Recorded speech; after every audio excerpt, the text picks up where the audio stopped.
Okay, everybody. Fresh off of Twitter, fresh off the Nintendo Twitter news, the latest, hottest leak has dropped straight from Furukawa. Okay. I'm Yep. telling you, the Nintendo Switch 2, Mm-hmm. their new motto Yeah. is reject modernity and embrace tradition with a Oh, yeah. Nintendo 64 third Joy-Con off the bottom, just Here like for it. God intended it. Back in the day, it was beautiful. It's amazing. This is it. I love Furukawa it. told me I himself. love Do not question. Tradition. I want it.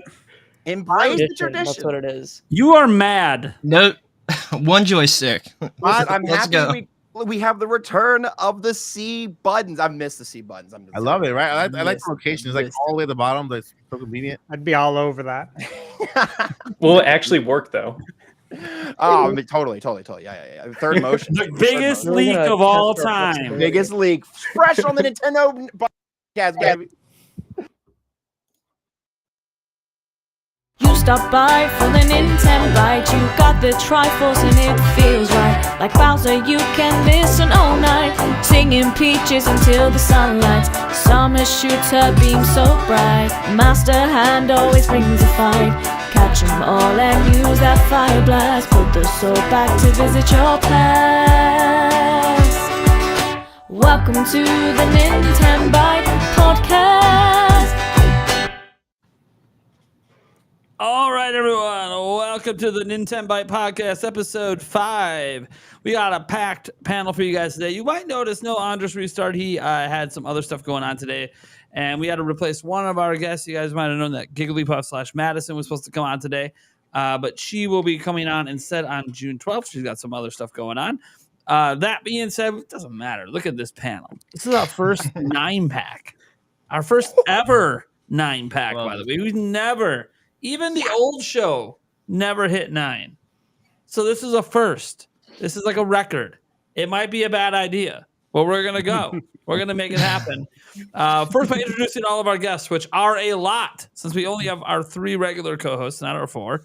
So let's start at the bottom with the backwards hat, Mr. Game Junction. Who How's it are going? you? Well, my name is Brandon Hurls. Call me Game Junction. I do YouTube and all that fun stuff. Talk about Nintendo and whatever the heck is going on with Xbox and PlayStation. So. All right. Then we got John Nebo. What's up? I'm John Ebo. I make content everywhere. I have the best takes on all of the internet. John is always right. You're welcome in advance. All right, you're welcome in advance. I feel like You're you get to say you're always right. Are you really? No, I'm just kidding. You're welcome. Let's just say if you listen to any of the podcasts he's on, he's always right. Yeah, This is what I it believe. is. No, I know. I believe I've been convinced. Track record, 100%. He's like I've Bean never been proven wrong. I don't know. Then we got Nish Quick Pops. Hello, everyone. It's me, Nish Quick Pops. This is my first time on the Nintenbyte podcast, but I was a veteran of the Nintendo Prime podcast. But hello, I'm excited to talk some Nintendo, and I'm very much in a Monolith Soft mood today, especially after the news we got yesterday. So maybe we can chat about that later. We'll see. All right, then we got Mike Odyssey. Welcome to the Odyssey. Hit the like, press play. Wonder what the squad like. The no played. That's cool. what do you got going on? You want to talk about Indie Mania quick? Yeah, it's right there. It's written on my thingy. It says it right there, Indie Mania, next to my name. It's the thing. It's coming soon.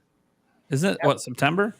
So yeah, Indie Mania is an indie world. It's like an indie world. It's a showcase dedicated to indie developers. September 12th, 13th, and 14th. We have around 70 developers now, I think, and over 100 games over 3 days. So yeah, we've entered the co-streamer recruitment stage. So you guys are all invited to co-stream the event 12, 13, and 14. Over 100 games over 3 days. So you guys can pick a day if you want, or 3 days. Yeah, so make an event out of it. Cool. It's cool. It's getting Paul Gill's in the chat right now. He's a co-host. It's gotten bigger than we expected. So we actually added a day. Remind me to message you. Now watch when I sign up to be a co-streamer. Rejected. Pavlam, how's it going, buddy? Hi, I'm Pavlam. I'm good. I played Paper Mario for 24 hours straight. It was kind of crazy. All right. Jeez. All right then. Beat it. You though, beat right? it yet? No, I did not beat You it. didn't beat it? No. Well, so I got to like the part where you're like about to beat it, and I was like, and then somebody in chat was like, "Hey, you're missing like hours worth of optional fun stuff that they've added to this version of the game specifically." And I was like, "Got to do that." So we did do the 24, but we capped it at where we left off. So I'm going to do another, not marathon like that, but gonna do another big stream Friday. So Awesome. Eric. Yeah. What's up? He's just Eric. He's just here every week. Thunder Steve, 85 Gaming.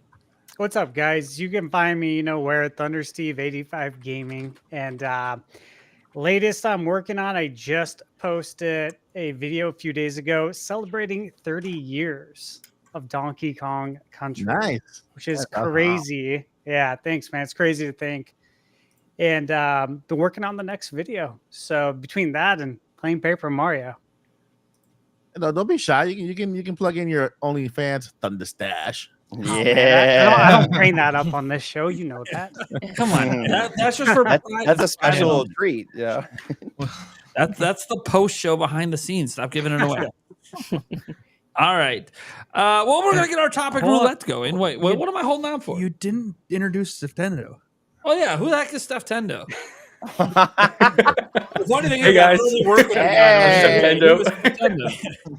Wow. You went from Nintendo. Flam to I've me. been on Well, YouTube I for was a trying to minute. type I something know you into were. the chat, and That's why I'm keeping track of it. I thought it was This is cutting why out he's for your a second. I was co-host. like, oh my wanna god, reach am I across here? the screen and slap you, but you I really could literally could. just reach over and do it. Don't worry, I got your back. But yeah, hey guys. Thank you. I'm Septendo. I've been making Nintendo videos for a couple of years now on YouTube, and I'm just looking to see if there's any other diehard Star Fox fans out there like me. So It's coming. hopefully they make a new one soon. Pretty cool. Coming. Never Yeah. heard of it. What is that? I have never I'm not sure either. I don't think Nintendo's sure what Star Fox is either. So Yeah. Okay, that sounds like a good idea. Nintendo definitely knows what Star Fox 64 is, though. They do. And 2. Yeah. And by the way, all the channels except Mike Odyssey, because he was literally a last minute replacement ad, are all linked down in the description. Come on. Sorry, Mike. I'm so sorry. You know what? Don't type in Mike Odyssey to look him up. Type in Indie Mania. Get used to typing in Indie Mania. It'll still pop up because it's literally in the username of his channel. Oh, yeah. Okay. Yeah. That's awesome. All right. I'm Nintendo Prime. You guys probably know me by now because I host the show. But if you don't, and you're the first time catching us audio or video wise, you came from someone else's channel, I have no idea. I am Nate. People call me Nate. Sometimes they call me Prime. We just have a prime time around here. That's all it is. We're going to get into our topic roulette here in a moment. I just want to note to all of our people watching live on if you guys want to get your questions in, you want to ask questions of the panel. We usually answer them towards the end unless they're super relevant to what we're talking about in the moment. We'll sometimes toss it in at that time. You just super chat those questions in for as little as $2. And you know what? Because I'm a wild man, and this is the first 9-pack we've ever had. Any super chat over $5 tonight, I'll just do a random shot just for fun. I don't know. I'm a wild man. This is things that get dangerous around here. All right. I also didn't live stream yesterday, so why not? Why not? Let's get a little fruity today. Get this guy drunk. Let's get drunk. There you go. Just go. Let's get fucked up, guys. I'll have a shot of I water. got my hydration. I got my body armor hydration. I'm ready. What was that? There was a podcast episode where you were just straight, like you were straight chugging it. I was a while ago. I was Not a on this bottle. podcast. Straight out the bottle. It was pretty bad. All right, let's get to our topic roulette. For those who don't know, our topic roulette, we have a bunch of topics behind the scenes that you guys don't even know about besides maybe what's in the title. And that topic, it's really awkward if that one's not chosen. But it is what it is because it's chosen by our hosts. Usually we have 4 people to choose 4 topics, but Andres Restart's not here today. So as the guy who's hosting the show, I'll start and end the topic roulette. And it kind of sucks given that I'm the one that wrote the topics and wrote the title. So I have to pick certain things to make sure they get picked or it just sucks. So I'm just going to go with we're going to change things up a bit. This always ends up being last. Switch 2 is going to go first. I'm going to take the Switch 2 rumor blowout topic. Okay. It always ends up being last because I'm like forced to take it. Well, Yeah. all right. Not this time. Well, let's have gosh, who do we want to go next? You know what? Thunder Steve and Eric, why don't you guys do some rock, paper, scissors? Go for it, Thunder next. Steve. No, rock, paper, scissors. Come on. No. Come on. Participate, Eric. No, I hate No. It's rock, paper, scissors, shoot. Just so you guys do the same thing. All right? Okay. Okay, ready? Yep. Oh, there's no internet. Rock, ones. paper, scissor. Some really good topics here. It was scissors. It was scissors. It was scissors. scissors. All right, Okay, go. go up a little higher. Rock, paper.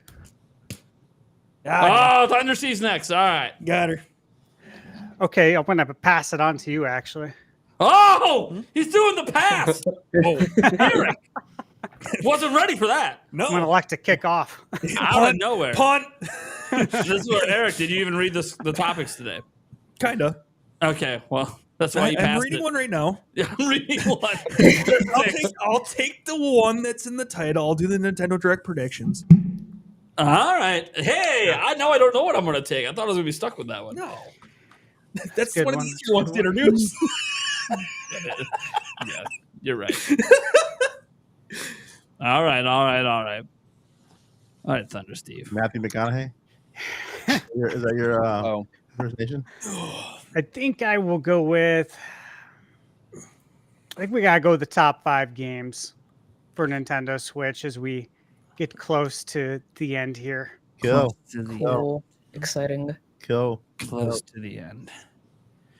Man, this is tough. We got 3 really, really damn good topics here for the last one. I gotta say, you guys did a good job picking topics. These topics I are like- insane I would've today. picked- These are good.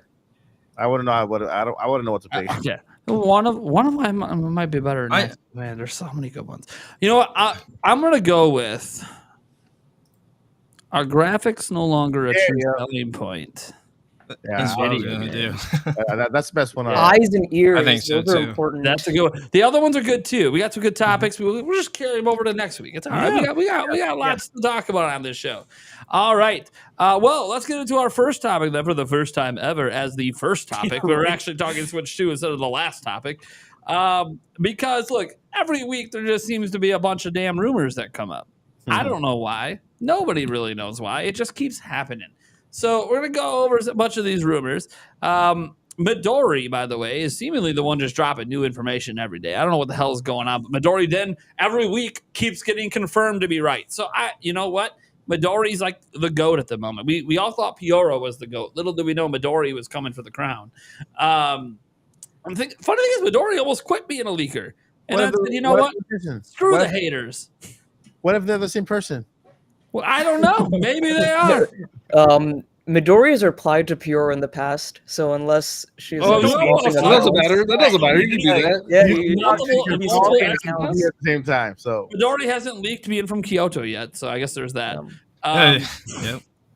Anyways, so a whole bunch of stuff from Midori and some other people as well. One of the biggest ones, and this is actually has to do with the next direct a little bit, is the Dragon Quest one. That one's out there, but we're going to save that for the direct topic. So we're going to go right over to the server information. So the server information I thought was quite fascinating because no one was really talking about like Nintendo Switch 2 servers. Like, hey, if this system's coming out, they got to have servers for it, right? Well, the servers have been discovered, and their code names are P01, which, okay, yeah, you could argue that has to do with ounce, potentially. We don't know. Ounce is the rumored, widely speculated to believe code name of the whole platform. But P01. And the interesting part, and the whole reason we're bringing it up, because who cares about the servers, right? We're not learning anything really from the servers. Outside of one of the P01 servers is specifically designed to allow network transferring between a hack and HAC, which is the Nintendo Switch server. So there's a server that exists for no other purpose than network transferring between Nintendo Switch and Nintendo Switch 2. Now that's really fascinating. So what is it for? Is it for cross-platform play? Is it for just backwards compatibility reasons? NSO. NSO. Yeah. What's the purpose of this server? Anyone want to add to any of those weird guesses? Because I have no idea. I mean, Um, I would say if Didn't you they if people confirm that the play, accounts are gonna carry over? That's one thing, right? yeah, Yeah, Nintendo they account. did. Yeah, they did. Yeah. Mhm. But I would say you say cross platform play, like for example, those who play Splatoon 3 on Switch 2 and those who play on regular Switch, basically kind of Yeah. maybe Smash yeah. Bros. Splatoon, Mario Kart. I think that all of NSO transfers over. I think Yeah. they keep building on that. yeah. That's where I've been at. So Sure. I agree. I think it transfers over. Mhm. But yeah, I would think maybe it's for the cross-platform play. Yeah. If I had to give one guess, but it could be all those. It definitely could be all of those. I'm assuming all our games, all our cloud save data, hopefully everything will be transferred over to the next console as well. Yep. You'll always have a few that say, hey, you messed up my Switch, you messed up this and that. But it'll be what if it's none of the above? What if Nintendo's actually putting up their own streaming service? Oh, What if it's how you have to question for you upgrade guys. your original Switch games to Switch 2 versions? You must be correct because he's always right. That's right. I mean, pay $3 Uh-huh. and upgrade it. Yeah. Do you guys think they're gonna make it easier to transfer games, Yeah. save data like Animal Crossing, or I think what other games do they have it locked in? Oh, wait, Like wait, wait. Pokemon and maybe Pokemon Splatoon and 2 Animal or something? Crossing. Yeah, Yeah, the ones that aren't cloud saves. Yeah, there's No, gotta be. I don't think they're going to do that, though. They don't like duplication. So No, they, we're gonna make it easy for every game but Animal Crossing. We're gonna make it as hard as possible for Animal Crossing for you. Everyone must restart your island. Yeah. Jump through hoops. But I think that's gonna be as easy as just going into your Switch 2, downloading, logging in, and then going over to the downloads and downloading your account. Yeah, I here's the thing. They Yeah. do let you transfer that data when you switch switches. So Mhm. I'm assuming that they'll just let it be a local transfer to the new Switch. yeah. If they don't, that would be a massive oversight. But it is Nintendo, and I could totally believe that would be an oversight for them. Yeah. Because it impacts so few games, but it just happens to be kind of popular ones. Mhm. So Yeah. well, that's Animal true. Crossing has that specific software. It does that. Yeah, that's transfer what tool. that's what I mean. the Yeah, transfer tool, yeah. Yeah, Because but if Animal you guys Crossing don't is know really before- complicated for some reason. Mm-hmm. Okay. Well, there's other rumors as well. This is kind of coming from Midori, but also from Necrophilippe Lehman. This deals with some interesting stuff with Resident Evil. So if you go through this whole thread, and he already had part of this thread backed up by IGN, but there's a remake supposedly of Resident Evil 0 in Code Veronica in development right now. Mhm. And Necrophilippe Lima is saying that, and both are going to be on Switch 2, but the important part is natively on Switch 2. Mm. That's nice. Natively. Do you think they'll go back and do the other, like Resident Evil 2, 3, 7, 8? The ones that are cloud. I right now, also do you think think they'll go so. back and do native?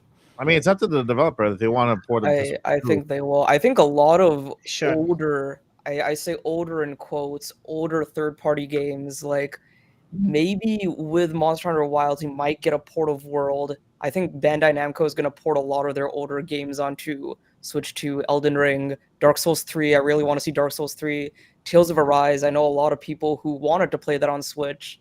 And I'm like, I don't know if it's going to run well on Switch. Just wait for the new hardware.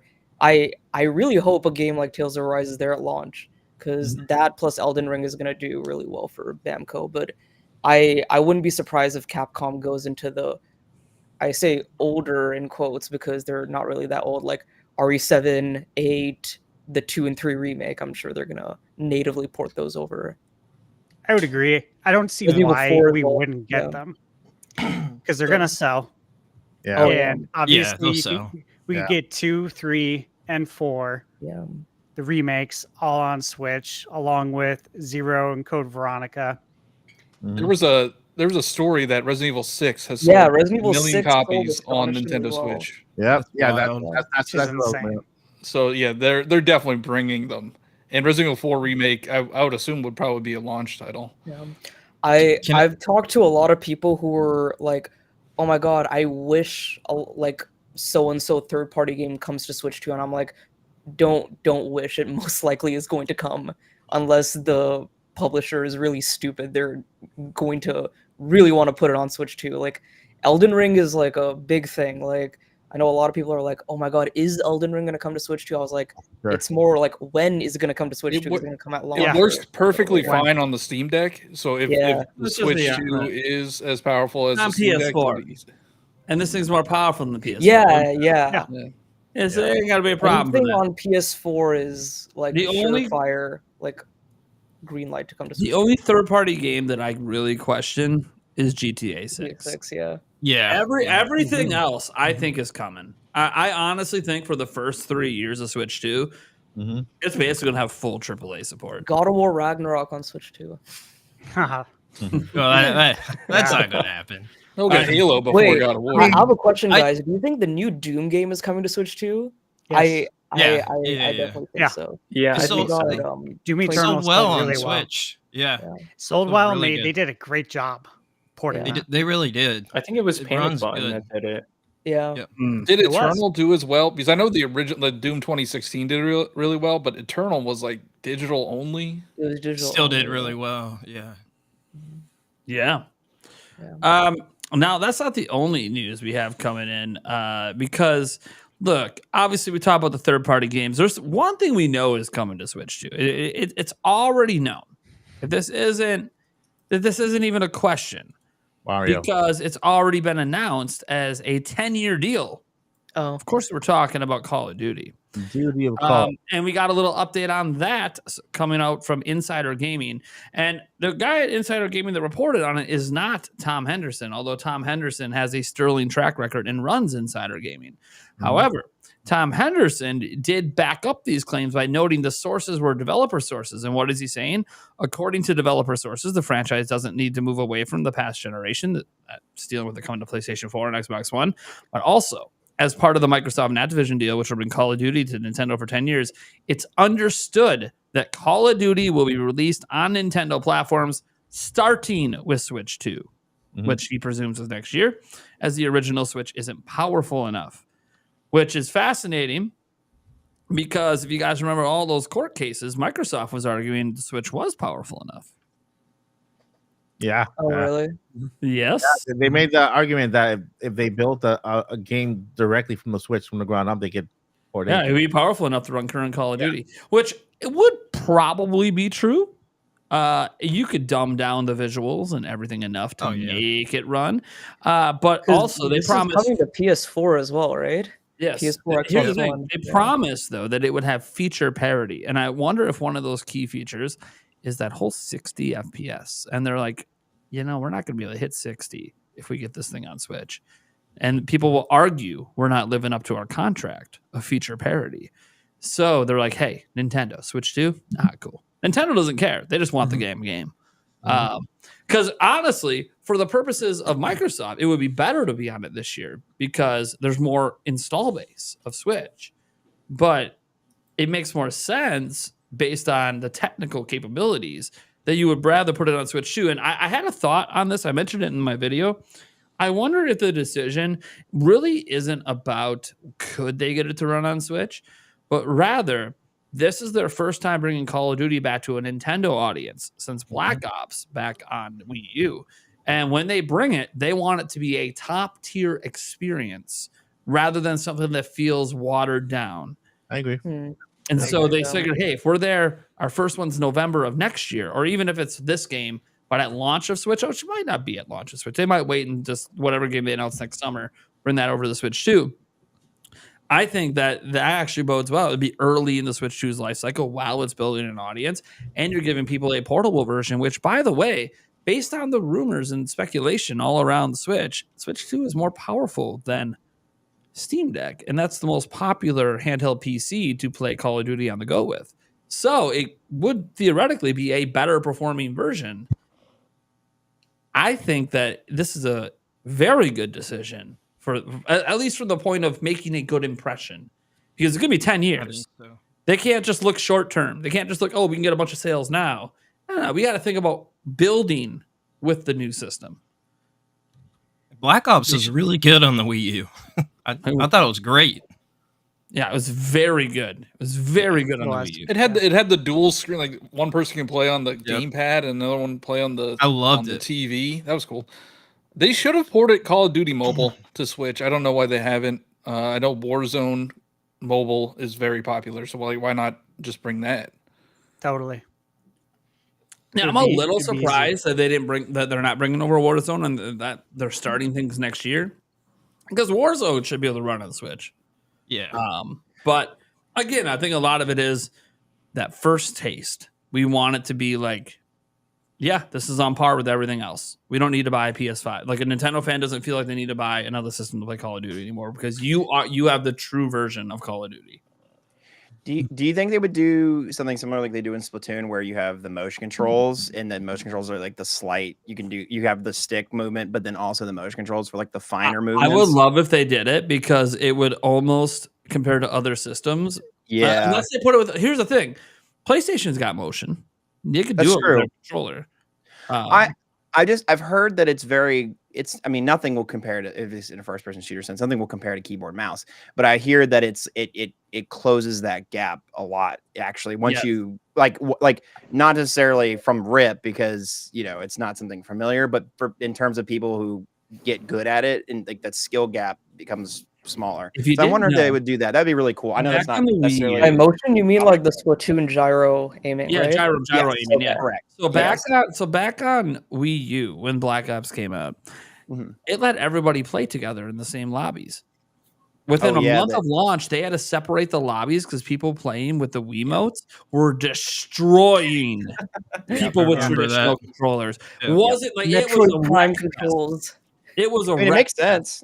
And it's the second best thing to a mouse. Like you're literally just were perfected over the Wii, because they kept bringing Call of Duty to Wii, and they had motion controls the whole way. So the motion controls were just dominating, because it's literally point and click, point and click, point and click. Yeah. Are you saying it was like crossplay, or like on the Wii U, like they separated like the motion controls crossplay and people playing out, whether you did crossplay or what they did? What they did is they took everyone who has Wiimote and made them only play against each other.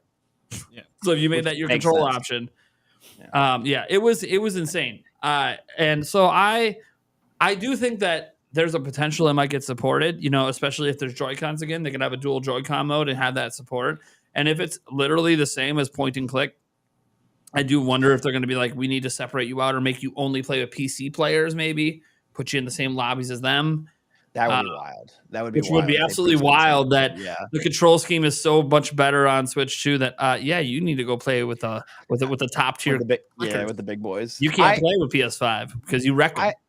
I'm curious though, because I would argue the gyro is pretty good, but it's not the same as the pointer from the Wii, because the pointer from the Wii, the IR sensor. Yeah, that was insanely accurate. We didn't even realize how accurate it was even at the time.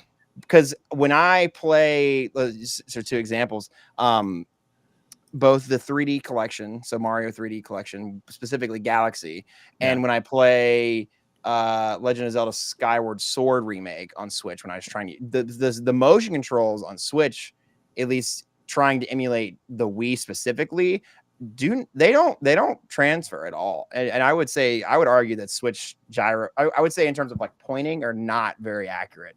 I think maybe the gyro itself, in terms of like tilting around, could be good. But one thing I noticed, you bring that up, was with Skyward Sword HD when I did it, is I found out that for me, because I prefer the motion controls. That's just I don't like the translation of the sticks.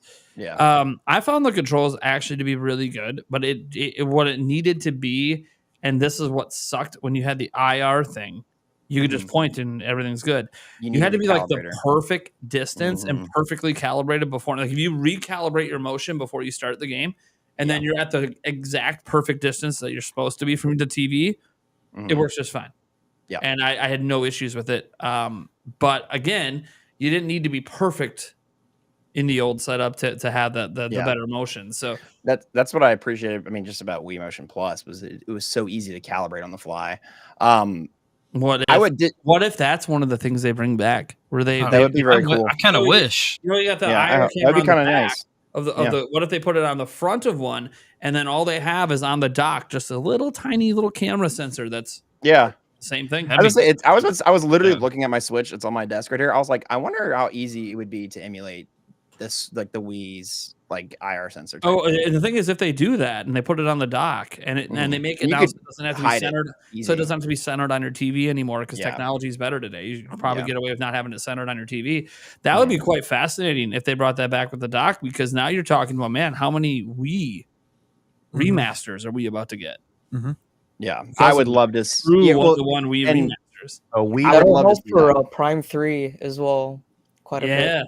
Prime 3 had a lot of motion control stuff, like pointing and then twisting, like opening the door, putting in the capsule, all that stuff.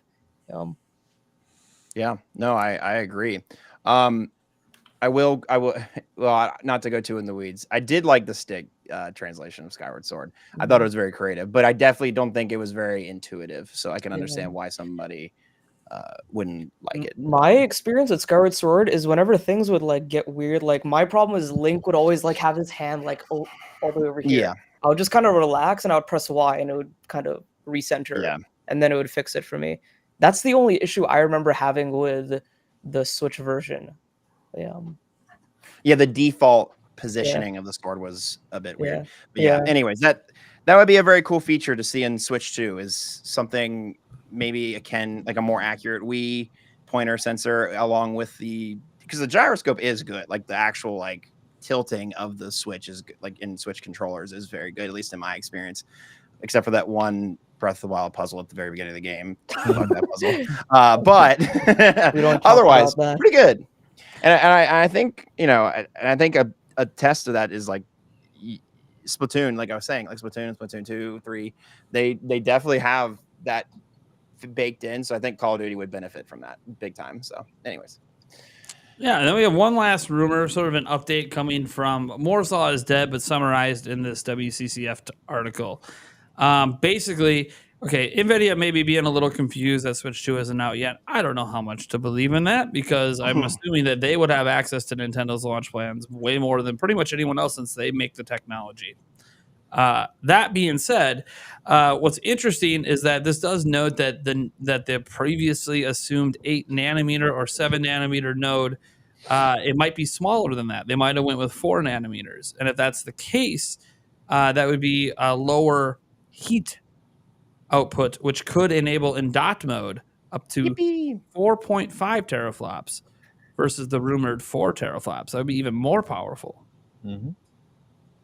Quite fascinating. All the power. Oh, the teraflops. All the teraflops. I mean, in terms of GameCubes, how many GameCubes is that?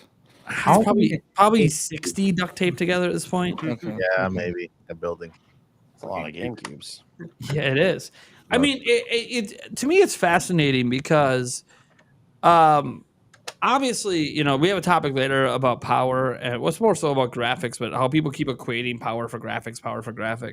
But what I'm like really excited about looking at this and thinking about, 4.5 teraflops, whatever. Oh, it's got more RAM available for games than the Xbox Series S. Okay, cool. What does this even mean? I'm interested in what companies, because I think the shift is starting to happen, and Nintendo has been on this whole gameplay matters more than anything else for a long time, and I feel like take Tears of the Kingdom, all those glue mechanics and the building stuff. I don't really think that was actually possible to do it that way with the sky and the underground and all the build mechanics on Wii U. I don't think Wii U was powerful enough to do it, and I think that was showing how much more powerful Switch is. Everyone's like, well, the graphics. Okay, yeah, the graphics might not look that much different, but that doesn't matter. The gameplay. Look at what they're doing with the gameplay. They are maxing out the system's capabilities with the damn gameplay. Look at how you can make the game lag by gluing 21 things together and making some monster obstrosity, and all of a sudden the game lags. Because they're pushing the system with the gameplay mechanics. It's really interesting to see how the game is now versus the build they showed us at GDC. And they had to re-engineer each little asset into the game so it could fit into the updated engine that they have. Which is why it took so damn long. But now people on Twitter only care about how people's eyes and ears look like. Oh my! Yeah, okay, we'll get into that later. We'll save that for the graphics topic later. But I'm just throwing out there that I think that regardless if it's 4 teraflops in docked or a little bit less than 4 teraflops, or if it's 4.5, in the end, what I'm actually excited about has nothing to do with that. It's just Nintendo and what they're going to be able to do from a gameplay perspective that maybe they might not have been able to do. Like, what's the Zelda team going to be able to do that they felt like, hey, we can't really do it. We don't have enough power. Oh, now this is going to feel like unlimited power, because unlike the jump from Wii U to Switch, which was a smaller jump, this is a generational jump. And with a generational jump, that means you now have so much more resources than you ever had before. So now, what are you going to be able to do with it? And you know, talk about this a little bit. Monolith Soft, right? Monolith Soft, and they're the ones that feel the most restricted, I think, by what Nintendo's had hardware-wise. And now they're going to have the power to do things that they want to do that maybe they couldn't before. And heck, there's this little rumor out there from Midori. And Midori, as we already talked about, very good track record, put out something that has people excited, although we don't really know what it means. A game in the works by them with the code name Legend. Legacy. And that could be it could be their new IP they teased a long time ago.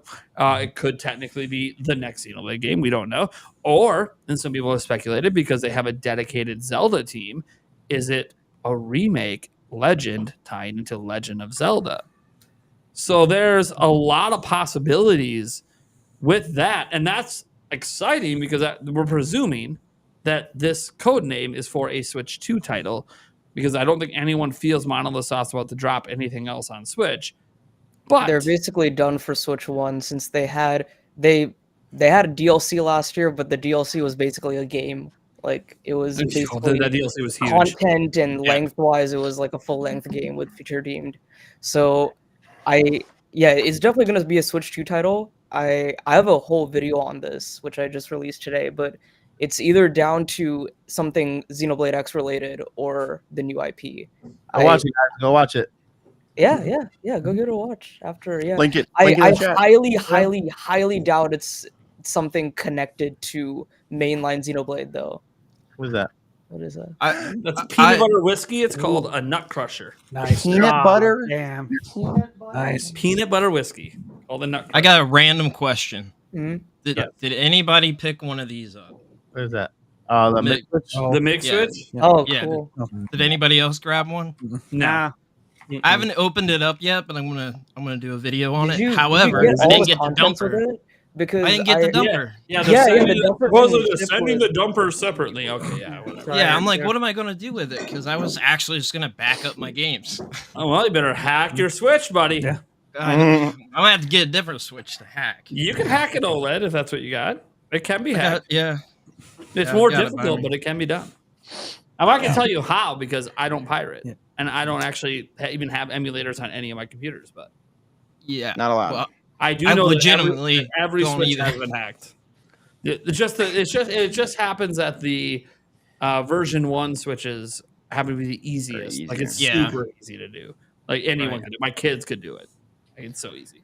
My Real problem. quick, is it Legacy? Was it Legacy? Not Yeah, that's Legend. what the code name is called. And I looked at the what's that website? What's that? The website with all the code names. I can't remember what it's called. Oh, Cutting Room Floor. Yeah. So Legacy doesn't relate back to any of the other Xenoblade code names, which are like Big Folk and Small Folk. It's Big Folk 1, 2, 3. You want to let them know how many GameCubes it is to answer that question more correctly? Yeah, so I looked it up, and the GameCube is 9.4 gigaflops, which is 0.0094 teraflops, which if you then divide 4 by that, you get 425.5 GameCubes. Wow. That's wild. That's awesome. And So you start up that 425 GameCube server farm. You'll finally see what Switch 2 is capable Oh, of. hold on. Let's see what the 425 is, or 4.5. Oh boy, God. I don't even want to. Probably like another 100 thrown on or something. All right, Another cool. 0. So that's like, as far as I'm aware, all the current rumors for Switch 2. There could have been something that dropped during the damn show, for all I know. Sounds like I'm trying to keep an eye 478.7. out. 478. So it sounds like we're going to have a lot of third-party support, which it's just been heavily every week. New third-party games are being rumored for the dang system. And then it just, I'm just excited. Like, For a system that all we've officially been told is it exists. That's all Nintendo has said. Hey, the Nintendo Switch successor, like it's a thing. Okay, cool. We'll have news on it or an announcement or something in the current fiscal year. Okay, cool. Yeah. That's it. So I will throw. We'll kind of end it like this. We talked about before. This is our first 9-pack. We got some new faces around here. When do we think they're finally going to drop the announcement that they promised? My new face is frozen. It is. Your new face is frozen. But well, let's start with Niche Quick Pops. When are they gonna? When this announcement they promised? When's it happening? I hope it's September because that's earlier rather than later. I think after the June Direct, they are just gonna be. Yeah, I don't think there's going to be a September Direct. I think the September Is going Direct to be is going to be the announcement, and then there will be some like marketing, want. promotional stuff, Q&A stuff, a lot of that. Mhm. They could do October, but that's kind of pushing it. Well, that's if they wanted to come out this year. Obviously, Yeah. There's the rumors that it wasn't coming out this If year. it's so late, that's where it gets if it's thrown off. holiday 2025, the bottom line is we know. Here's the thing: we know an announcement because they called it an announcement is happening by March of 2025. By the end of that month, we will have something announced for this system. I like the timeline they had with Switch One with swear if it's an October announcement reveal, of another announcement, January I'm gonna be big so pissed. presentation, and then March release. I swear. I kind of like the. Hey, we're gonna have an event revealing the system June 2025, and that's the announcement they dropped. An announcement of an announcement of an announcement. Hey, This happened. They showed a Would you be trailer. surprised though? Wait. He later on went to say that they're releasing information in phases. First phase, that's Twitter Yes, drop. he Second did. phase, the second phase is what you said, Nate. The second phase is an announcement of a new announcement. You better hear about Metroid Prime 4. That's all I've got to say. Oh, jeez. John And then Nebo. the name will be launched in phases for us. This is It's gonna be denial, anger, and then acceptance. okay. I don't want to put a lot of pressure on you, but since you're always right, This is when- the correct. It's just tell me when it's is- super when is easy. dropping It's this? super easy, super basic. They're gonna follow what they did for the Switch One. They're gonna have the trailer in October, Watch my videos. and then they'll have the investor reveal in January and the release in March. It's So worked for 'em last blowout time. in January, drop him. I like it because it worked last time. Mhm. I like it. I like it a lot. What are they doing in September then? Nothing. Direct mini? nothing. Nothing. They don't care anymore. They're done. Nothing. Well, they'll have a game. They'll probably have a game every month the rest of the year. They'll Like announce some stuff. Like, in June. like an indie world or like Sure. on a showcase. Yeah, partner showcase or Partner something. showcase direct Partner mini. showcase or an indie world. Yeah, that could happen for sure. Big Flam, question. I see. What's up? Big question. Do you think so? We know we assume backwards compatibility, but do we think it's going to be backwards compatible with the cartridges themselves? Yes. Yeah. Do you think it'll be like a Nintendo 3DS situation Yep, where 3DS the new situation. cartridges It'll will have like have a the size notch. difference? Yeah, it'll have the I bet you the notch slot that will would fit make both sense. You can't cartridges. put it in your Okay. Switch Yeah. One. Yeah. And if it's not a notch because they don't want to repeat, it'll still be something where both cartridges can go in. Okay. Same slot. Yeah. Now, I mean, Kinda they like could put 2 slots on technically. They've done that before for some handheld compatibility. Right? Oh yeah, They the had- DS. like you can put the thing on the bottom, Yes, or you can put the yeah. new ones on the top. That's true. So they could do something like that. It's not like these slots; they cost pennies. The slot notch cost- should be for the Switch 2 cartridges, so they can go into Yeah. Switch One. What do I will do you note- think? Yeah. I do think, like prior systems, though, later versions will drop the physical backwards compatibility. Yes, I I think Like I would whenever agree they with that. release a revision, like an OLED Mhm. version or something, I Yeah. don't think that will support it physically. I agree with that. yeah. I also Could be do you wrong, think but- what do you think the shape would you, like do you think it'll be just like the same size and then a notch, or do you think it'll be something totally It's gonna different? be longer. I think We're gonna get disk drive and the I think it'd be like a floppy disk. Disk drive, yeah. Well, disk drive. I could see wider. I couldn't floppy see disk. floppy disk. Oh yeah, I could floppy see them drive. going like a DS way, like wider and thinner, you know, or I don't know, especially if it's going to be the same port, right? If we think about it, same Yeah. port, I could see it being wider, maybe not necessarily thinner, but I could definitely see it being wider. So then you put the regular one in, and it kind of auto slots. Yeah. Yeah. Yeah. Or if be it's just hilarious totally to me. new, then it could be any. I don't know. I'd be It could be an hilarious to me SD card. That'd be kind Because of wild. there's talk about it being like 3D NAND and obviously using faster stuff, which I wouldn't be a surprise. That's the common stuff today.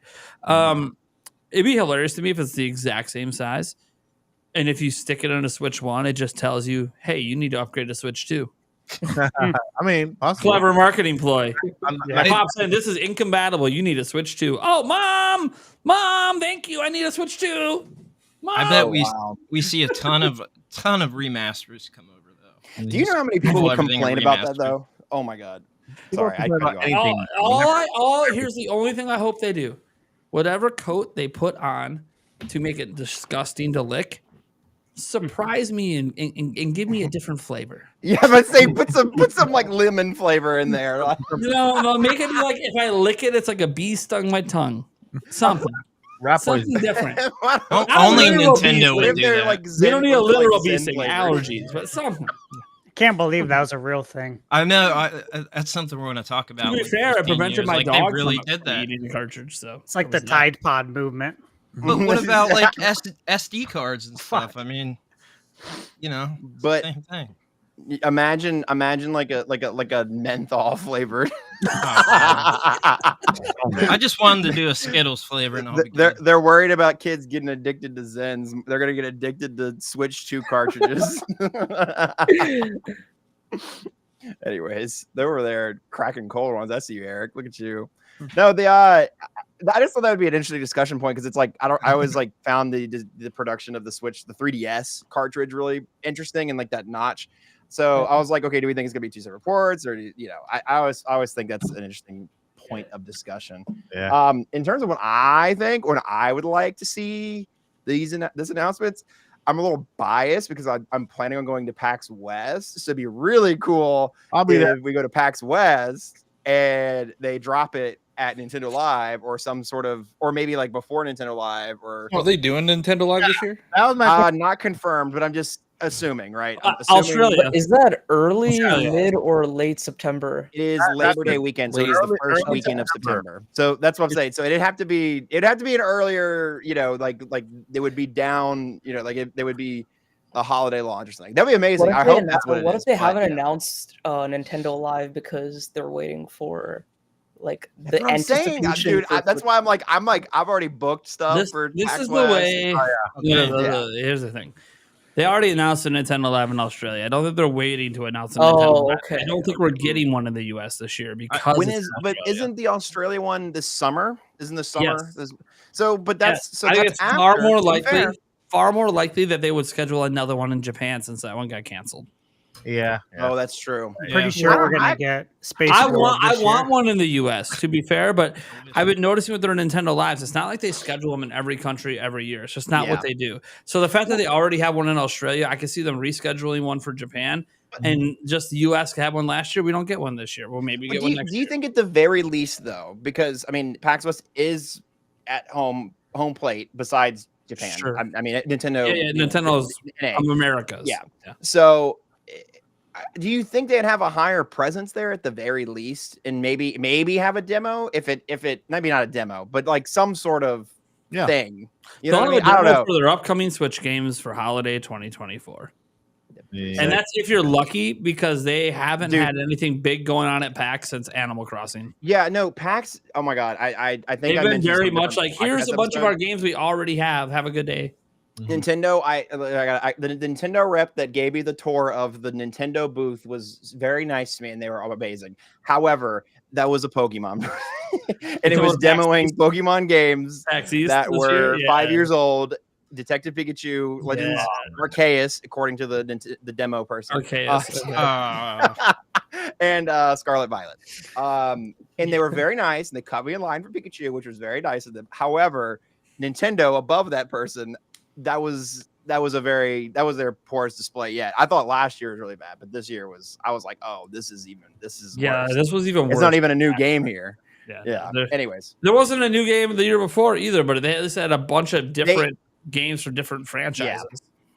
and it's crazy too because both years they had a game that had just come out or was about to come out. Yeah. Like last year was Tears of the Kingdom, and then this year, They had a statue. They had a statue. They didn't have the game. That's true. I give them that, but I'm saying like they could have demoed it to the public. They could have done some Sky Island stuff. Mario At Wonder. that point, huh?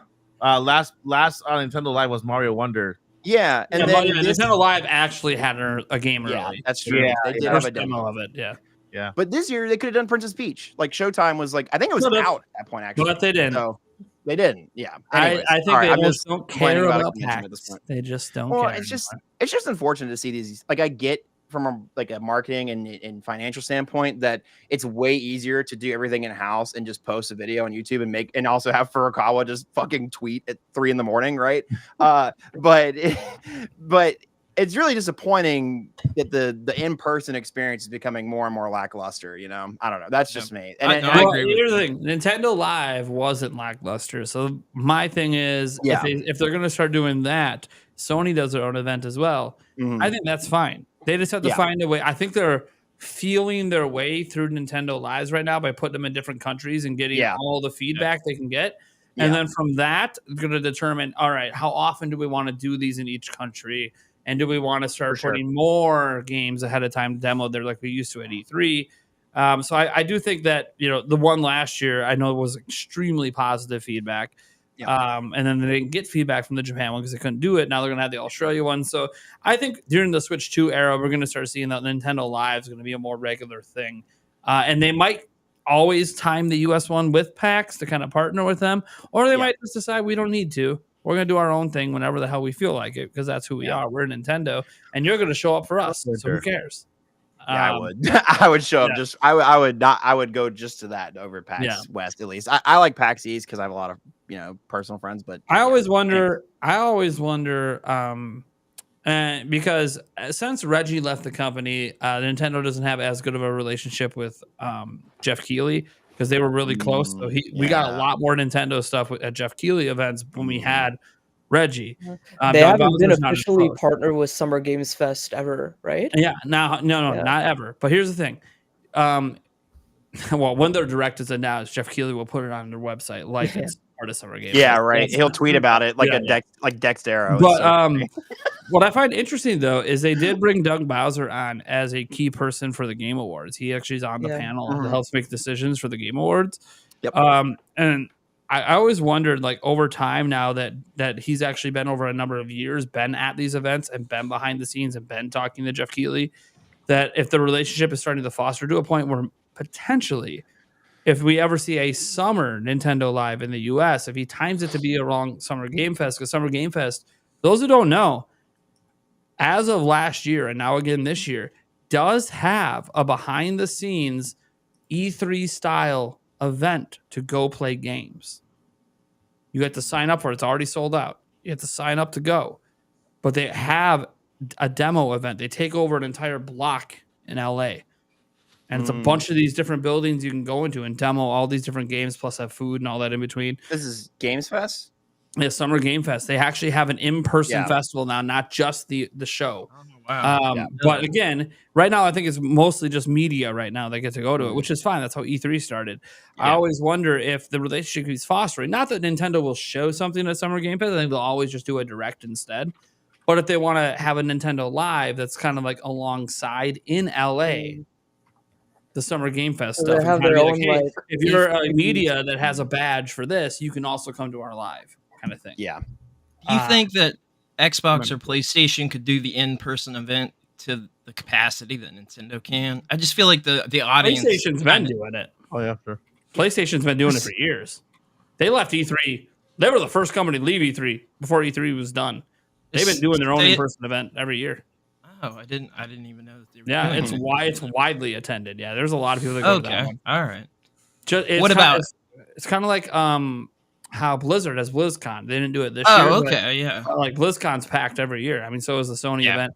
Xbox tends to time their stuff with Jeff Keighley, so I bet you that they'll have demos at the Jeff Keighley in person event. So probably they don't got to worry about that as much.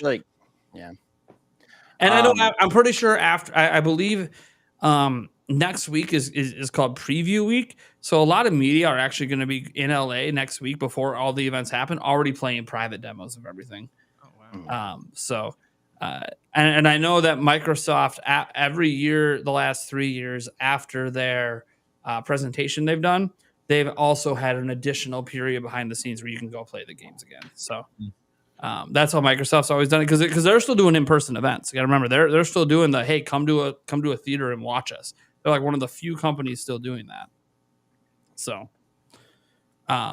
which is cool. Good for them. I mean, it gives you a little bit of the old E3 vibes, a little bit. Of course, it has to be with the company that people are the least excited about, but happens. I don't know. Yep. That's Happens. so unfortunate. The direction Xbox is taking, but The direction that PlayStation 2 is taking, I try not to favorite any of these consoles because I've got all three. I play all three, Sure. but Absolutely. I'm pretty frustrated with Xbox and PlayStation. That's what my video is about. It's all about frustration and both of those companies just doing the wrong thing right now. In I'm my opinion. 100% favoring Nintendo. I don't care. I'm a Nintendo fanboy. I will. That's why he's Well, always I mean, right. yeah, He only talks about the one company. I wouldn't say I'm a fanboy, but I have always gone. I've got almost 200 physical Switch games, and PS5 I've got like 30. Series X I got 2. So if that says anything, Damn it, Game Junction, stop talking about non-Nintendo. I'm just kidding. I literally was just talking about the Xbox event. All right, let's get into our second topic. Eric, what are we talking about? What are we talking about, buddy? Nintendo Direct predictions. Tomorrow. It's pretty simple. Yeah. What are the notes? What are the notes? There is a little bit of notes. Couple different rumors. The first one from Midori about Dragon Quest Stop it. 3 HD 2D being in the Direct. Yes. And then the second rumor has 2 games for Switch after April 2025, in particular remakes, remasters, one of a 3DS title and one of a GameCube title. Yes. And so that rumor comes from PH Brazil, who's the one who's being like, hey, Switch 2, March 2025. And then the Midori one, there's been an update to that one as of today, where it's not just 3 being HD 2D. It also is going to include Dragon Quest 1 and 2 in there. I don't know if those are both HD 2D or not, but they're going to be included supposedly. That was And yes, sort of the news for hinted this, at 2 years back, but it's officially confirmed now. Because Yuji Horii was like, I want to do Dragon Quest 1 and 2 because they're tied into the story of 3. And they were like, oh, we should remake those. And then like the person who's moderating that whole live stream was like, hey, stop talking. You're not allowed to say that. So, yeah. I just bought that 3-pack of Dragon Quest 1. I have it too physically. Just bought it. Maybe you'll get a discount. No, I highly doubt it. These are HD 2D. They'll replace the original. These are completely different games. But no, she's literally specifically said this will be in the Direct in a few weeks. It's like, okay. So For the trilogy. That's very exciting. She said It is. I love. I enjoy Dragon Quest like quite a bit. it's in the Direct. Yes. So that's our first technical Nintendo Direct leak for June. Yeah. Is we just have to kind of translate what she says. A few weeks. What does that mean? It's like a couple days. at least 3. So at the end of June. Well, at least 3 weeks would actually put it in the. If you go to the 3rd week, that would be the second full week of June. Because this is week 1. Next week's week 2, and that would be the 3rd week. Yeah, it's going to be the week of the it's gonna be 12th. more. So it's basically the second week of June. that's kind of coping. That's kind of copium. It's one of those 3 weeks. It's not. It's going to be the 3rd week of June. That's when they always have it. My I prediction. don't know. It's one day we got of June this week, but So, I'll give it to That's you. what Nintendo Direct Watch is always like. Yeah, You narrow it down. my prediction is either the let me see here because I know To be fair, she wasn't giving us a specific date, so it wasn't like she was trying to leak the date or anything. So 11, 12, and Thursday 13. I'll take the 11th because they always do the Tuesday of the E3 week. The last time was on 2021 with E3. So E3 doesn't What make day was it last the year? 18th. Because there was no E3 last year. Was it on a Tuesday or Yeah, Wednesday? but wasn't that was a partner showcase? That wasn't like No, last year the June Direct was general. When Do they you guys announced Mario think- Wonder. Yep. Take it back. I'm not going with the 11th anymore. yeah, not. I don't think they're gonna do Tuesday anymore. Oh, you're wrong. Well, I don't know. When does been picking it. Luigi's Mansion come out? Does that come out We're this still summer? predicting. The prediction's Luigi's not final Mansion yet. is We're not the locked in. 27th. Yeah, I'm on the 27th? 18th. Oh wow, Yeah. that's late. It is. 27th. That's a day after my birthday. I was You know what, looking if at it's that 26, too. I'll take it. Try and Look, see how that look. could coincide with the Here's my Direct. hope. I'm gonna explain my logic. It's clearly gonna be June 12th. It's just going to be. They've done directs on Wednesdays before. They don't always do it on The Wednesdays. majority's on Wednesdays, yeah. But listen to me. We have a podcast that day, so it's a perfect day. They love the Nintenbyte podcast. And here's the thing: if they do it the following week and they do it on their traditional like Thursday slot, like I can't cover it. Yeah. And they know how important the Nintendo Prime coverage is because I'm traveling. I'm trying to get on a boat. I literally cannot live. That's the only day I cannot live stream a direct is the 21st. And that will be the day it's going to drop. So because of that, they're going to be like, look, we've been paying attention to Nintendo Prime's travel schedule. I even informed Golan Harris. I sent them an email. Hey, please tell them not do a direct that day, which means they're totally going to do it that day. The week before would be grand. So that's what I'm hoping. Of course, it'll either be that or it'll end up being the final week where I'm on my vacation and I'm on the cruise ship, really can. sipping Mai Tais, live streaming direct. I'm cool with that. Dude, Just give I me a will gladly stream key. live stream a direct sipping Mai Tais on a cruise ship as they bring me my food. I'm good with that. Give me the stream key. Guys, That'd be great. That would Andres, make my vacation. Steve, Mike, easy. We'll hold the fort down. That would make my vacation. I'm still going to be on the podcast. I'm just saying it would make my vacation. It would be him on his phone.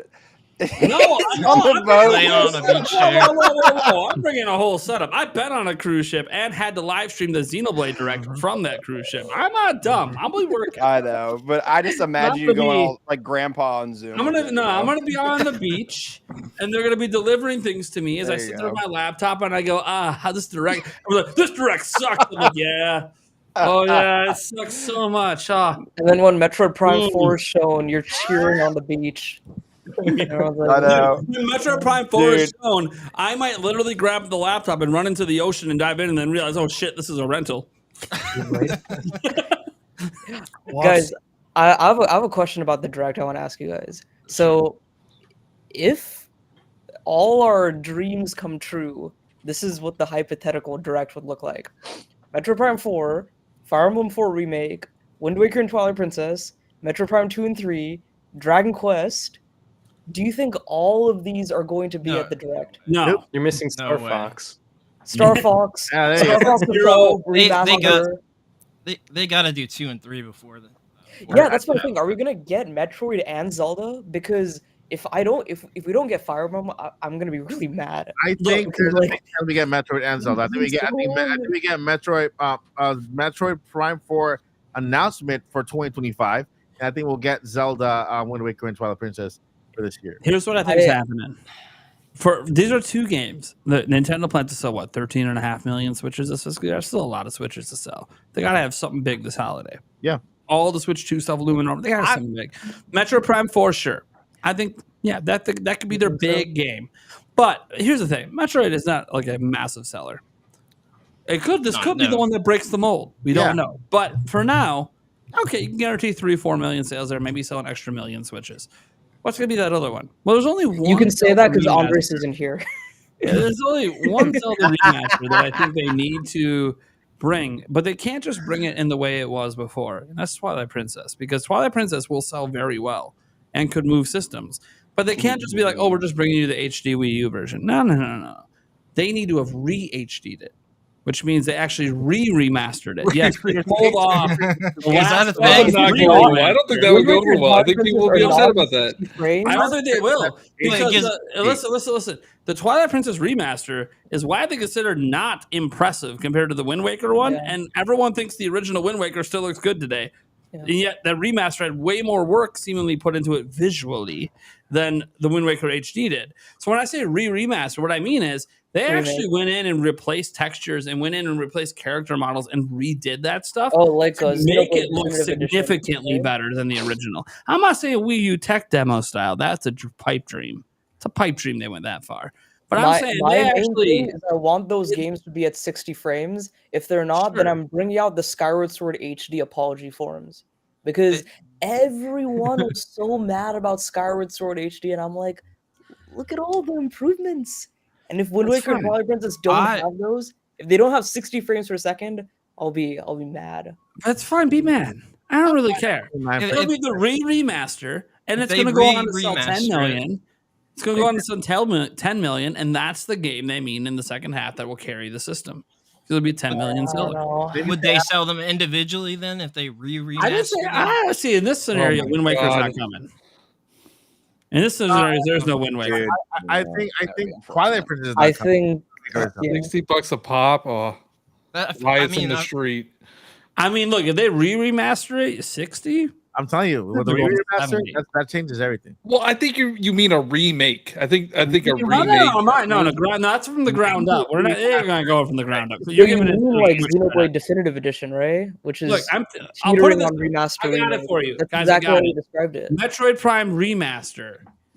That level of quality. Now I know they only charge $40, but that's what I'm talking about here with Twilight Princess, where it looks significantly better than the original, but it's still technically a remaster.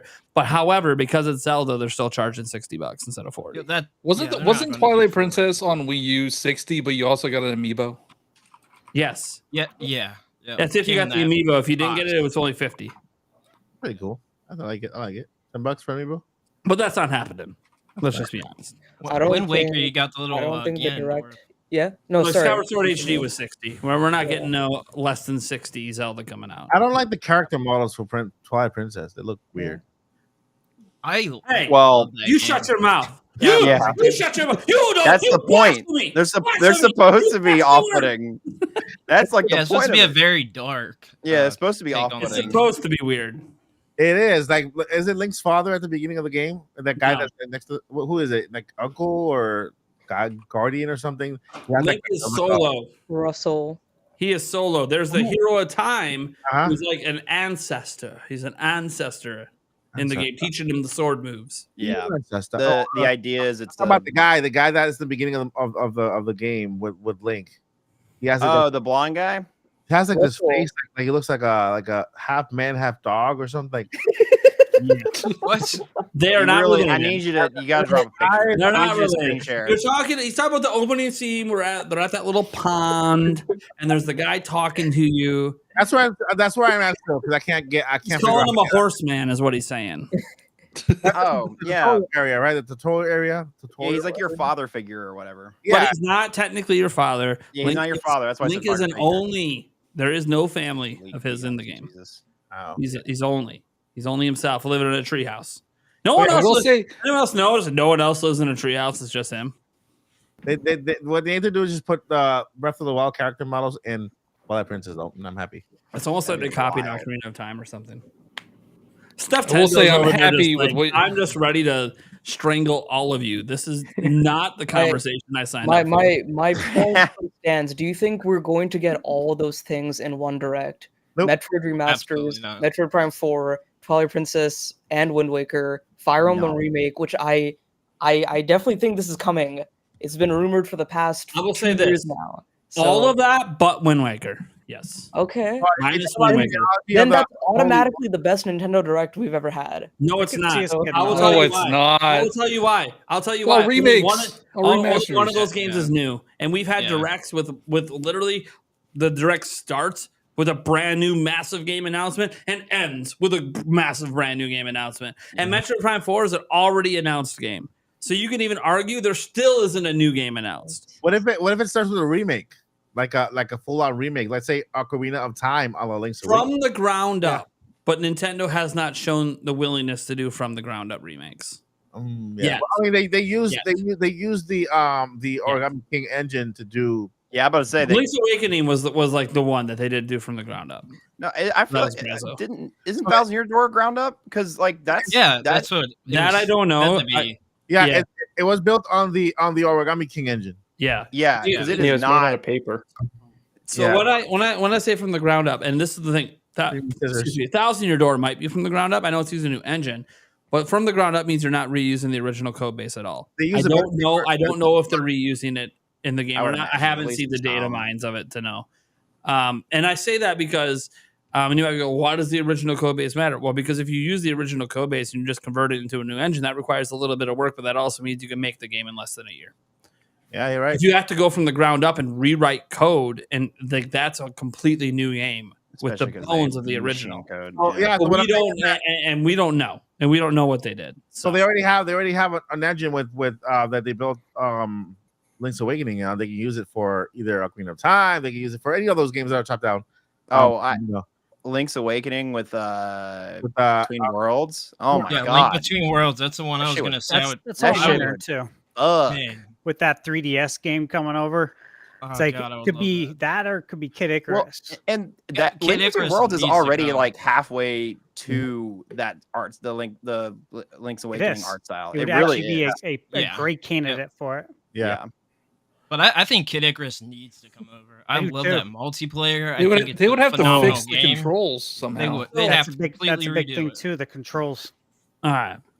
Steph Tendo, what do you want in this direct? So, well, two things. I'll say what I think we're getting. One game that one series of game that we're missing out on. We didn't get one last year. We got one the year before. I think we're getting a Warriors game this year. I think it's something that they can easily do. The last one we got was Three Hopes, which was, 2022? Mhm. So it's like they didn't get one last year. I think this is the perfect year. Honestly, I'm not a big Xenoblade fan. Xenoblade Warriors. I think we're going to get Xenoblade Warriors. I Yeah. really think That makes sense. I would love Xenoblade Warriors. That'd be so Yeah. sick. I would get it because I love the Warriors game. So it's like, oh, if that's a way to get me into Xenoblade, sure, Hell why yeah. not? So I- yeah, It'll that's have- something I It'll Go have a ahead. lot of spoilers for the games, but it'll be a nice way to It'll get be it. so good. yeah, It'll be and I'm so totally great. fine with that. I want mean- to see Imprisoning War. Oh, here we go. Which one? all There's of two them. different ones in Zelda I history. mean, they can use all of them at the same time. yeah, they could. It's our Warriors. What's the I second want to thing say you something want? real quick about Xenoblade Warriors. I think that is the game, like aside from Imprisoning War, that makes the most sense to do because of how it'll fit into Xenoblade 3's world. It just makes lore sense. Like I don't want to talk spoilers, but it would make a lot of sense. And I think the coolest thing about that is a lot of these Warriors games gives us a lot of Elseworld stories and like different kind of interactions from characters that we wouldn't usually get. Yeah. And that's one thing that us Xenoblade fans really want. I love how this super chat covers your face. It's Yeah. beautiful. I know, wow, you really I just like wanted to it get now, to the super Sam. chat quick because these are some predictions that for the direct. You got like Mario Party, Mario Baseball, Fire Emblem Echoes, maybe Genealogy of the Holy War. We got Xenoblade Chronicles X. That would be, gosh, I want X to come over. Yes. so bad. X I is do coming too. to Switch too. X is My favorite. potentially Legacy, but I don't think it's Legacy. But yeah, I think it's coming to Switch too. So we got Metroid Prime 2 and 3 dual pack out there. Mario and Luigi. Yeah. Silk Song. Oh man, Silk Song is Setting rated. yourself up for It's failure. rated. I don't know. Here's the thing. Here's the thing. I don't think Silk Song will be there because I bet you No. it's supposedly coming to Game Pass. I bet you it's going to be in Microsoft's event. Microsoft, Xbox. Oh yeah. again. Shadow drop that day in Game Alright. Pass. Yeah, it could be Shadow Dropped or something else. Dragon Quest 3 HD2D, which we already, that's a big rumor, obviously. But the Kid Icarus Uprising, I love that call. Yep. That This speaks is not right to a- Game Junction. Game Junction's happy seeing Kid Icarus Uprising on that list. I think I'm don't super happy. Nintendo. This is not that's a spoiler. That's not a wish list. Okay, you know what, Mike? I worry a little bit. We did a direct predictions with you on the old show, and you listed a direct that literally was the greatest gaming event in history and said, this is happening. And then, like, none of it happened. I can up it. You can up it? Okay. Donkey What's your okay? You up it. What's your Kong. prediction? This is a direct only for Switch games, by the way. They All right. literally said there will be nothing Switch 2 here. So what do we got? Okay, so we're gonna start the direct with the Zelda remake, Ocarina of Time. Okay, at the beginning, right at the beginning. All right. After that, we take a little ride towards third-party games. Port of Call of Duty from the Wii U towards the Nintendo Switch because they can handle it. Why not? And that'll be the beginning of the 10-year contract or the blood pact they made or whatever. After that, we'll go back to Nintendo NSO. GameCube comes to NSO. Okay, Oh my god. with never. Mario Kart Double Dash, we got They're selling each game for $50 a pop. so yeah, the- no, they yeah. No way that they bring the games. GameCube has over 800 and something games, and so not all of them gonna get ported, right? So those games that don't get ported, they live on NSO, right? We're not gonna get another Mario Kart Double Dash HD because Mario Kart 8 Deluxe is taking over the world, you know. So we got Mario Kart Double Dash, we got Smash Bros Melee. No way. Oh my god, no, I'm sorry. With online support, that would be dope. Yeah, It would be. It would be but they're not gonna awesome, do but it. I think Nintendo would rather murder a person. Give Melee the Melee community any. But the thing is anything. that Smash Bros. Melee will be working on those new servers, and that way those new servers will Yeah. be you know, for the community who does now Smash competitions, Melee will be on NSO. After that, Luigi's Mansion 1 because it's not coming to HD. We got the 2. And then the other one is Animal Crossing, the original game for the cozy gamers, right? That's on NSO. When we got DS, the DS is coming also to NSO. DS I could see 1000%. I could see. No. DS. The DS NSO. Are they increasing the price in this scenario or no? No, No, this is his Right. dream. same price. They're actually I- dropping it. They're yeah. dropping the They're price. dropping it. Yeah, there's no expansion pack anymore. It's just standard $20 a year. So same price.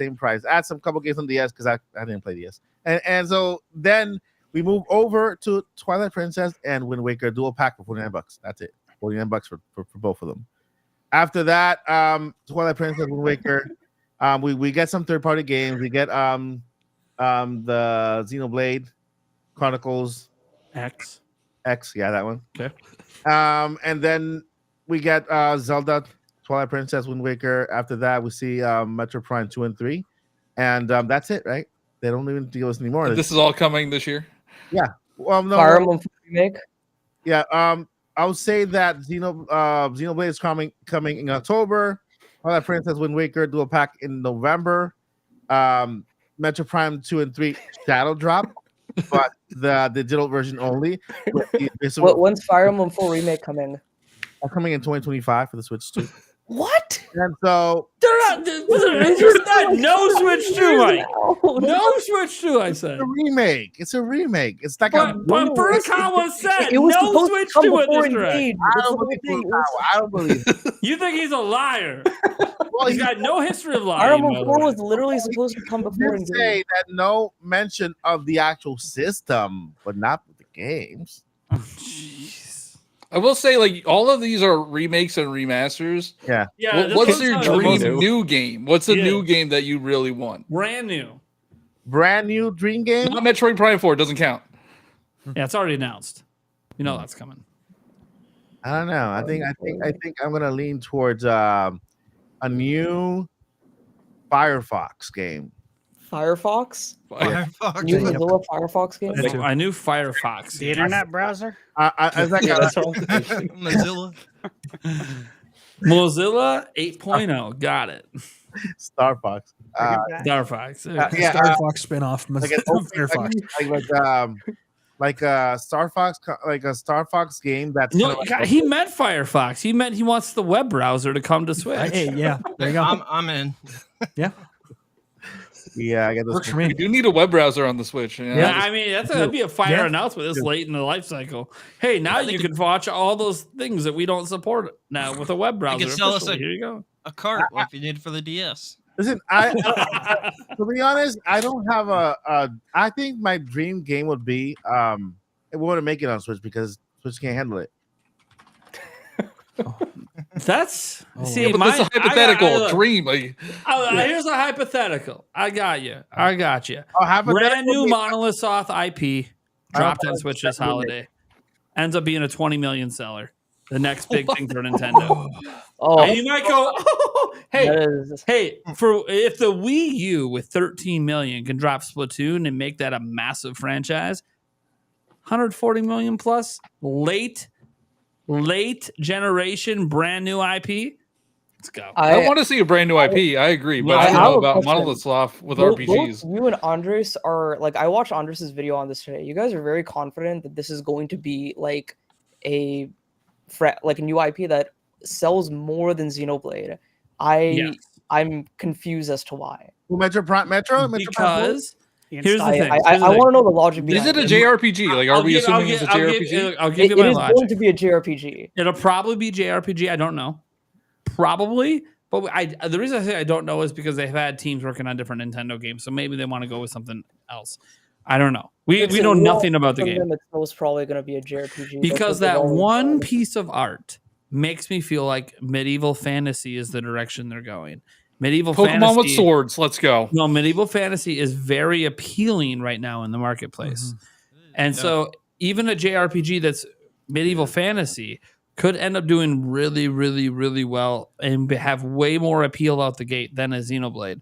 And I will say right now, if it is the big game they launch at the end of this year, by the way, I don't think it's coming. It's going to be year, a legacy. If it is a new game, new IP launching this year, it will be the game getting all of their marketing. All of their marketing will be towards that game. Which, by the way, I will note they haven't like marketed the hell out of Xenoblade in the past. Yeah, they have. No, not.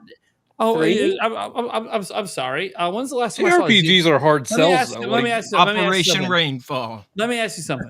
When's the last time you saw a Xenoblade commercial during a major live event on TV? 10 years ago. It's actually never happened. I've never done it. I don't know. Twitter. It's a JRPG. Like they don't never done it. They'll do Twitter drops. They'll do 15 minutes in a direct that's 10 minutes too long. On a TV commercial. No. I mean, we did just get Final Fantasy that much. So I don't know. The only commercials we get now are for prescriptions. I like that you guys are optimistic about this new IP. Here's why it's going to happen. Temper your the debut trailer is going to end up with 20 million views, and that's going to be like, we're marketing the shit out of this. Yeah. It would, yep. What is the highest selling JRPG? I think it's Persona 5. I agree with John. Even if it's because we don't know what it is, it's a mystery IP. There's a massive barrier for entry. No, here's all they have to do. Let me tell you. This debut trailer for a game coming out this holiday, they don't tell us the title. They don't even tell us the companies, nothing. It's just it's a teaser. And teaser's looking badass. Think 2004 Twilight Princess teaser. But instead of it panning out and showing you what the game is at the end, there's just a little flash of a Triforce, and it gets all these views because people think it's Zelda. But it's not. Oh, my God. It's not. It's a reference to the religions in Japan of the ancient world. But we don't know this at the time. And so that trailer gets 20 mil, and that's what builds the hype. They decide we're going to tease you in a way that builds hype for something that you don't even know what's coming. And then when they drop the actual trailer and it gets all these live views, like millions and millions of people watching live, I think it's the debut of the new Zelda game or something. All of a sudden, they're going to be like, we don't even mind that it's not Zelda by the time they're done with that debut. Because it's going to be so badass. It's going to blow your mind so much. It's going to be why like everybody gets so disappointed. It's going to be like the Elden Ring debut. It's just going to blow people's minds. Wait, this is the Nintendo game? Yeah. What is happening? This is badass. I applaud your optimism, but expectations in check. We have to wait and see. Here's the thing. I'm going to tell you why I think that the Monolith Soft IP, like a real reason why I actually think that it's going to be more popular than Xenoblade. It's because I think that the new IP is a combination of their total experience as a dev company. I don't think it's the Xenoblade team. I think the Xenoblade team is going to keep making Xenoblade. Okay? Yeah, I'm saying Xenoblade 3 was the whole culmination of everything they learned from. Yes, but I think there's more Xenoblade coming. I think there's more Xenoblade coming. Yeah, I think they just went to the next. Okay, yeah, continue. The reason I'm saying this is Monolith has worked on a lot of IPs. They've worked on things such as Mario. They've also worked on Zelda. Right, they have a huge team that works on Zelda. The team's probably still working on Zelda. To be fair, the Zelda's always making new stuff. Okay, fine. But I think that there's going to be members that have come from all. Like, I think this new IP is made by a new arm of Monolith Soft, not the Xenoblade team, not the Zelda team. But there are some people who have migrated over to bring their experiences in to help them start. And I feel like this is going to be a very different game than we have seen Monolith Soft make before. And I think it combines all their experiences where it ends up being, it's still probably an RPG, but I fully believe, and call me crazy, I think it's going to be made in a live action Western RPG style, and that's why it's going to take off. So like a turn-based? Because Nintendo does not have a Souls-like? I don't know if it's going to be Souls-like. I'm saying, think about even like an Elder Scrolls. It doesn't matter. It doesn't have to be Souls-like. I'm saying Nintendo, what's the one major, really popular genre they don't have? They do not have a Western RPG. And you don't have to be a company from the West to make a Western RPG. Right. It's a particular style. Monolith Soft likes Western RPGs quite a bit.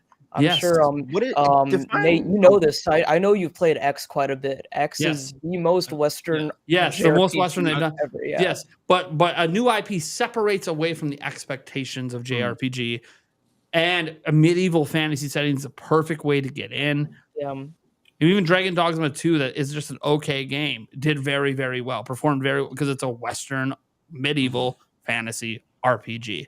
If they do that and it looks really, really effing good, that's the thing. If it looks really effing good, it will spread among all of the Western RPG fans and could become a must-own game. Now, do I believe that type of game is much better served on a Switch 2? Probably. I don't think it'll actually be at this direct, but that's what I think. Ooh, And you can say it's Hopium. Of course, it's Hopium because What's Monolith Soft's Legacy? only ever done one type of What game. this is This gonna is a be? first party game, right? This is a first party game from Nintendo. Yes. Can you imagine if they did they went the route of Kingdom Hearts and they added all these Nintendo IPs into this RPG? Oh god. No, I'm just saying this answers the call of people wanting those big Zelda games more often. Well, you're not going to feel that way anymore if you have a massive Western RPG releasing in between every big Zelda game. I know what it is. It's the last story in Pandora's Tower. Oh Arya. yes.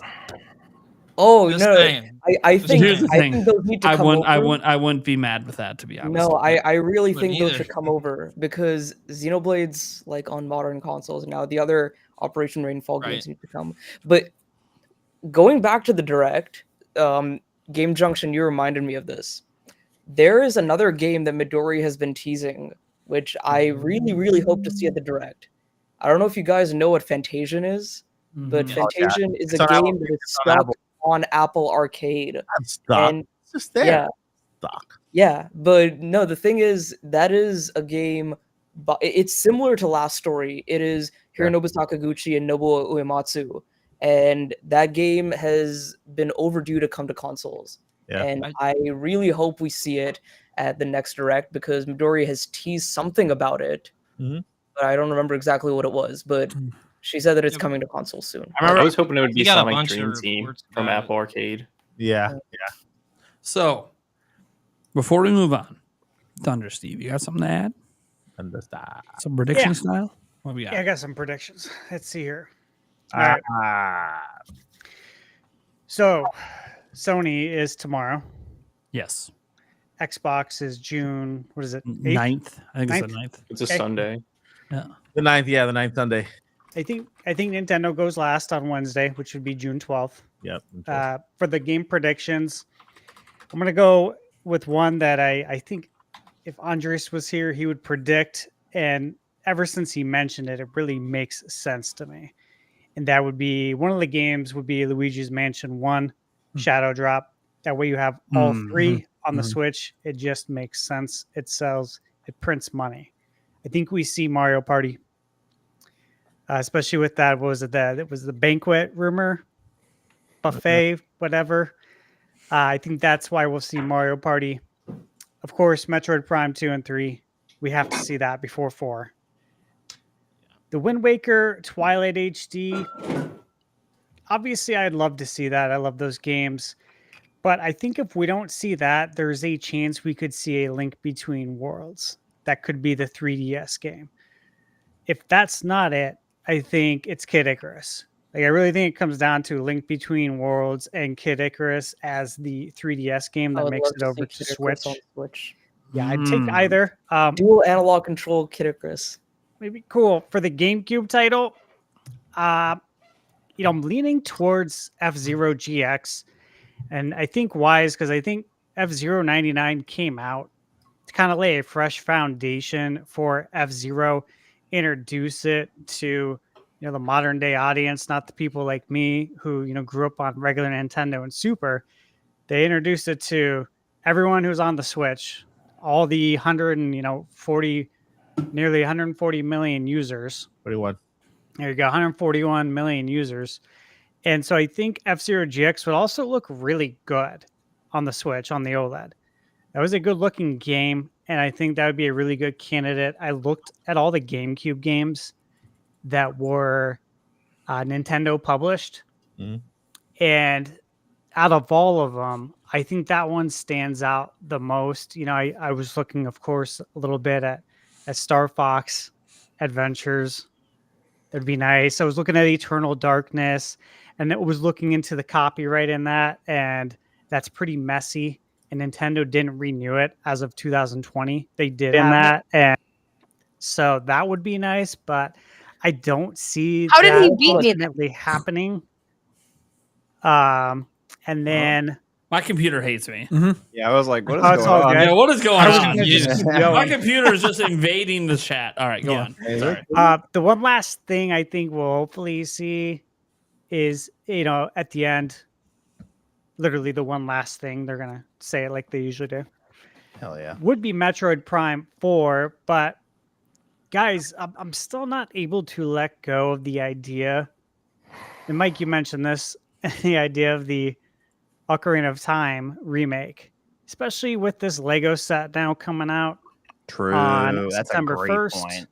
It's a Yeah, fantastic and point. when we heard about this a year ago, right? You guys remember when that Lego leak dropped? And I don't know anything about Lego leaks, right?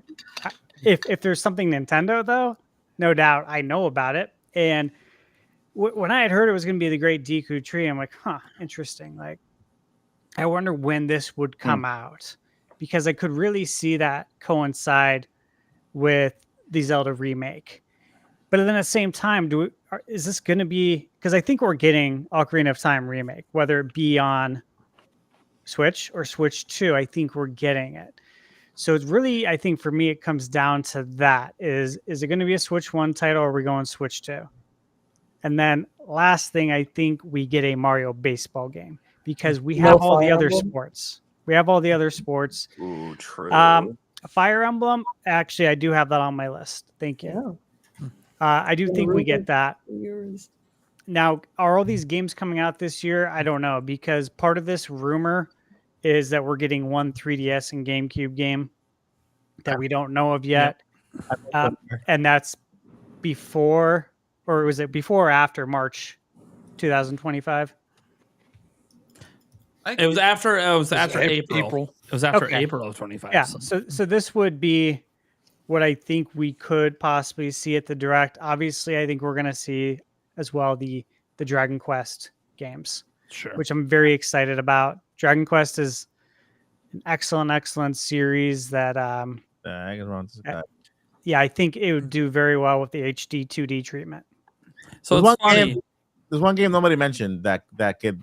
I think I can say if they follow the trend, it is most likely going to be announced, because this is an Olympic year. So Oh yeah, you're right. right. right. I thought they broke awesome. that deal though. Yep, I thought they weren't involved in that deal. Yeah, I don't know. Who knows? I don't know. Now, what I wanted to point out quick, there's a reason the Zelda Lego was not a topic today. Oh yeah. For those who don't know, Yeah. I love already Lego. reported on this Yeah, like bunch of over a Lego. year ago. Yeah. We got. And good old Nailed. Lego, the company, decided, hey, you're not the source of any of this. You're actually just being a news reporter doing your job. Doesn't matter. But we're going to copyright strike you. And unless you want to take us to court, too bad. So we already knew this was real because I got copyright striked. And yeah, I'm glad it's announced. But I'm going to be honest, guys. I haven't even made a video on it because I'm in spite mode right now. I am not happy that I literally believe in all. It's actually protected by the Constitution, my right to cover that when I'm not the source. Yeah. You can go after the people that originally leaked the images. That's fine. But once it's out there and widely reported, I'm allowed to cover that. And I covered it, and I got copyright striked. Yeah. And I don't have the money to fight the Lego company. Of course I don't. So I just had to eat that. I'm surprised because there are Lego leak YouTube and that was in the channels. heart of my Tears of the Kingdom coverage. Yeah. So it affected my revenue and actually took money out of my pocket. So I am very spiteful over the Lego company. I love Lego. And I've been told by once that happened, I had other Lego YouTubers reach out to me because they felt really bad because I'm on a Lego channel. And they're all just like, oh, yeah, we already know all this. I wish you would, that we could have got a hold of you before you reported it and let you know how to cover it to not get them mad at you. And I'm like, I don't care. It's illegal. They are submitting, for those who don't know, a copyright strike, by the way, it's different than a copyright claim. A copyright strike not only takes away abilities on your channel, such as monetization. The biggest thing that copyright strikes is they're actually a legal threat. They are saying that you stole something of theirs. And that is not what I did. So the only way to defeat a copyright strike is to go to court. So you know why YouTubers generally don't take strikes to court. It's very expensive. Yeah. So I had to eat that. And so they took potentially thousands of dollars out of my pocket with that strike. So that's why I haven't covered it. However, I'm very excited. And I'm probably going to end up buying it because I like Lego. And I learned my lesson with how to cover Lego in the future. Thank you to all the Lego channels, by the way, that reached out to explain to me how to cover this next time. Because it was obviously the Lego thing with Nintendo is new. Right? They haven't been working with them that long. So it's all new to me. So now I know how to cover it in the future without getting Lego mad at me. But it still shouldn't matter because of freedom of press. I should have the ability to cover it fully and thoroughly, not having to tiptoe around it when I'm not the source of any of it. But in the end, I just said you brought it up, and I'm like, it makes a lot of sense. And I do think timing it with an Ocarina of Time thing would be sweet. But it's just, man, Lego. Come on, guys. Come on, someday. Here's my goal: to be a big enough channel someday that I can challenge Lego. Hopefully, I don't have to. Just don't strike me again, please. So, quick question: with those games that were talked about, you said one was the 3DS and the other one was what? The ports? GameCube. GameCube. So, Didn't he say those were coming in 25? Or did he give a date for it? Yeah, they said 25. Okay. 25. All right. Oh, hold on. Before we go on, I What do you haven't really had anything here, but Sure. I'm just gonna throw out a couple of things real quick that could make sense in this. Yoshi or Kirby game. We haven't got one of those in a while. And then Kirby marks the death of a system. Yeah. And then because the Switch sales seem to be dipping, there's going to be some sort of themed Switch for holidays. You'd think that they'd show off in this June Direct, wouldn't you think? Metroid. Yeah. Fire Fire Emblem Emblem, Metroid. Oh man, Fire Emblem OLED. Let me add I would buy that. So let me add to that. I've been following. Nate knows I've been following patents all this time, right? And so at least I discovered the pattern that whenever I see a reissued OLED model patent, is because there's an OLED edition coming afterwards, and I've already tied it to as okay.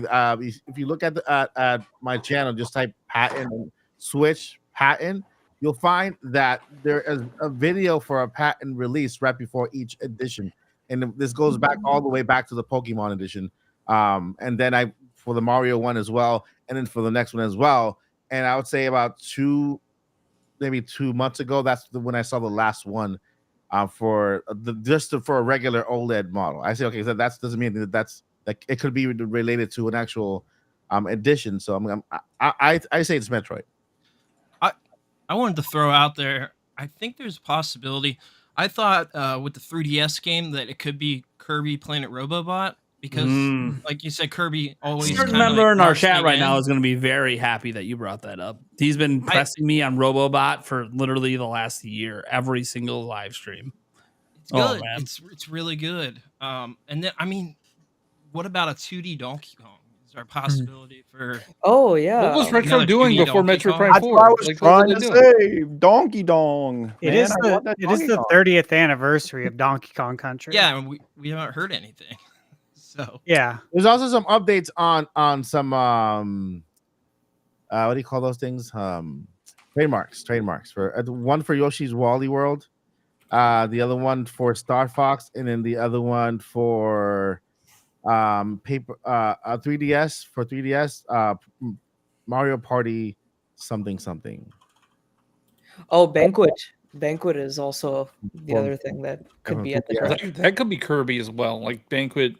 Yeah, like the buffet. So I have a bet that there will be no new Nintendo produced games released this year. It's only going to be remakes or remasters. Okay. And so does that rule out Metro Prime 4? So it does. So the caveat was if it's Metro Prime 4, it doesn't count. But if I lose the bet, I have to eat the one chip. So we're getting no new Nintendo published games this year.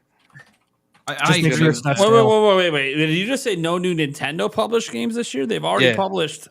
No. Published their 7th coming up in July. Original. Like we had one. Well, I guess two if you count Endless Ocean. So you think there'll be no other possible new Nintendo published game from some random small company? Not this year. No. Sounds like you're about to eat the one chip. I no way. Don't do it. It Don't do could it. literally be like a golf story level game we're talking about. Well, Like, we this got is a big one. championships in July, and that doesn't count because that's just like releases of old games. Oh, so now you're just Well- adding stipulations because that version's never existed. Yeah. But neither have True. any of the remasters or remakes. No, because those literally are the same game. This is not even the same thing as the original 1990s championship cartridge. It's not even. Well, we've already agreed that it doesn't count. So All right. Fair. That's fine. But you literally think nothing. And I'm There's right, no so- possibility. They can't even publish an indie game. what indie games does Nintendo publish? Golf Story, Sports Story, Sports. We're not getting a new Sports Story. There's no Snipper way. Clips. No, we're not getting a new Snipper Clips. That IP is like dead in the water. When they launch another Everybody's 1-2 Switch level game and it's brand Oh, new, and I hope you have to eat so. the one Kirby's chip gonna over screw some me. I think it's garbage gonna be release. Kirby that screws me over, and I hate Kirby so much. Oh Really? man, Get a Yo. new Astral Chain this year. Said nobody or is that saved for Switch 2? Because that is Jeez. Astral Chain. what? Astral What Chain about- 2? Yeah. Astral No, Chain. nobody's brought it up. I'm just curious your guys' thoughts because they always do this. What about a Pokemon game that's something they always like release a Pokemon game when the next thing is out, like Pokemon Black 2 and what else? Emerald, I think the DS was out, right? Yeah, there's okay, I'm gonna bring up another trademark guy. Omega Ruby and Alpha Sapphire as well. Let's see where is it? I saw a trademark recently for a Pokemon game. Those all came out when the new consoles were out. So Pokemon Omega Ruby. Omega Ruby. it and then wasn't I- Omega. Sorry, it was some Wait, if that's the 3DS game, Ultra that would- Sun, Ultra Moon. And then Kirby and Cadence the, of Hyrule. Yeah. Kirby and the Rainbow So I'm saying, dude, there's such. Cadence, like, we're not. Nintendo- No, that was a one and done thing. We're not getting But- anything else But like listen, that. that was public. That's the thing. I agree. point- No, I agree. I will gladly eat the chip. I'm want saying to the release point something is new. one and I done want them to happens do it. all the time. the chips That's are why back. we're pointing out a bunch of one and done things that just keep happening. I'll be happy to eat the chip unless it's Kirby, or like I don't know. I'm gonna laugh when it's some Kirby spin-off eShop only release. No matter. Yeah, the Kirby Dream Like Buffet Dream 2 Buffet, or whatever. Yeah, Kirby We're makes getting championship SNES edition. dude, I can't wait, man. I can't We're getting wait. it. They called I'll it gladly- NES I'll edition. gladly eat That it. I don't means we're care. getting more. It's gonna be great because you're always right. Remember, so like when you're actually wrong I've- on this. so one. this That is a this hard is- bet. This is a fact. I have never lost a bet in my life. Wow. So I'm not gonna Oh, start. So have you ever been to a starting out, all right? casino? You know or why? You just make He's really never smart been to a bets? casino. That's why. He's That's what I was Okay. Go to a casino, you'll be a loser play right slots. quick. Don't worry. Yeah. Thunder said, I think he has the almanac. Say, I gotta take you to go play some roulette. Then. No, here's the thing. Here's the thing. He's laughing. He did. He went once and won the jackpot and has been living off it ever Yeah, since. I'm just living large. Man. Hell yeah. Jeez. All right, Thunder Steve. What are we talking about next, buddy? All right, guys. This is a big one. So this is our top 5 favorite games for Nintendo Switch. Okay. And I will go ahead and go first. I have my 5 right here. Wait, Steve, I Now- got a question. Are we Yeah. doing? Are they like original to Switch, or like can I put games like Overwatch and Cuphead are 2 of my favorite games? All right, let me but- give stipulations. That's a Yeah, good go for it. question. All right, so this is what we're going to do. It doesn't have to be Switch exclusive.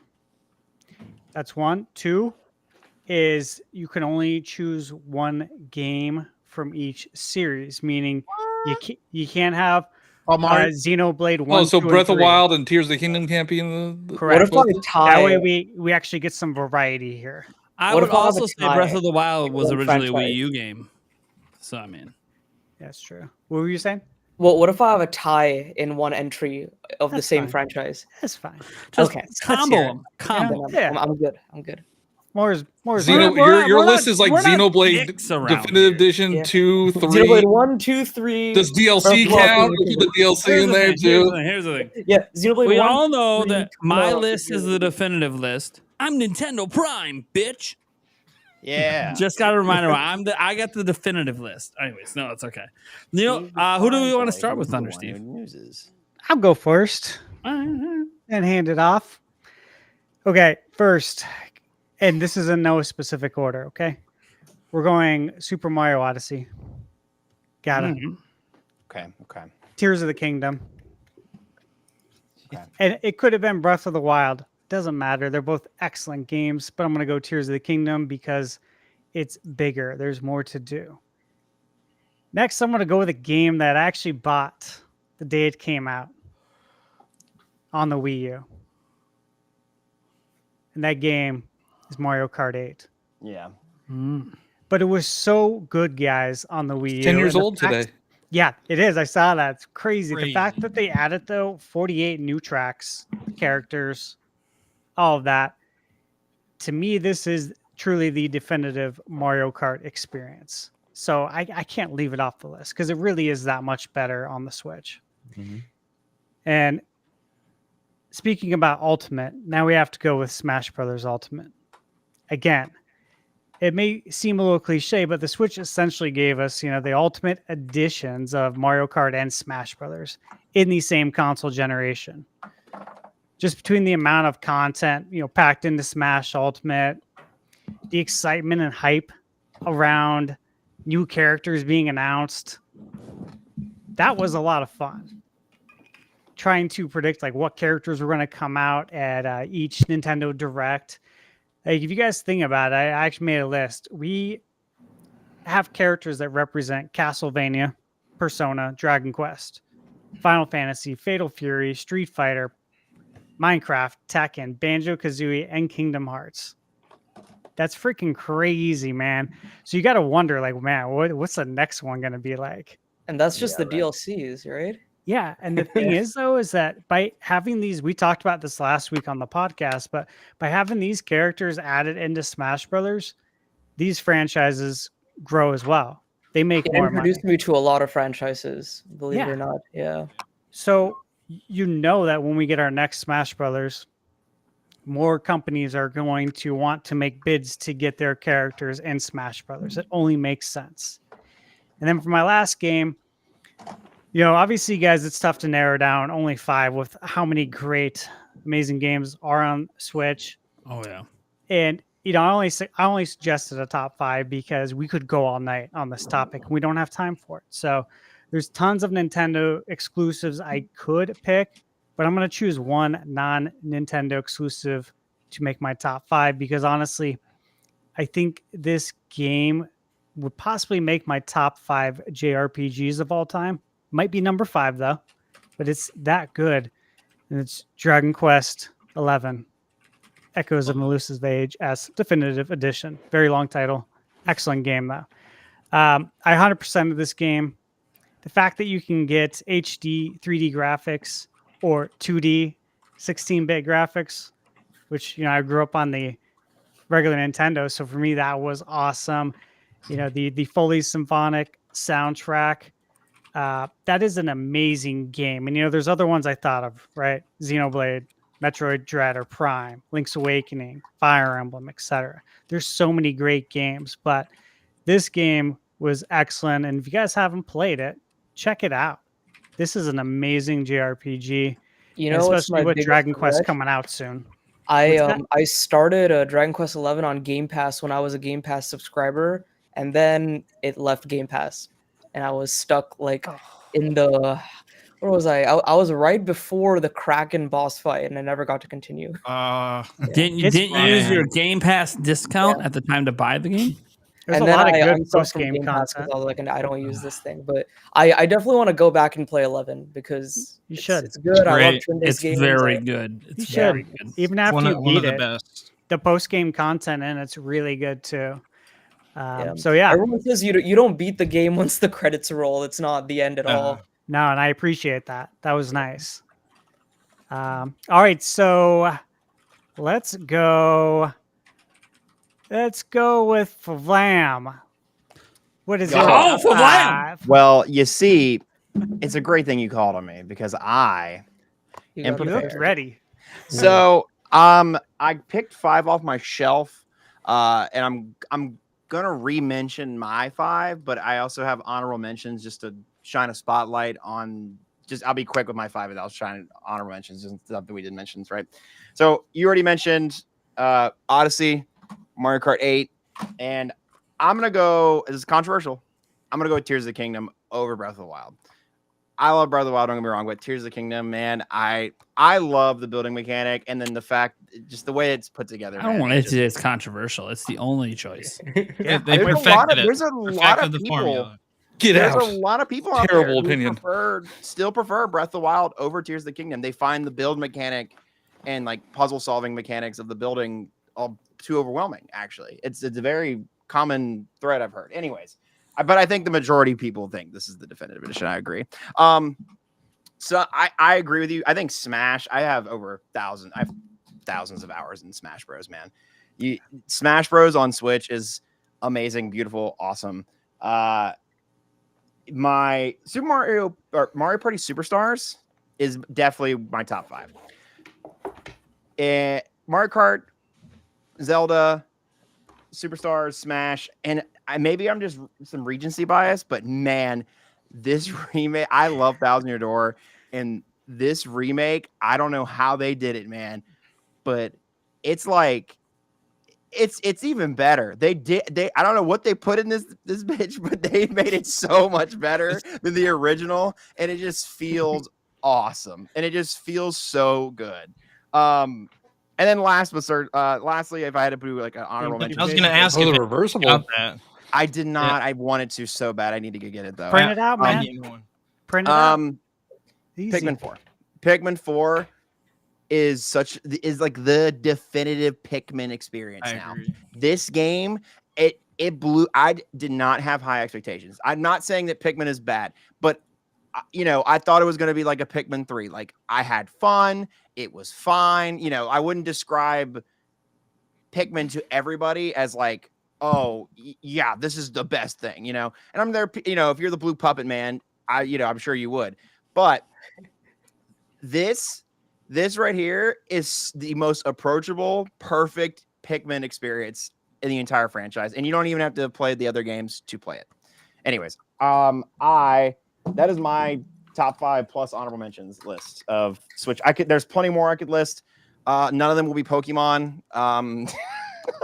I think that's a great list, man. And Poor like you Pokemon. mentioned, you said Pikmin's definitive kind of Pikmin experience, and that just goes hand in hand with what you were saying and I was saying too. Like, we got the definitive edition of pretty much Mario Kart, Smash, and now Pikmin, which is rad. So, all right, how about next? Let's go with Game Junction. All right, my list is kind of boring. It's going to be Tears of the Kingdom, Super Mario Odyssey. I debated on this one, but I think I want to put it in there because I just had a lot of fun with it. Pokemon Legends Arceus. Yeah. Super Mario RPG Pokemon game remake. I know. 5. Yeah. Oh, sorry. Continue. Oh no, you're good. What else did I want to put in there? There's so many good. It's so hard. Like, I really like, Fire Emblem Engage and Three Houses. I'm gonna go Fire Emblem Three Houses. I think that's going to be my 5.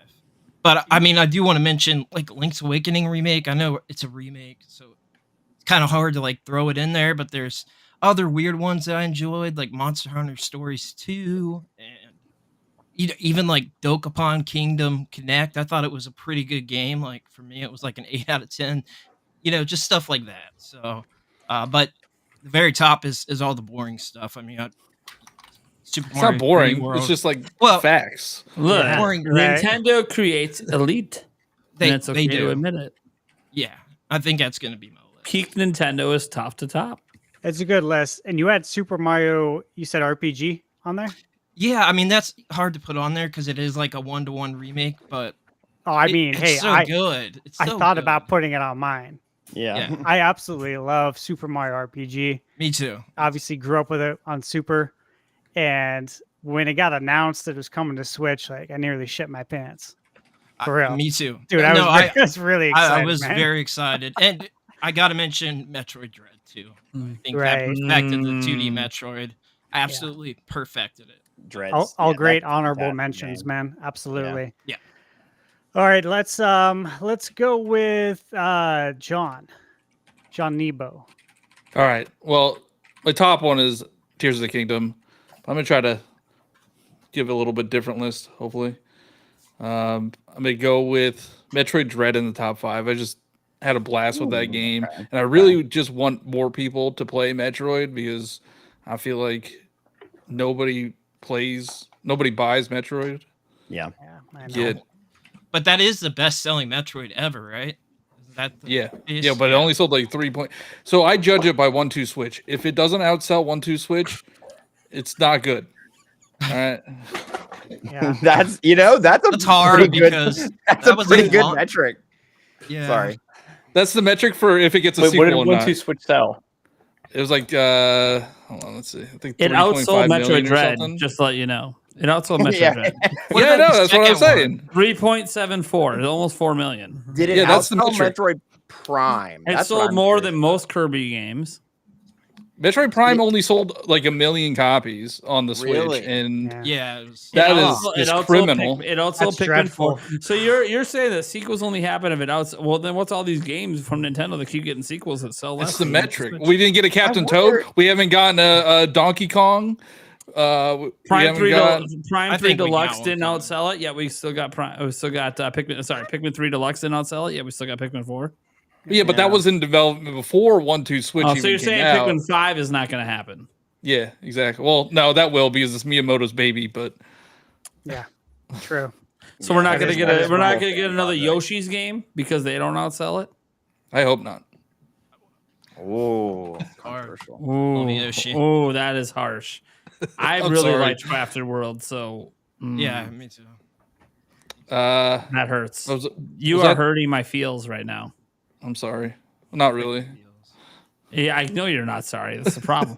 So you're saying, Same with Kirby. wait. So are you shooting down all hope of another Mario RPG game? Because none of them have outsold 1-2 Switch either. What did RPG sell? 3.1. Yeah, 3 point whatever. I mean, I doubt we'll Basically, get a. I doubt we'll get a Super Mario RPG 2. I doubt we'll get a sequel to RPG. We'll definitely get Paper Mario. So you think if Metroid Prime 4 doesn't outsell it, we're done with Metroid? Yes, I'm actually surprised. Wait. So you We think got after, 4. you're saying after Dread became the best-selling Metroid ever, we're not even going to get a side-scrolling Metroid.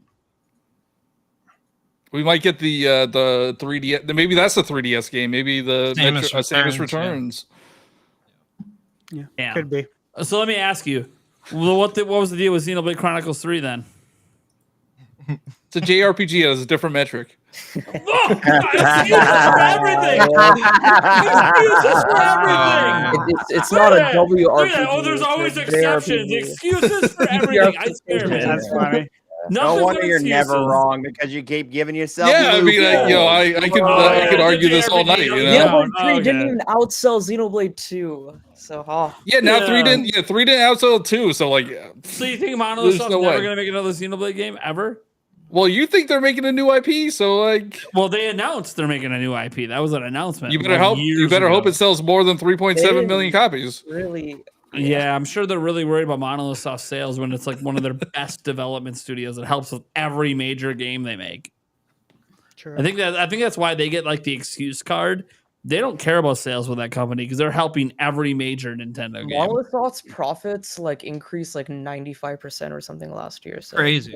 Yeah, dude, their development massive budgets now. aren't that big. They Yeah, don't even have they'll that just big of a become the team. support team. You know, they'll just support all the other teams and not make their own games. Man, What about this is just. I'll have problems if that happens. By the way, I could make a pretty good argument why we haven't had a new Captain Toad because they ported the Wii U one and they believe in one per generation for it, but the Wii U. sucked. No, come on. So when Captain so For when Captain Toad? You know what? I will do the one chip challenge with you for the Switch 2 generation. When a sequel to Captain Toad comes out, you have to do it, and when it doesn't, on the final day that the new platform's announced and it's not out, I will do it.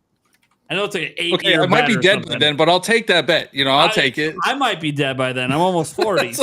Jesus? Someone clip it. happening Someone right clip now? it. Archive it. Clip it.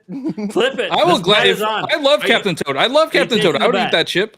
I'd eat that chip. Taking the bet? Yeah, I'll take the bet. Hey, by the way, I really hope the one chip challenge still exists so we're not eating a 10-year-old chip. Yeah, let me tell you, still one chips are not. I got to good. keep track of all these bets I'm making right now because Oh, man. it's going to get out of hand soon. I knew when you came on, I had a feeling you and I were going to bet on something. I didn't know it was going to be Captain well, we Toad. can keep going. I'm a betting man. I just never lose. And I'm infamous for losing all of my bets on podcasts. So check back in 10 years or 10 plus years Yeah. when Captain Toad hasn't released a sequel. Hasn't had a sequel, yeah. I think I got All two right. left. Yeah, you got two. Yeah, you got two left, yep. What is that? It's a Zelda, Metroid. I don't remember that. I'll go with Legend Arceus, like F Flam said earlier. I call it Arceus. Yeah, I feel like if there was to be a Pokemon game, it would be that. Just it's such a step in the right direction. And it's unfortunate that even then it's just oof. It was. I really enjoyed it. I thought it was a good change in the formula, and I can't wait for Legend agree. Zaw. Yeah, AZ is gonna be pretty cool. And then I'm gonna go with an indie game. I love me some indie games. Ooh, I like it. I like it. Balatro. I don't know how to say it. Balatro. Fantastic game. It's a roguelike poker game. Oh yeah. Heard That's good things. phenomenal. Oh, yeah, Been- Blotto. Been Oh my betting God, on there. great game. Mm-hmm. I suppose it's not. I don't know. Do they need to be Switch exclusive, or do they could just be on the Switch? I assume. Yeah, just on the Switch. Doesn't need to be exclusive. Yeah. But that's a good one because you can play it portably, of course. Yeah, I almost great actually things. almost have more time into it than Tears of the Kingdom. Oh, wow. That says a I'm lot. at like 80 hours into this Wow. poker game. Okay. So I guess I need to play that. It's really fun. It's really good. Highly man. recommend. Okay. Good to know. Good to know. All right. Let's go with Steph Tendo. Let's hear from you. My list is going to be nearly identical to you, Steve. I got Smash because this is probably like my number one game of all time. Honestly, I can Wow. play this until I die. And like if like aliens came to Earth and they were to ask me like what a video game is, like I would show them this, right? Like because this is infinite amount of fun, right? It's just like Wow. it is kind of cheating too because it is like video game. So it's like yeah, you can't go wrong with that. So Smash. So if we get invaded and you show them Smash and we don't all die, we can thank you. Yeah, there you go. Right. Hopefully that doesn't happen. Aliens exist. We know that now. Hopefully they're good at Smash or enjoy it. But then number 2, Odyssey, definitely Odyssey because I've been waiting for a sequel to Banjo-Kazooie What is for. that? Oh, The this Steelbook? yeah, I got it from Etsy actually. What? Oh, that's really cool. It's Whoa. super Yeah, cool. nice. But yeah, Odyssey because like I said, I've been waiting for Banjo-Kazooie since Banjo-Tooie on the N64, a proper Yeah. one, and this feels so similar to Banjo-Kazooie on the N64. It is insane how identical it is, and I feel like there's a ton of videos kind of breaking it down, but just the worlds are very similar. The capture mechanic, having different transformations, just picking up the stars and staying within the world, and instead of just kind of transferring you out and forcing you to play a different level, like it is so similar to Banjo-Kazooie. That's why I love it. Next, got to go Tears of the Kingdom, just like everyone else. Yeah. And it kind of relates to Banjo-Kazooie because nuts and bolts. I know everyone was making the comparisons when this first got announced or when they first showed off the car mechanic or the build mechanic. And it is crazy like how different people play this game. Like my girlfriend and I were playing it when it first came out, and she would build she'd put 4 wheels on like a 2x4 and call it a day. And like I would build a literal like spaceship. It would take me like hours to build, and we would have totally different experiences with the game. I think that's what makes it so damn good. I agree. I live streamed it when it came out, and people in chat were telling me to do different things. And the things they were telling me to do was not at all what I was doing, but what I was doing was working and vice versa. And that's what's cool about it is because there's multiple answers to the problem. Yeah, it's insane how well it works. And it's insane how well it works on the Switch. Like, it is honestly a miracle, this game. I know. If any other developer tried to tackle this, they would have failed 100%. It's insane Nintendo was able to get this to work. Yeah. Next, again, back to you, Steve. Mario Kart. Like this is just. Again, if I had to show the aliens something, I'm gonna show them something like this because you honestly you can't get mad, and I still play this game to this day, and over 10 years old, and it honestly like that's my biggest concern is like what are they gonna do to top almost all these games on this Yeah, list? that's Like what it is very scary like where we're heading for any of these games. If we think these are some of the best ones, if not the best ones in the series, it's like Nintendo is got a lot to live up to, and then the last one is not even a Nintendo game. It's Cuphead. This is one of my favorite games of all time. I platinum it on PlayStation. I've beaten this game maybe like half a dozen times. I don't think I'm going to stop anytime soon. I can go in and maybe beat it in about 2 or 3 hours. It's just Nice. the amount of work that they put into this game, and it was Studio MDHR's first game ever. Like this is again going back to like how Breath of the Wild was kind of like a miracle. It is insane how this game turned out, nearly perfect. Between the music, the animation, the gameplay, I have no complaints with this. All I want is just more Cuphead.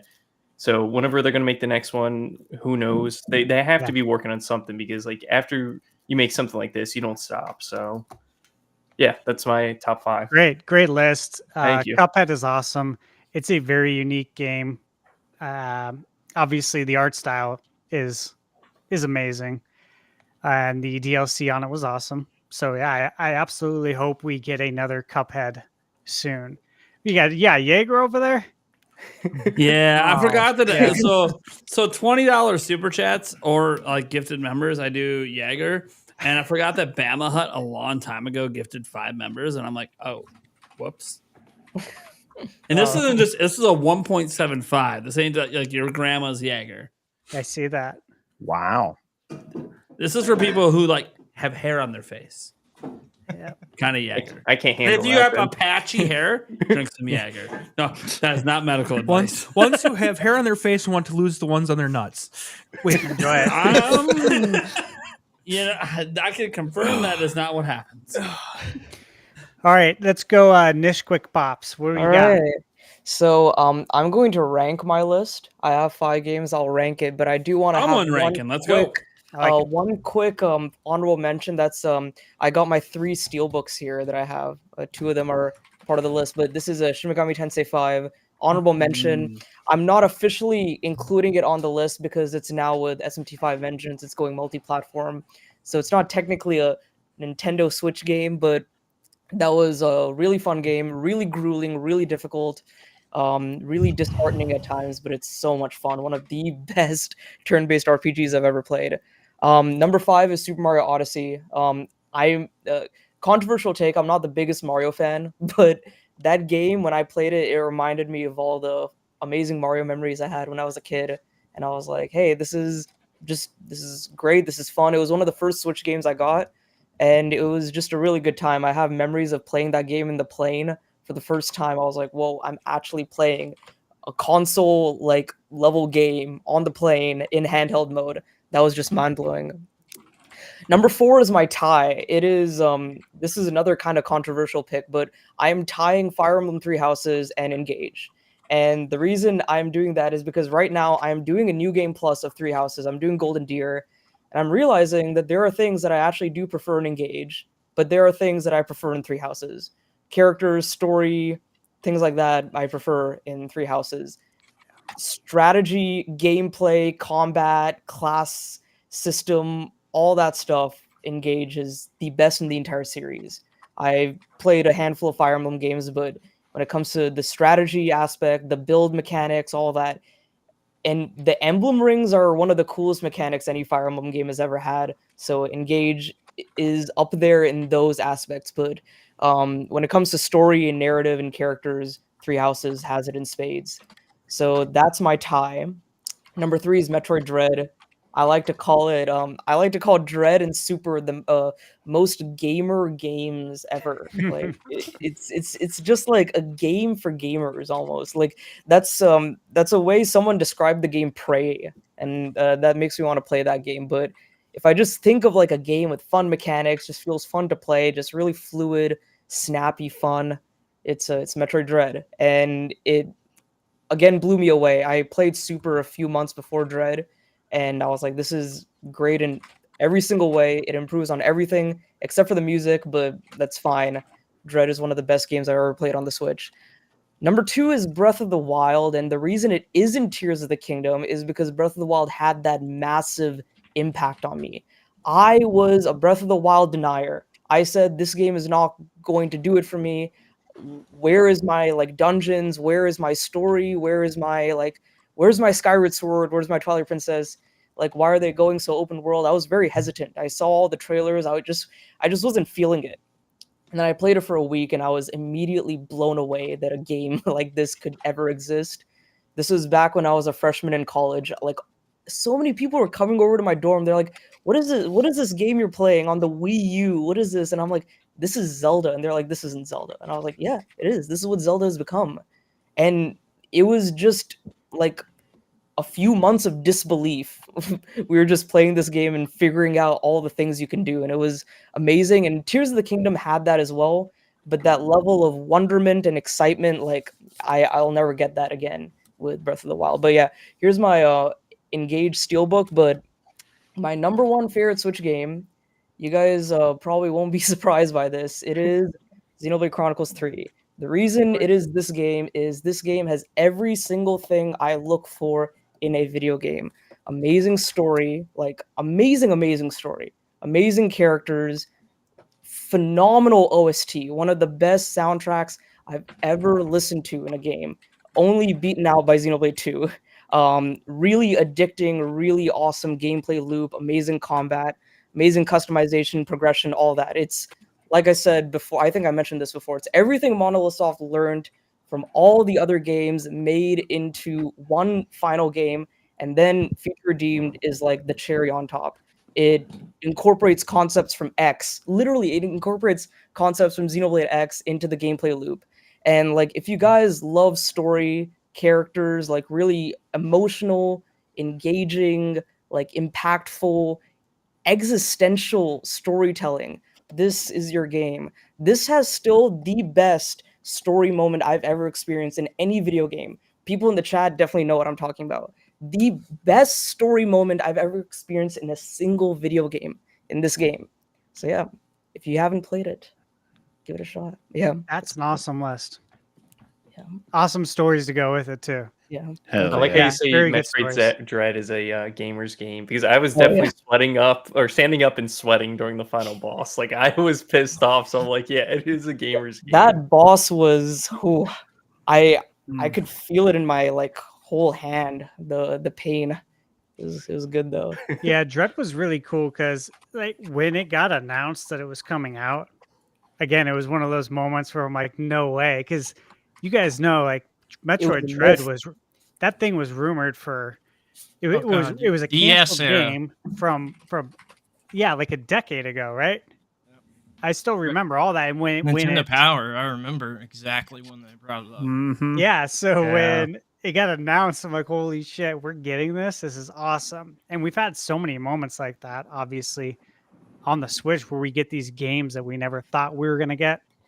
So yeah, great, very good list. Thank you. All right, Mike, Odyssey, what do you got? You're muted, I think, buddy. He's got nothing. You're being extra dramatic there, Garrett. You're still not coming through, buddy. Uh-oh. At this point, I don't know if it's a bit or if it's or what's going on. Because Mike does it as a bit sometimes, so I don't know. He's checking his settings. I can tell it's not a bit. Mm-hmm. Maybe go to somebody else. All right, Eric, can you give us more? I can, just for the sake of being different from everybody else as well. I'm going to start with Kirby and the Forgotten Land. Then I'm going to go to Mario Rabbids Kingdom Battle. Yeah, you're good, Mike. You're Mike. good. Eric's going right now, though. All right, sounds good. Yep. So, Kirby and Forgotten Land, Mario Rabbids Kingdom Battle, Luigi's Mansion 3. Let's go South Park: The Stick of Truth. I have Fractured But Whole, but I haven't played it, so I can't You're gonna love it. Judge on that one. You're gonna love it. And then the last one is super fun and So Boomerang Fu. That one was a Yes. freaking great game. I know Nate and I played it A lot. a lot on a few Prime streams. Gaming Fest last year. Yeah, just a whole hell of a lot of fun. Wait, so shout Eric, out you to you guys put on that one. you put Kingdom Battle over Sparks of Hope. I never Yeah. played Sparks of Hope, so did you play both of them or no? Yes, I have. I like Kingdom Battle just a little bit more. For Sparks of Hope what is still reasons? really good. Sparks of Hope is really Yeah. good, but I think I like Kingdom Battle just a little bit more. Yes. Yeah. Why? God, I don't know. It's been a while since I played them. It's but got That Donkey Donkey Kong. No, Kong honestly. DLC was so good. Well, on Kingdom the- Battle. I'll tell you this because I have the same opinion he does. I think it's the boss fights are just better. yeah, than that the first that one. for sure. I mean, the second one's fantastic, but like the boss fights, just I don't know. Some of the they really just nailed it in the first one, and the second one, there's some good ones, there's some standouts, but every single one in the first one felt like a banger. I will give you that. Whereas like the second one's like maybe half of them are, and that's fine. You know, it's not like they ran out of ideas. They're still good ideas that just didn't hit as hard as the first time around. And who knows? It's one of those things that maybe if it spent more time in development and then went to Switch 2, maybe there could have been some more originality thrown in with some extra stuff. they could Remember, have some done. people actually thought that it was a Switch Pro game when they first saw it. Yeah. Yeah, because Like, it does Ryan visually. said it. He was like, There- "This is running on the Switch Pro." There are some visual aspects of it that are definitely better than the first game. You can definitely tell like they had more time with the hardware. Yeah, I actually think the first one might have been originally being built for Wii U. I could think see I think that. almost any year one game was probably originally built for Wii U. But That they're like, we need some games for Switch. You're moving it over. well, it's probably one of those you talked to partners and said, "Hey, Wii U's not selling." They just Yeah. like we got this new thing coming, put it on there. I'm still depressed about that. Hmm. Bothers me every night. Eric, I like that list. I like that you put Kirby and the Forgotten Land in there. It's a good one. My hope played a is they lot of that. continue in that That direction. game rocks. Yeah, I hope the next Kirby game's Mhm. in the same vein, hmm and we get away from the other styles. So hopefully that carries over. I hope the sales numbers back it up. I don't remember them off the top of my head, but It's like 7 million. it's the best-selling Kirby on Switch. Yeah, it's the best selling Kirby game ever, There we go. So and it sold more than one to Switch. So there we go. clearly getting a sequel. We're in business. All right, Mike, let's hear your list. Really quick. Link's Awakening, of course, over. I like Tears of the Kingdom and all that stuff, but because other game, let's mention Link's Awakening. Just because I want more top-down Zelda games remade, and so this is like the door to that. Bowser's Fury is my all-time favorite Mario game. I know it's a small game, but it's kind of the same size as Mario 64, so it's good. Bowser's Fury, Animal Crossing: New Horizon. I'm a cozy guy at heart. Pokemon Sword and Shield, and Xenoblade Chronicles 3. That's it. Done. Hey, base. Good list. Nice. Okay. Yeah, it's a good What, list. Sword and Shield? That's Sword and Shield, surprising. they all have their backstories, but I don't want to bore you guys. I know it's late, and then so all that stuff. Sword and Shield is a game that my daughter and I play. We kind of grew closer together because of that game. It was her very first Pokemon game, introduced her into the Pokemon games, and so we love that game together. So that's why it's there. It's my favorite game. Xenoblade Chronicles 3. Harry McIntyre Yeah, I loved your interview with him. is a friend of mine. Still talk to him to this day. So like I'm biased with that game, and I'm completely upset that he didn't win voice actor. Oh my! I was so mad when he wasn't nominated. Yeah, he wasn't even nominated. Oh my god, he Hard. does so well. He has a scream in that game, which Yeah. is like the most like intense scream I've ever heard. It's like a heartfelt kind of heartbreak. You feel it. Yeah. Yeah. So Animal Crossing again. I just like cozy games. Bowser's Fury Mario game, and Link's Awakening top. That's it. It's a great list. Link's Awakening, I absolutely love it. Obviously, I loved it on Game Boy growing up. Mhm. And when we got the remake, I was super excited. And I do hope we still get more top-down Zeldas. Because Yeah. there's a group of people who True. love them. And I'm one of them. I love both top-down and the 3D. But I would love that if they continue to coexist. Mhm. Like the Oracle games would be perfect. That's what I was going to mention. I Right. would love a remake. of Yeah. this. So That would be sick. for those games, I picked Link's Awakening on purpose because of that, because I know that's the door towards those games, and a lot of those games that are on a handheld I never got to play. Because if you guys didn't know, I'm legally blind. I can't see through one eye. Right now. I was at 70%. Now I'm 50% on one eye. But I've never played games on handheld. I don't play Switch on handheld. I played on the screen back there, and so when I can play those games, and if they get ported over to, or if I can find some kind of connection, then I can connect like a 3DS to like a big screen or something like that. But yeah. Well, hopefully get more. Okay. I hope we get more of it. And the Mario 3D World, absolutely love that game. Played it on Switch or not Switch, Wii U, right when it came out, and bought it day one. Yeah, I mean, On Switch. Fury is what I believe that is their test ground for that open world Mario that's coming. So I agree. We need to continue Bowser's Fury. I played a bit co-op with my friend, but then we never continued. I game Fun. Continue. I already be like It's much shorter than Xenoblade. I'll tell you that much. I think it's like, I'm roughly 4 to addicted to 6 hours. JRPGs. That's basically all I play now. So whenever I play a short game, I'm like, what? It's over? So Listen, soon? that Mario game, I love it because when you collect the cat shine, you can just continue playing. It's not like you go in the world, come out, have it load or anything. The levels are right there. You just kind of go in those little domes, and you're entering a level, and then that's it. You collect the cat shine, continue playing, and so there's no interruptions or loading screens or you go in pipes, and that's the only way you get interrupted. But that's it. It's just open. That's one thing I like, and I want to see continued in the Mario games. Yeah. I think that's one thing we all appreciate, not getting spit back out into a hub world, and you just can continue playing, which is nice. Mm-hmm. Okay, well, I think we got one more, right? Is it Nintendo Prime? Save the Oh, best for shit. last. Hey, I love it. I love it. Best for last. So, look, everyone knows Tears of the Kingdom is my favorite game of all time. So, yeah, that's number one. We're going in order, by the way. I have a ranking. Here's a game no one's talking about, and I'm ashamed. I'm especially upset with Favlam, who was like, oh, nothing Pokemon. Nah, you can't do Pokemon Legends Arceus. Number 2. It's Arceus. I think it's the Arceus. best I Pokemon think that game. guy was wrong. but all of this in comparison to all of this, Nintendo But Prime. here's the thing. You're saying that, but I think it's the greatest Pokemon game to ever exist. Oh, I 1000% agree. And to It's me, just the that- greatest Pokemon game to ever exist is going to rank ahead of a bunch of stuff that I keep getting more of.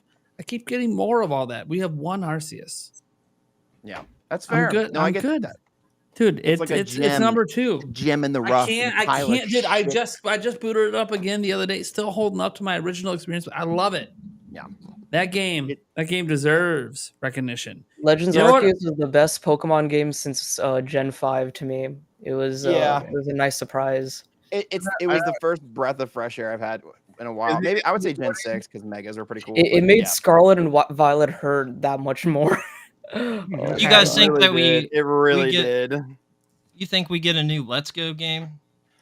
Or are we one and done? I don't know, man. I think someday. someday I do. I too. feel like they're just so the resources are so divided in like how they're developing. I think they're really having an identity crisis with Pokemon, and they're trying to figure out what they want to do to fix this. Because while they made oogles and boogles of money, and they technically don't have,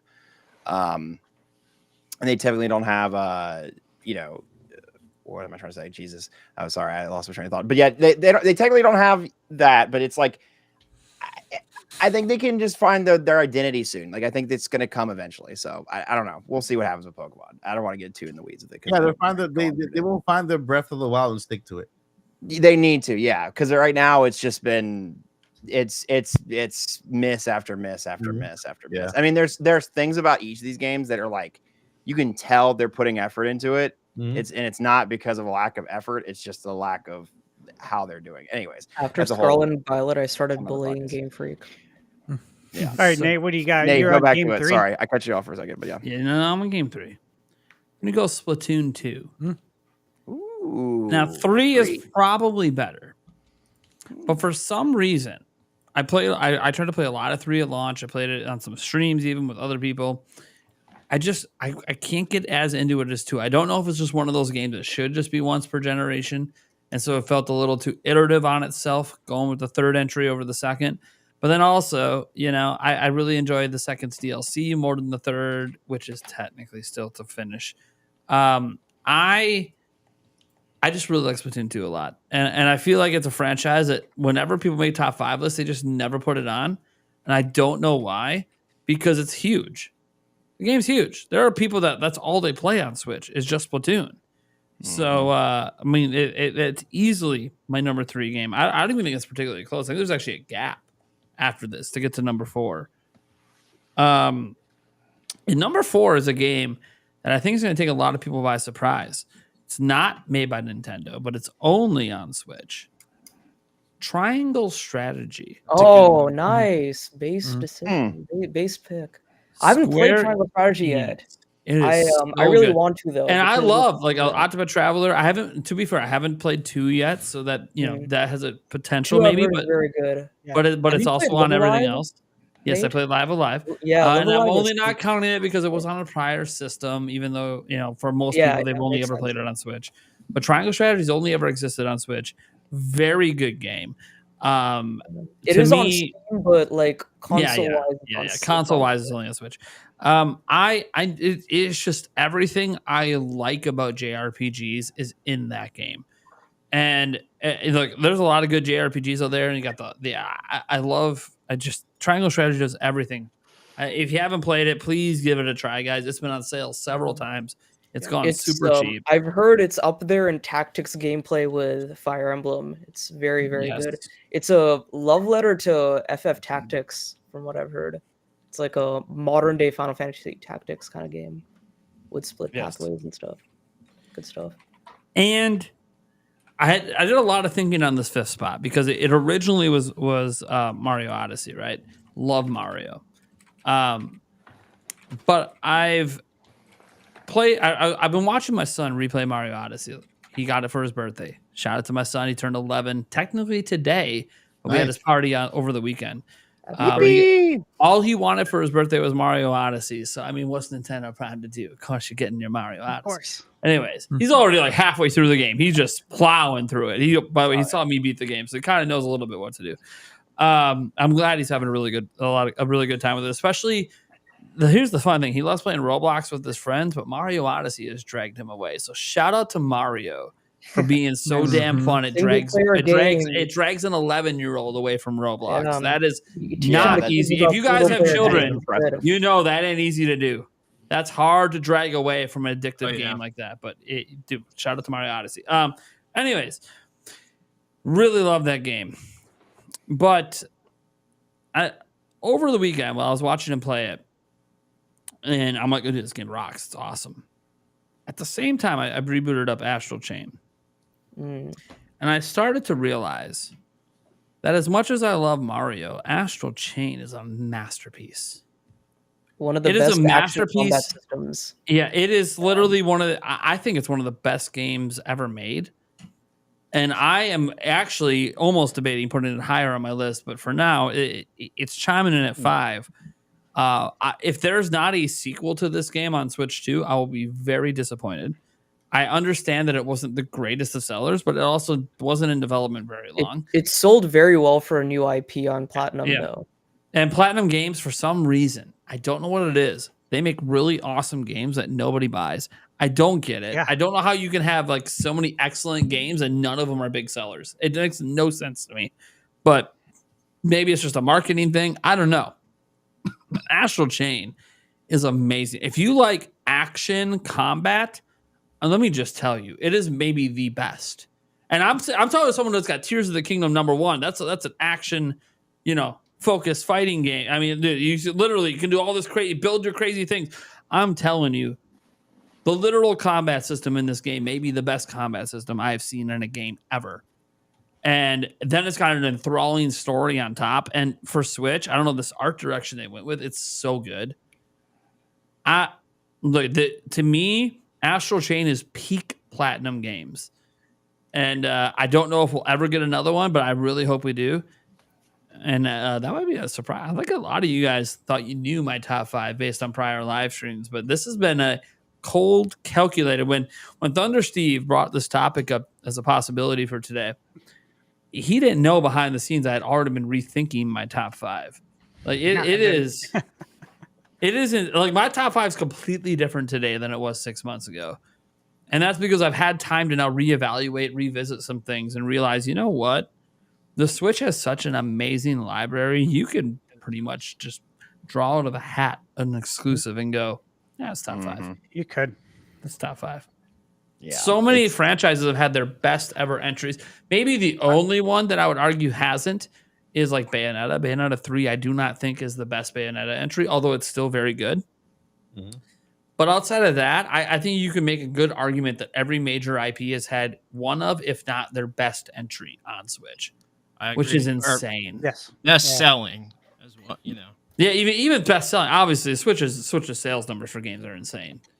But yeah, man, it's just.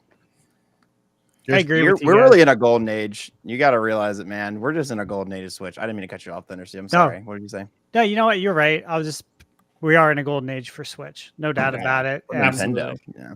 I was going to say, I hope that hopefully everyone maybe heard one game that they haven't played yet. Maybe. I don't know. I know we all game a lot. Maybe there's one game you haven't played I have. and that you're going to go check out now. Yeah. And Thanks, that goes for everyone in the chat. thanks to Nate. I'm going to check out Astral Chain. Looking at it, like it's very good. And it's been on I'll sale. download it and get overwhelmed again. I've played that game, and the combat system overwhelms me. It can be.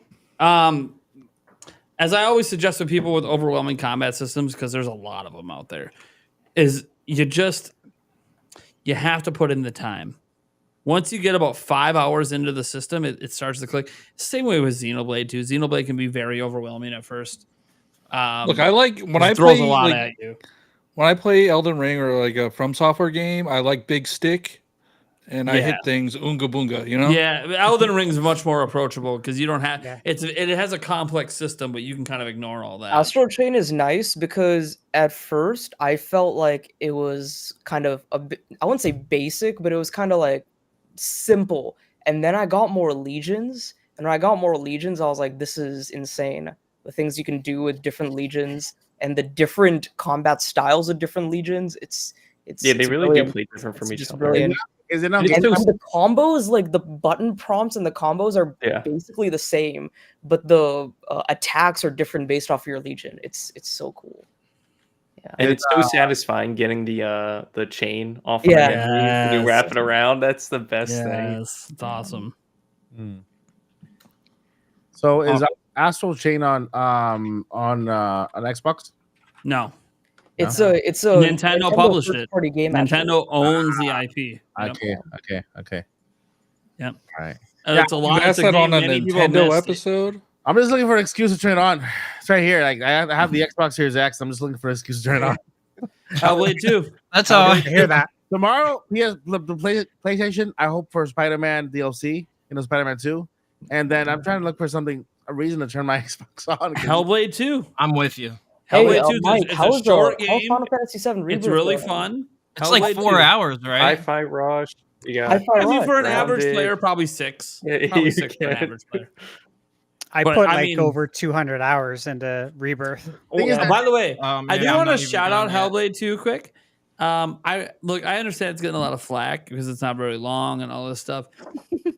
The unique thing about the Hellblade series, it's not a franchise, the not eyes. a tattoo game, not just the eyes. The years.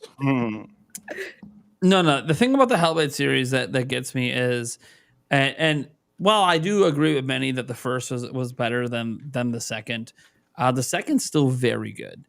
And I know people expected more because they have a higher budget now. It's fine, but the Hellblade is about a character in Senua who has a mental disorder. Oh, I know that. And it's like, it's a serious disorder, by the way, that still exists to this day.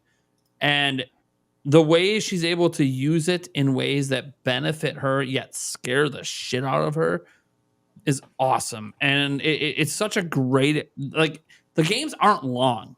I think, like, gamers owe it to themselves to at least try it, because you might try to get an hour and a half in and realize you're almost halfway through, and you just want to see it to the end because you don't understand why this crazy shit's happening. Because it really puts you inside the mind of someone with a mental disorder while also doing some badass shit that happens to look really cool.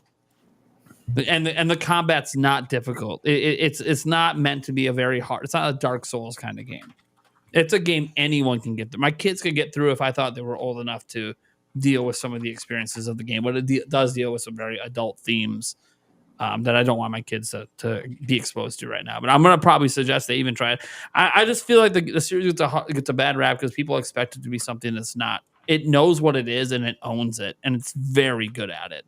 And I want to make sure we shout out games that know what they are and aren't trying to be. They're not trying to go with the mainstream. They're trying. And the visuals. Yeah, they went for high visual fidelity. That's fine, but the game knows what it is. And the funny thing is, that studio knows they ain't getting shut down because Xbox already ordered a third before the game even released. They got the contract locked.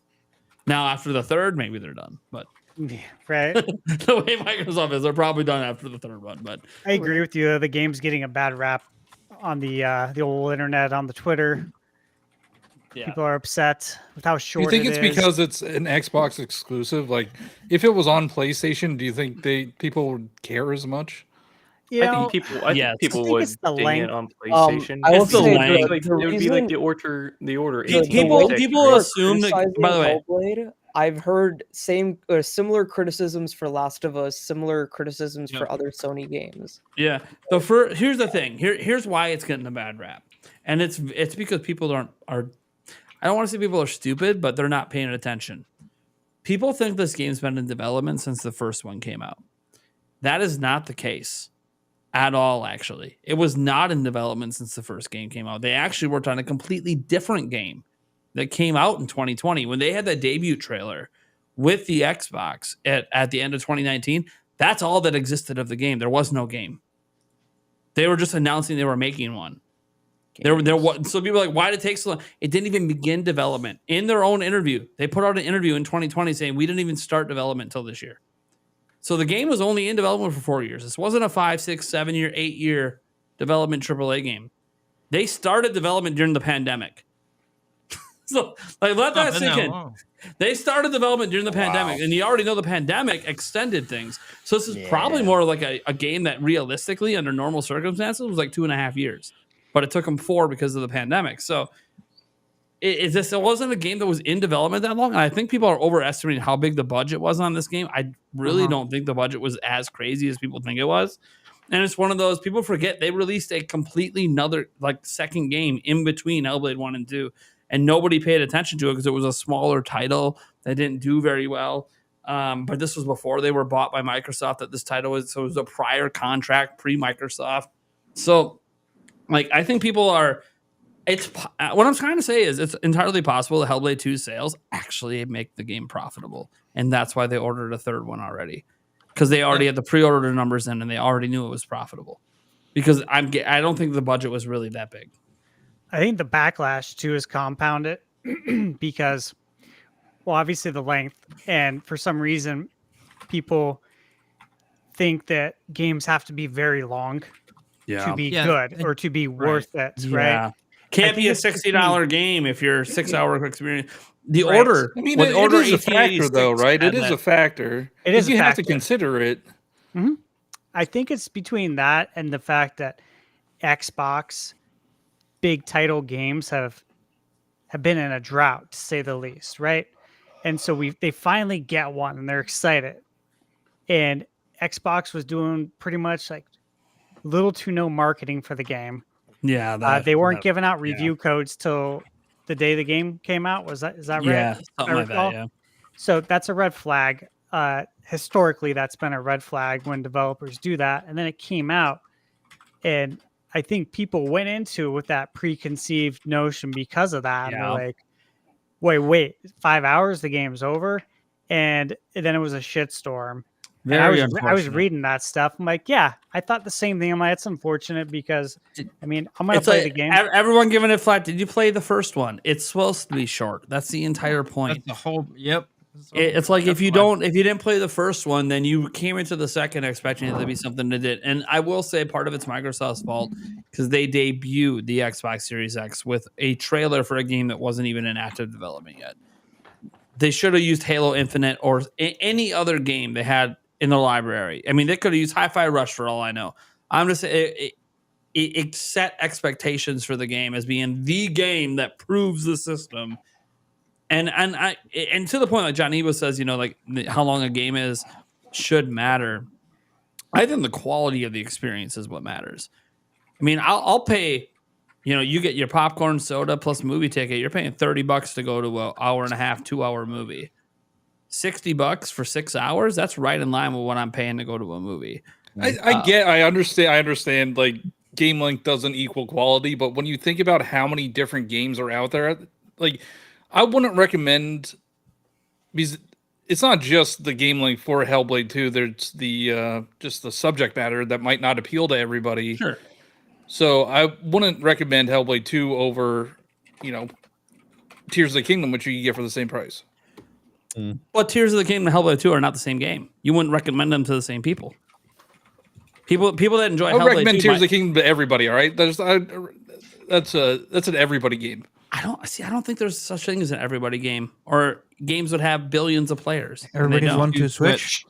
Everybody wants to Switch, yeah. Yeah, it's literally in the title. I'm Come actually on. serious. There are literally Zelda gamers that hate Breath of the Wild and Tears of the Kingdom. I wouldn't suggest they play those games. Go play something else. I don't think there's a video game that exists that's actually for everybody. And Hellblade 2, it's one of those things that it's actually not that hard of a game to explain to find the audience for it.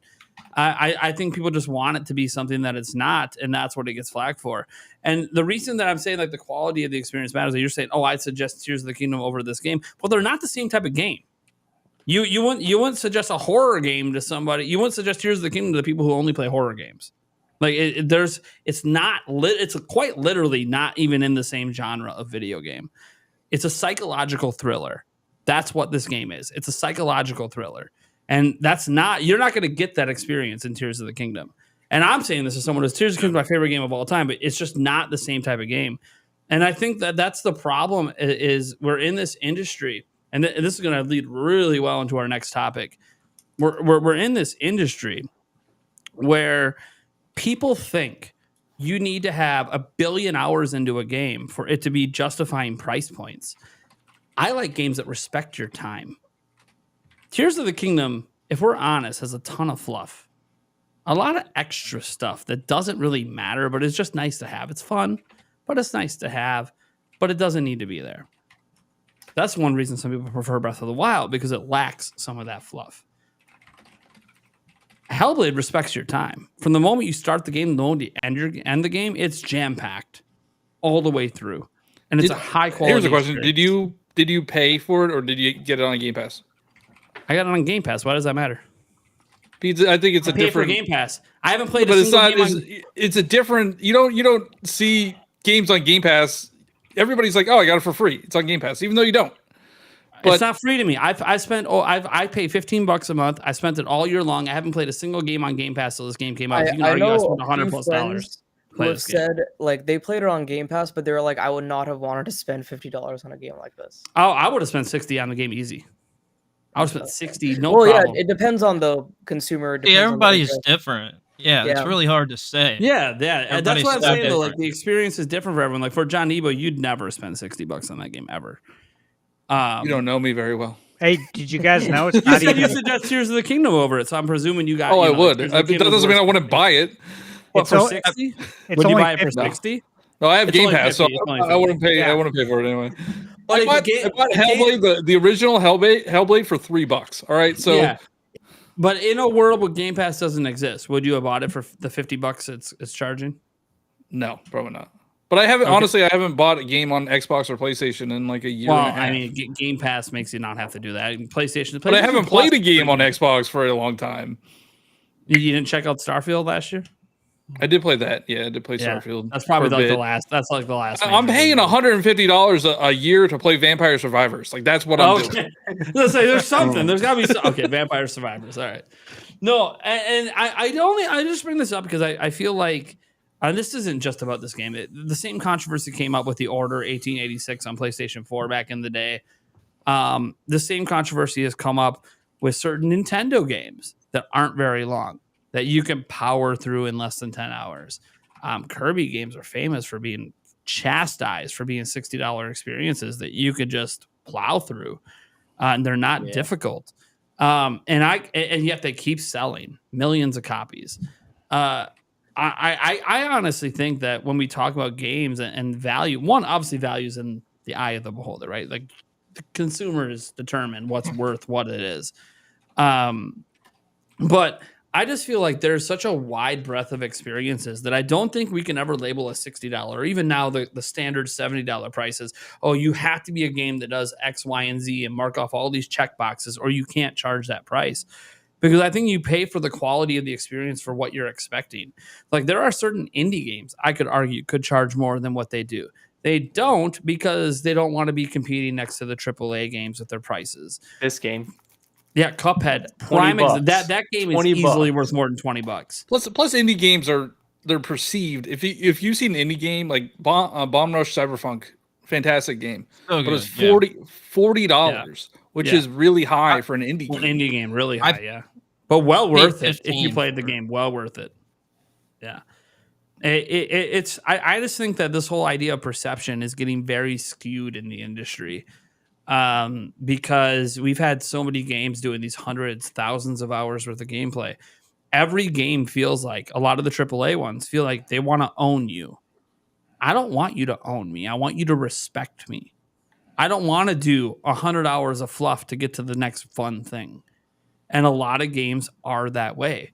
And that's why I think in today's world, and I can just speak to my kids. All right, they're gamers now. They're gaming at the same age I was. They're playing less video games than I was growing up when video games were not 1,000-hour experiences. And it's because every game is demanding all of their attention, all of their time. I actually appreciate when a Hellblade 2 comes along and goes, no, we know what we are. We're owning it. We're a 6-hour experience. That's what you're going to get. And we're going to kick ass from start to finish. That's it. We're not trying to get you to play us over and over again and replay a billion times. The replay value doesn't need to be there because Hellblade's an experience. And it's not meant to be something that gets you the same way the second time or the third or the fourth. It's just not. You just play it. You sit down for a weekend. You beat the game. And you think about the story and the mentality of Senua, and you wonder, man, what else is she going to have to deal with?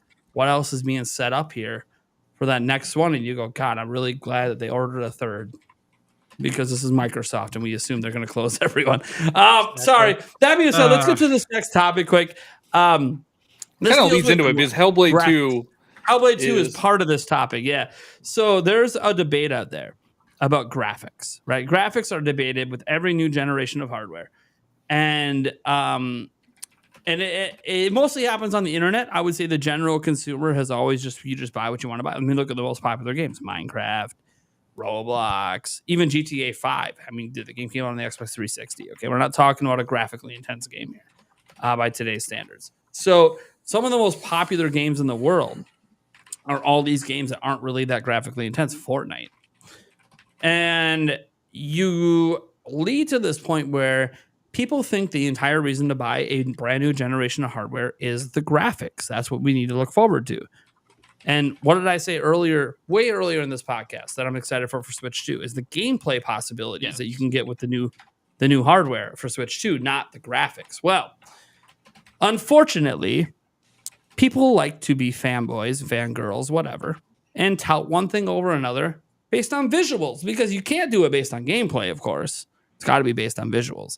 And we have this thing that went up that I thought was funny that spurred me to want to do this. The ears. The ears. So this guy says, "Is this a troll? It's not real, right?" It's a real thing, and he defended it many times in the comments. He's not trolling. He legitimately thinks this is a real point. This is a real point, by the way. I want to point out. It says, wow, Horizon Forbidden West, this tweet for the audio listeners. It says, wow, Horizon Forbidden West absolutely demolishes Hellblade 2 graphics. Another victory for PlayStation. And what it is a close-up of Aloy's ear to Senua's ear in Hellblade 2 versus Horizon Forbidden West. And I want to note, the irony of this screenshot is I did some digging. This particular screenshot comes from the PlayStation 4 version of the game, which defeats the entire purpose of the argument that you need to buy a PlayStation 5 to even have that experience, which the whole argument is how much PlayStation 5 is so much better graphically and all. And it's like, but you could get this on PlayStation 4. This particular experience is on PlayStation 4. I'm more impressed with the braid in the hair. You know, I think Yeah, the braid in the hair. But then Senua was wearing a little helmet thing, so like it's not, you know, And its the angle hair is not comparable, really. I thought Forbidden West was only on PS5. No, Forbidden West is on PS4 as well. Forbidden West DLC is only on PS5. Yeah, the DLC. Yeah, the DLC is PS5. Okay. Yeah, they were trying to convince people who bought the PS4 version to buy PS5. They convinced me. Could I you bet this guy's imagine the if guy this who was like your retweeted. selling point for why? Here. Yeah, like, dude, you got to come over and see Like this something you gear, don't even- man. You know what? Don't Hey, by even the way, see. this So is happening because realistic. Hellblade 2 was obviously the first game they showed off for Xbox to be like, oh, Hellblade 2 is why you should buy an Xbox. And look, we all know Xbox ain't doing well. We don't need to keep dunking on Xbox. Okay, as a platform holder, they're not doing well. We all know this. But now they're probably going full third party, at least the way the rumors and everything is sounding. They're going to even bring Halo eventually a third party. But that doesn't really matter to me. What matters to me is the overarching question. Are we at the point where, because I remember growing up, we'd always think graphics couldn't get any better. Yes. I remember the N64, man. Yeah. The N64 was like, dude, how do you get better looking than this? Seeing Mario Dude, jump out of the Bond, pipe. dude, GoldenEye is so realistic, man. I feel like I'm in the game. I feel like I am 007, baby. And it's so hilarious when you look at that compared to today. But it kind of really does today feel like when you look at games on PlayStation 5, PC, Xbox Series, they don't really visually look that much different from what we were just getting 10 years ago. I have a little anecdote about this. Yeah, So sure. I can tell the difference in graphics very slightly, but Sure. like no, I really can't. I play games which aren't even very realistic. I remember once I was playing Spider-Man 2 and someone came up to me and was like, "This doesn't have as good of graphics as like Uncharted 4." And I was like, "What? How do you know? Like, how do you know that?" And he was like, "Oh, because of this." And I was like, "But like, how? Like, there's so much other stuff in this game outside of the graphics. Like, why does that even matter?" And like, I was like, "Look at the buildings, look at the ray tracing, look at this, look at that." I'm like, why would you like compare games based on graphics when it is like a PlayStation 5 high fidelity game that is known to be like very high fidelity? Like, I don't know. I feel like sometimes in this day and age, I wouldn't say we're spoiled and we can have those comparisons, but I'm like, why would you even come to that point? But for me, I don't play games which are very realistic, Yeah. very high fidelity. Either. Yeah, like I play games like I mean, Fire like Emblem, this Snowblade. isn't, anything crazy. Ocean is but one of the such best a good- looking games I've seen as It of looks late. great, I think it is. Yeah. Yeah, what I find interesting about like these hyper realistic graphics versus like, I think there's a point in here about how the Switch doesn't have top tier visuals. Yeah, there it are doesn't. a lot of Hair. gorgeous Nintendo Switch games. Oh, All yeah. art direction. yeah. Yeah, it's about all the the art art direction. So like if we could have those style on the next Switch 2 with a stable frame rate, like I'm all for it. Yeah. Yeah, Yeah. I mean, look, the frame rate to me and the gameplay mechanics matter so much more. You have a great art style and you deliver at 60 FPS with crazy good mechanics. That's all you really need. And this brings us to a larger industry point that we haven't talked about on our podcast. We focus on Nintendo, right? And Nintendo is not, we're not talking about graphics with Nintendo usually, right? Like, we're just talking about fun and how much we enjoy the games. Well, it's funny because the whole industry seems to be in a little bit of a recession in the AAA space where everyone's been pushing graphics, right? You deliver a beautiful, graphically intensive game, everyone's going to buy it. And that hasn't been happening. Nope. And because of that, people are getting laid off left and right as studios are realizing that we can't keep going for the top tier. There was something that was said in, I forget what video it was. I watched an Asmongold reaction to the actual video that brought up this point.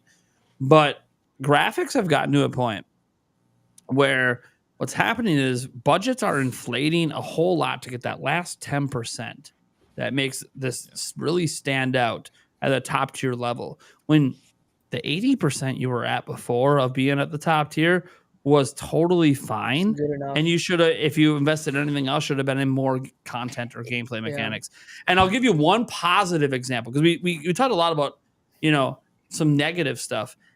Helldivers 2 is not a top tier graphics game. Mm-hmm. It's just not. It's a spectacle. They focused on the spectacle of what you're doing in that game. Not if you actually pause the game, screenshot, pixel peep. It ain't that impressive. There's a lot of very blurry, very dull edges on a lot of things, very bad textures, but it doesn't matter because in motion, everything just looks great. Yeah. And it's all about the and that's a highly successful game for PlayStation. Setting aside the Steam controversy, it's still very successful. It is the top selling game in the United States in 2024 across all platforms. The top selling game, and it kind of to be proved that you don't need to go all the way. Yeah, I have a question for Thunder Steve. Since you've played Rebirth quite a bit, Yeah. what setting did you play Rebirth on? 60. Okay, here's the thing. I Gameplay. played on 60 from the very beginning of the game to the very end, and I kept hearing people on reviews and podcasts always saying oh, the Vaseline blur of the game or whatever. I didn't notice that at all. Check this. I played on my 150-inch screen. What? I have my God. I have the BenQ X3100i gaming projector. Okay? Oh. It's the shit, and I have a 150-inch pull-down screen. Mm. So I played it on that on my surround sound. So my point is, so I bring it up when you say, people saying it looks like there's Vaseline smeared. Dude, I would know. I was playing on a 150-inch screen. The image is huge. Yeah. And it is a visually stunning game. And of Yeah, course, I tried it in 4K too. To see how it looks. We all do that. Yeah, you And, got to see what the difference is. And I looked. I'm like, it's when it you're looks in great, but they areas both look like great. Gonzaga and Nibelheim and stuff, it's so lush and colorful. I'm like, beautiful. It's great. Beautiful. And especially with a combat heavy game like that, I'm like, I'm gonna prioritize frame rate. And if I can't tell the difference in visuals, and if I can't tell what this Vaseline blur thing is, I don't care. I think it's just people complaining. Yeah. For the most part, I that's think so it's much of console what wars. the internet is. You know what I don't get about the console war thing too? At this particular comparison, talk about how amazing PS5 is over Xbox. Do we really need to shit on Xbox's grave? Don't we already know that thing is heading out the door? Do we really need to just remind people? Oh yeah, well Horizon, even on PS4 looks.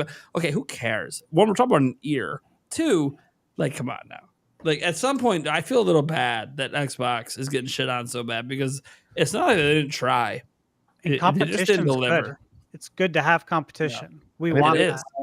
Brings out the best in all of us. I mean, I even responded to it and I said, okay, now we're talking about ears. So then I put up links in Mario's ear and I said, oh man, is Nintendo winning now? That's all because that. maybe these ears really look funny. better. My point was though that who cares? Mm-hmm. Here's the thing. You talk about the ears all you want. Tears to the Kingdom and Mario outsold both of those games. So do the graphics even matter? I think graphics matter to a point for people. There are definitely people that want visual feasts. There are a certain very hardcore sector. I would almost argue they're niche. That they always want to play the most graphically intensive game. And I say they're niche because it's the less graphically intensive game selling more. Mm-hmm. Well, I would say it's the graphics at this point are such a diminishing return. Like you were saying, that last 10% just really, it's not a selling point really. And you can see that with it was such a selling point for Cyberpunk. Right? Sure. It was but it has this, that it was, and it does, and that's not why people play Cyberpunk. When you go into Cyberpunk, you play because it's the gameplay loop is fun. These AAA companies, I think, to get back to that message of the AAA industry and whatnot, I think they're realizing they need to focus more resources on that core gameplay loop. So it's not even about there's a technical aspect to it for sure, and delivering on it and delivering something that looks good. But I think video games have gotten to a point now where it's less about graphical fidelity and more about art style. It's more about how you deliver that experience. It's about experiences over just how it looks. And if your game experience is, oh, we can play this, in 4K, look at something really pretty. Okay, great. I can also go outside and see something in 4K and see something really pretty, or watch a movie. If it's not delivering something that's like interactive, what video games have always been, it's not delivering something that gives you that, the core gameplay loop, then it's not worth it. And that's just, that's just me. I don't know. Anyways, It's just not a selling point anymore, in my opinion. Well, look at think it Pokemon. isn't for Pokemon me is either. one of the worst looking. Mhm. Like Pokemon Scarlet and Pokemon's Violet ugly. looks It's terrible. It's on the ugly. It apology. runs It's ugly. terrible. Yeah. Ugly game. Totally ugly. It's really 25 ugly, million. but I still have Talking fun. about it. Yeah, I think ugly as hell. 25 million. Like It was Nintendo's the problems, proving still good. grounds. Like I always tell people, like, the one thing about Nintendo is a lot of people chase graphics for so long. Nintendo the whole time was saying gameplay. I mean, Even look at how Tears of the said Kingdom that is designed. They Wii even U. said, like, hey, Yeah. we tacked the story on to the gameplay. That's what we're Yeah. doing. Oh, yeah. Gameplay. Okay. Well, Nintendo, turns out that bet was right. And they're the company, I think, best set up of all the platform holders to be like, hey, not only we have the most consistent releases, it's all about the gameplay, man. We don't need to spend $1 billion to make a game. Like Tears of the Kingdom took 6 years. We spent like 120 million. We're not GTA. Could we have a budget of GTA? Sure, but why? We don't need it. Yeah. Like, We don't need a push for that bleeding edge. We're good. And now GTA is a unique thing because the last one sold 200 million. So yeah, they're gonna have probably the biggest budget in all of gaming, and they should. But I just find it really, really fascinating. So fascinating. Steph Tendo, what do you think about this stuff? Graphics, video games. What are we doing? So honestly, like, I think to sell it to like the general public, I think you might need graphics. Like when I'm at the gym and I don't really watch TV, like ESPN is on and I see commercials for games, it's usually like cinematic trailers. Like they might have like a commercial for like Hogwarts Legacy, or maybe it's for like God of War. And like you look at it and I think it makes you do like a double take. Like you look over and be like, oh wow, that looks awesome. Like, oh, that's a video game. So I think that's where graphics kind of do help. But then again, like you look at something like that Nintendo and it's all in the IP, it's all in the fun, it's all in the game. So yeah, so I mean, we're kind of in a weird point right now where I think people definitely need to be cutting back a little bit on what looks good and kind of just focus on like what we've been saying this whole time. Just make the games fun and kind of respect the player's time, right? So What plays that's a well? Huge one. Yeah. Oh my god, huge one. Respecting players' I mean, time. look, I'll give a prime example of a game that totally bombed. Forspoken from Square Enix.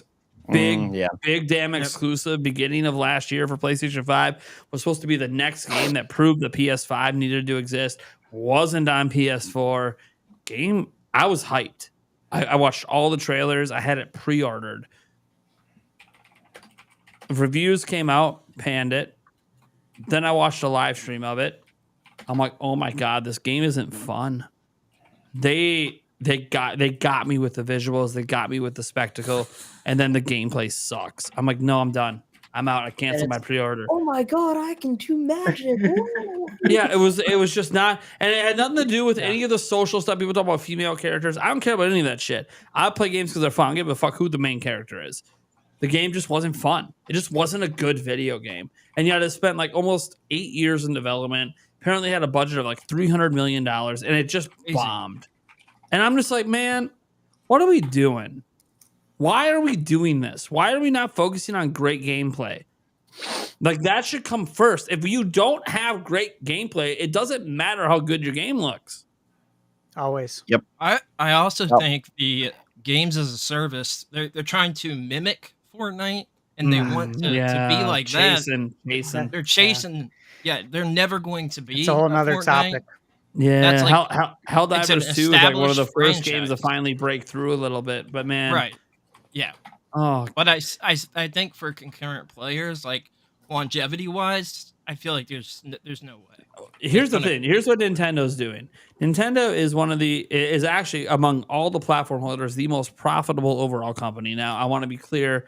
All these companies operate differently. They're not all trying to make maximum profits. PlayStation traditionally over the last 30 years has Sony as a company, because it's part of the bigger company.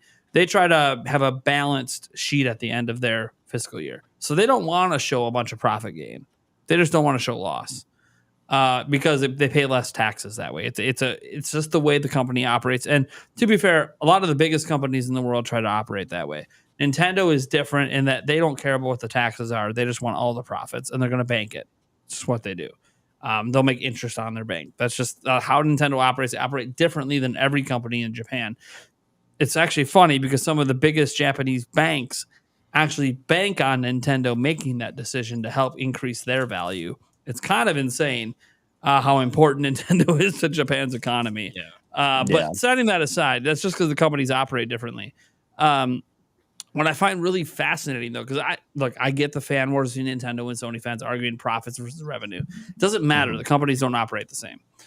But what I find really interesting in looking at it is Nintendo has found this formula where, and this is what I hope Sony, Microsoft, EA, Ubisoft, and all the rest really learn from Nintendo is it is okay not to have all the money.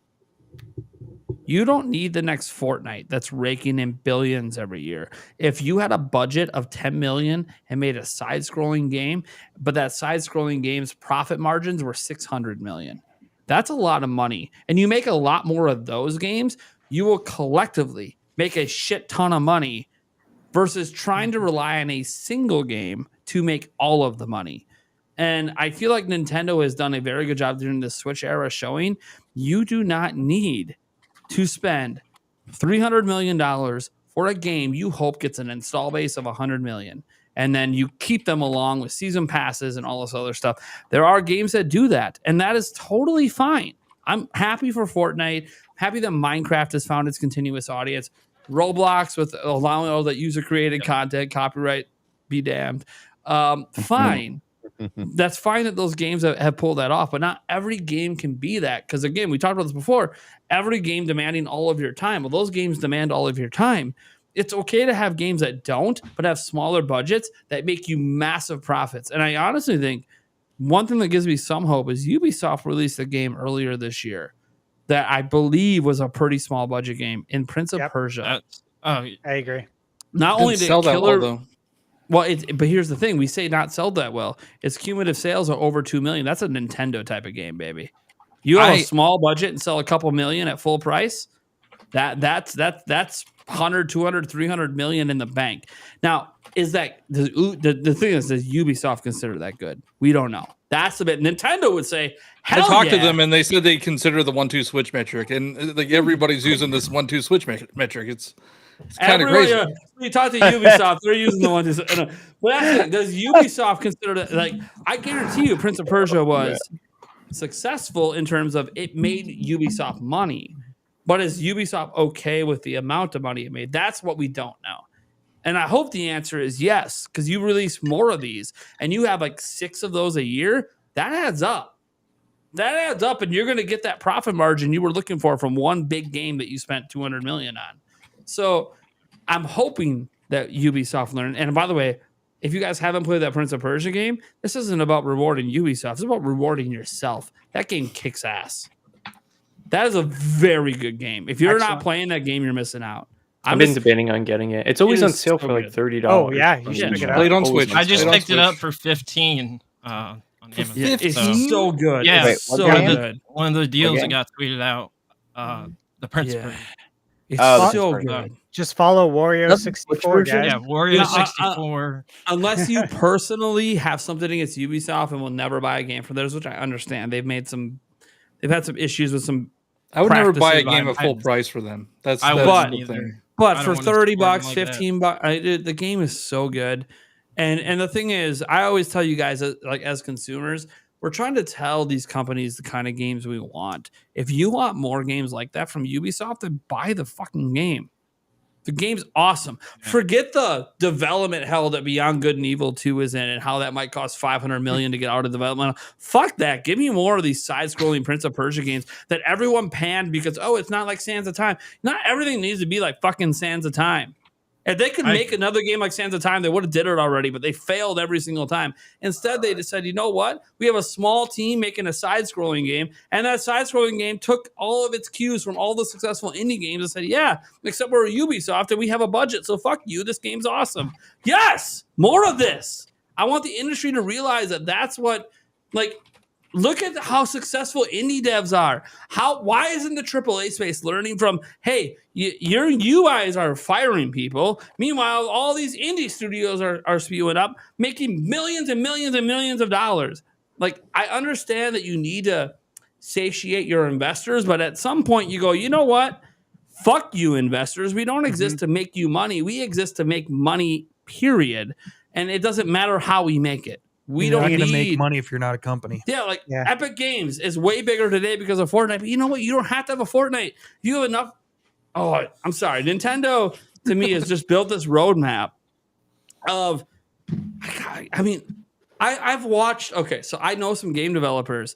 They're fucking pissed at corporate. Yeah. The Western game developers fucking hate corporate. All of them. Across the board at every major company. Because corporate is sitting there trying to tell them what needs to be done. Meanwhile, these game developers own PS5s. They're not playing shit on them. They're not playing anything on PS5 because they don't understand why PS5 needed to exist and why they're blowing $300 million to make these 4K assets that nobody's fucking buying. And then people are losing their money. The game developers don't want to make this shit. And what pisses me off, knowing some of this behind the scenes stuff, is that Nintendo is actively talking and ask, like, whatever Switch 2 is, you don't think Nintendo asked their game developers what they want out of the next system? Like, the developers make the fucking games. Can we start paying attention to what game developers actually want to do? That's what's happening in the indie space and why we're seeing so many successes like Hades. You know, Animal Well, Silk Song, all the I know Silk Song's not out yet, but you know, the previous Hollow Knight game. We're seeing all these successes because the developers get to make what they want. Yep. So, like, ask the developers what they want to make because they also happen to be gamers, and let them do it. Don't force them outside of a few select IP, you know, like Call of Duty. Obviously, you're going to keep making that. Zelda, you're going to keep making that. Mario, you're going to make the next Horizon game. Obviously, I get there's certain IP. But beyond that, when you work for those companies, you know what you're doing. The rest, let them make a Hi-Fi Rush. And then tell them, hey, instead of firing your asses, you made a highly critically acclaimed game that now we're taking multi-platform. Let's actually try your next game, multi-plat, and see what happens instead of firing your asses because you don't work in the margins good enough for us right now. I agree. A game they had zero marketing for. That was horrible. They just shadow dropped it. Oh, we shadow drop a 90+ rated game. Yeah, we're going to fire your asses. Oh, by the way, we're taking your game multi-platform now, or it might make us money, but like, I don't even want to buy it when it comes to Switch. I still hope we get to play it on Switch. That was even then, I don't even want to buy it because it's supporting what? It's supporting what? Oh, them making residual money? Yeah, it's greed. That's what it's supporting. It's supporting greed, and it sucks. Yeah, I played it. Now, God, Hi-Fi Rush is so good. It really is. Dude, I hope those developers stick together and make an indie studio or something because that game. I hope so too. I was thinking that. Sorry, this is why I put it in. I'm very passionate about this whole entire graphics versus gameplay versus all this stuff because obviously as a Nintendo fan, I've been fortunate enough to be a fanboy of a company that puts gameplay first. But I got the PS5 and the Xbox Series behind me. I have a high-end gaming PC. You know what game I play the most on this game? Fucking Age of Empires. Yeah, by Microsoft. Not a graphically intense game. Age of Empires 4. You don't need the level of hardware I do to play Age of Empires 4, but it's fun. And that's what Age of Empires 4 is still lasting right now after they've failed to bring Age of Empires back for decades. The developers remembered, hey, people like to have fun. Can we just make something that's engaging for that type of user? Sorry, I got to stop talking. Mike, you got any thoughts on this, bud? You haven't talked much about this. I just bought Astral Chain. Sick. For $20 today. Hell yeah, dude! You know what? That purchase alone made me so glad I put it in my top 5. Yeah. So yeah, I own it. Hopefully, when it comes to, I'll play it. I agree with you. I agree with everybody. So I'm very passionate. I'm a fanboy. I'm a You could tell I'm a proud fanboy. I've followed Nintendo since I was a kid. My first NES, my dad gave to me on the way back from selling our house in Puerto Rico when we first got to Puerto Rico. I remember I was like super scared because it was a new country. Country is like a little island, but it was a new atmosphere for me. Although I'm Puerto Rican, I was born in Boston. I went to Puerto Rico, and my first feeling of safe was in Puerto Rico when my dad brought me that first NES. Right. Before that, I used to play with my cousin, but my dad got me my first NES, and from that moment on, I fell in love with Mario and the Mushroom Kingdom, and I followed every single step of the way just because of the experience. I'm going back to like what we were talking about, Xenoblade Chronicles 3, the passion and the storytelling and the atmosphere and how what Miyamoto says, he can care less about stories. He wants people to have fun, and that's why they're so successful. Yeah. So I think that when a game is good enough to elicit an emotion in you that lasts a lifetime, then you've already won, because you made a fan for life. And that's what we are. We are Nintendo fans for life, just because we've all had these different experiences, and we can all tie that different experiences to a point in our lives, right? Where something happened, that game kind of got us out of this rut, or we fall into some kind of depression. This game helped me out from that, or this and that, right? And so I think Nintendo has actually kind of really hit the mark, and I'm happy that now that the rest of the market is actually seeing that. I saw that post as well, where they're planning on restructuring how much money they invest into games and kind of focus on different things. Yeah, just make the games fun, and that's it. Focus on storytelling. How is it that I hear from Joycey J how great Octopath Traveler is of a game, and how great game, how much of an impact it does, right? And that game doesn't cost that much to make, right? No. It's like, and Masano, baby, kicking ass over there. Yeah, and so I mean, it's what it's all about. It's about creating moments, creating an experience, right? I wouldn't give anything. I wouldn't trade for any higher graphic experience the experiences I've had with my daughters playing Animal Crossing, or even I agree with you. Scarlet and Violet with all its glitches. They can care. My kids can care less about glitches. They just play their game, love it. You know what I mean? Yeah. Even yesterday, I played Tears of the Kingdom, and I saw like a little skip in glitch. I'm like, I just saw that. And I'm like, I just chuckled and I kept playing because it's just so fun. You know what I mean? When the game is fun, you kind of overlook certain little things here and there. As long as it doesn't stop the game, things can happen because they always do. But I agree with all y'all. So, yeah. All right. Ass will change.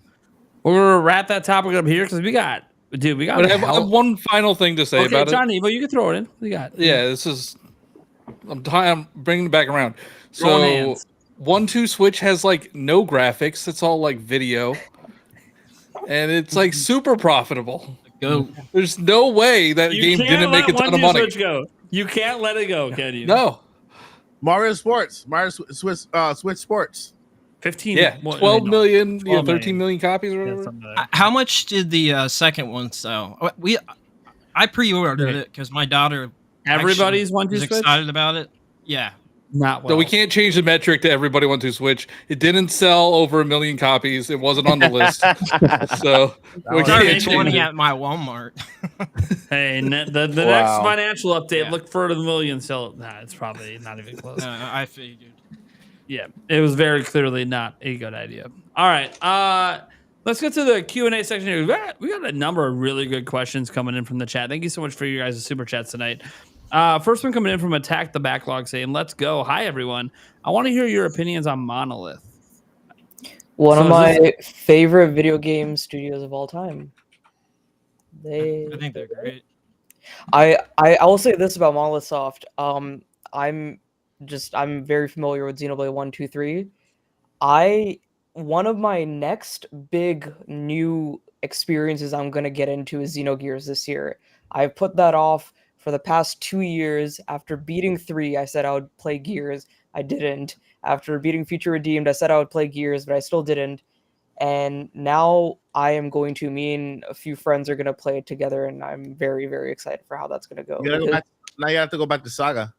Yeah, I'm gonna do Saga as well. I Oh, yeah. am very convinced that Saga is going to get a HD remaster on modern consoles. I wish, man. Those games, I love them. Yeah, I'm very convinced for various reasons. I don't want to specify why, but I really think Saga is coming back.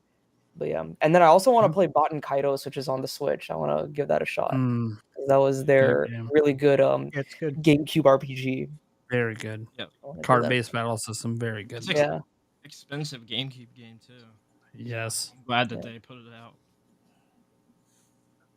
I would say Monolith Soft to me is one of Nintendo's best development studios that unfortunately hasn't seen the sales success that it deserves. I don't want this might be a controversial take. I think the Xenoblade Chronicles series should be getting the sales the Final Fantasy series gets. It kind of is, isn't it? Like, doesn't It's didn't doing Xenoblade well or- for the kind of genre that it is. Yes, I but Final think it's Fantasy is doing- the biggest in the genre. And I just didn't 16 only sell like 3 million copies? 16 Yeah, is also considered a pretty good. disappointment for them. When it's all said and done, I would not be surprised if Xenoblade 2 outsells Rebirth, which is kind of sad, but this just that's just how popular Xenoblade 2 was and how kind of everything was just up against Rebirth. It's kind of really sad, but I think Monolith Soft, for the style of games they make, the kinds of games they make, the budget of games they make, I think they're doing good. I think Andres has said this in the past. I don't know if he said it on here or on his own live streams, but he said that once Switch 2 comes out, once Monolith Soft games are in 4K, people will start to take them more seriously. That's my thing. Like, these guys are like, they're on the level of Square. They're on the level of Square Enix. Like, see, I wanted to put this in perspective. I looked it up because yes, Final Fantasy 16 is still around 3 million, which, by the way, they have said is a disappointment. Final Fantasy 15 sold 10 million. So Yeah, I'm for a talking mainline. about Xenoblade being like that level. Like, so here's the thing: it's better than what Final Fantasy's been putting out, but it doesn't. It's not multi-platform for starters, which obviously helps a little bit. Although Final Fantasy's been primarily PlayStation for a long time, but I think a lot of it is just. People don't take Nintendo serious as a JRPG company. people don't take Nintendo seriously, and then on top of that, people don't take Xenoblade seriously. I And don't they want to should. get into the controversy here, Yeah, but dude. there's Xenoblade a is Xenoblade's lot so of good. that stuff, and people make assumptions. People don't know what they're talking about. They don't. They just don't give it a chance. I So, feel like Nintendo, since like the GameCube era, has had that stigma of being Yeah. like a kid's console, mhm. just because of the way the GameCube looked in the handle. I feel like that's the era I remember people saying like, "No, man, I'm playing Xbox Halo," you know, playing my Yeah, friends. dude. Exactly. Yeah. Dude, Yeah, it was that era, you're right. Code Red, get the Code Red out, man. You got Gears of War. I opened Yeah. a new bag of Doritos for It this was one, the- baby.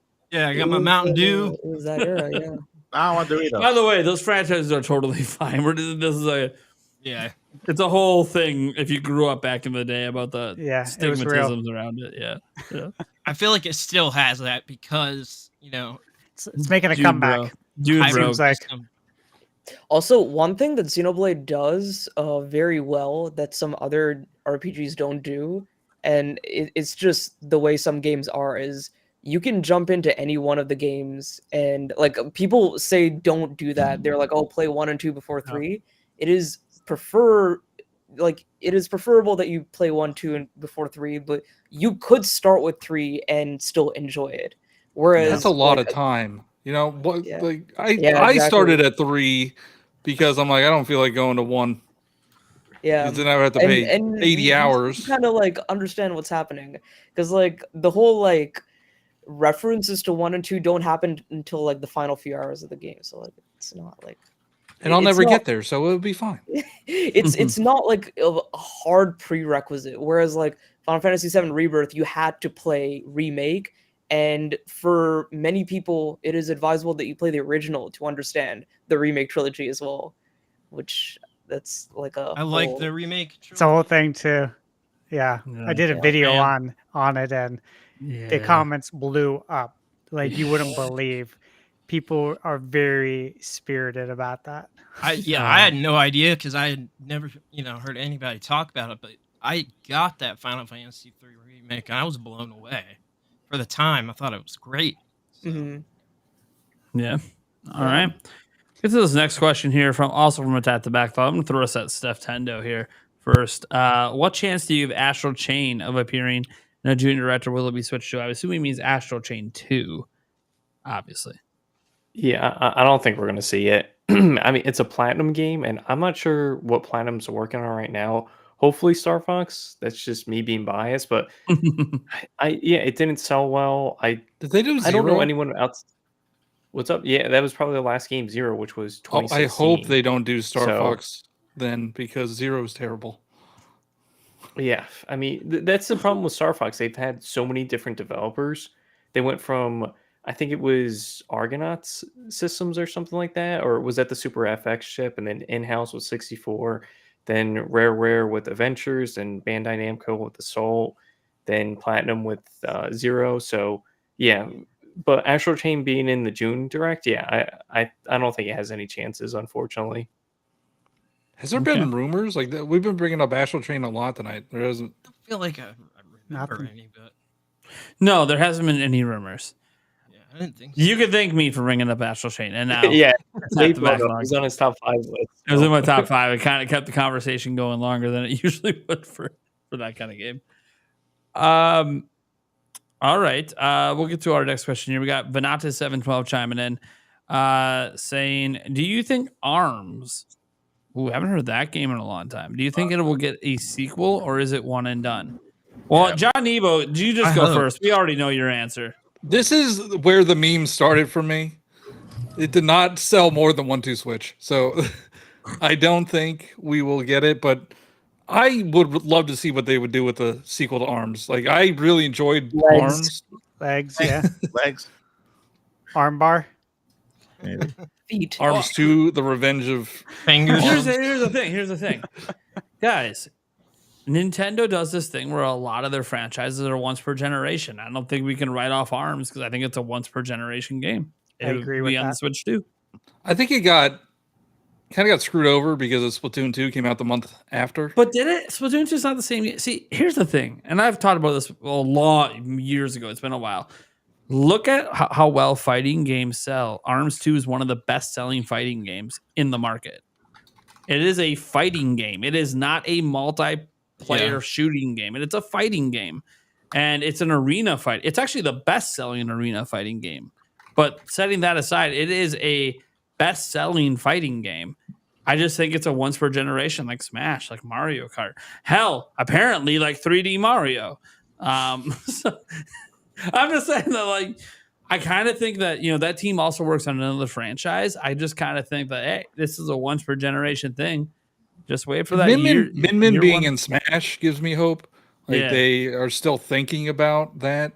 Yeah. That IP. And I know that was early in the Smash roster, and I get it, but I think year one of Switch will be telling. If it's not out during year one or not announced during year one of Switch, then I might be like, man, maybe they really did just one and done ARMS. Wait, to me, here's a that's question. unfortunate. When is a better chance, Astral Chain 2 or ARMS 2? ARMS. ARMS 2, yeah, for sure. Yeah, I feel like the Platinum has a Astral lot of Chain devs projects have that don't expressed interest in making a sequel. I don't know how much weight that has to. Yeah. The guy who created the director, he's like, yeah, I want to make another one. I mean, but I think Nintendo's more willing to do things like that than Platinum.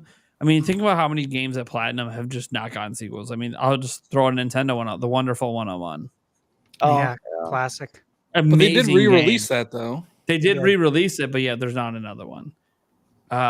Maybe there will be, but I don't know. I mean, look, a lot of the Kamiya is no longer at the company for various different reasons.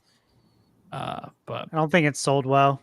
I saw it on Woot. You guys know what Woot is? Yeah, I get thanks for that. It's where people got Tears of the Kingdom early. Well, if it hits Woot, I get a little concerned about games like that, thinking they didn't sell well. Oh, sure. I see crazy Switch OLED deals on Woot. Is that like Timo or Temo or whatever? You know, it's legit. It's an Amazon company. Amazon, yeah. It is technically a legit company. Free shipping if you have Prime. And they do have a very good refund policy if people try to screw you over. So I've never had any issues with them so far. Yeah. And people worry sometimes because sometimes you're like trying to buy something that isn't out yet. It's like, don't worry about it. It's backed by Amazon. You're gonna get your money back if you don't get your product. Don't worry about it. I did something weird. I ordered the championship. I ordered the Japanese version too because I thought it looked cool. Sure. Through Amazon Japan. I've never done that before, so They'll ship it to you. Yeah, please, Amazon please. Japan's good with their international shipping. They'll get it to you. Sweet. All right, Jorge said, as we near the end of Switch, which Nintendo devs are among your favorites? It can be devs like Koizumi, board member / Mario producer. This is a nice question. Yabuki, ARMS / Mario Kart, Shinya Takahashi from Monolith Soft, which is those are two different people. Nagami, obviously there's Miyamoto, Aonuma. Actually, who's the director of the Zelda games right now? It's not Hidemaru Fujibayashi. Yeah, Fujibayashi. Yeah. So there's a lot of them. So who are our favorites? Who are the faves? I definitely have to say Tetsuya Takahashi is the GOAT. He is one of the best storytellers I know in gaming. I don't know if you guys know what Xenogears Perfect Works is, but like he's been working on that, but he's been retelling Xenogears Perfect Works for like the past 20 years, and now it's finally complete with Future Redeemed. So that's insane. One developer I want to shout out is Genki Yokota. He always works on like really high level first party games, and he's always like a primary like director on those. Like he did 3 Houses, I think he did Engage, he did Xenoblade 2 and 3.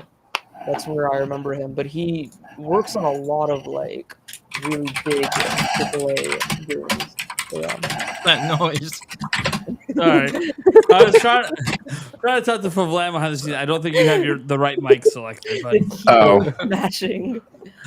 My bad. Yeah, it's like I hear He's angry. everything. I hear you breathing. I hear everything. That's why I'm like, I know. Yeah, what the fuck?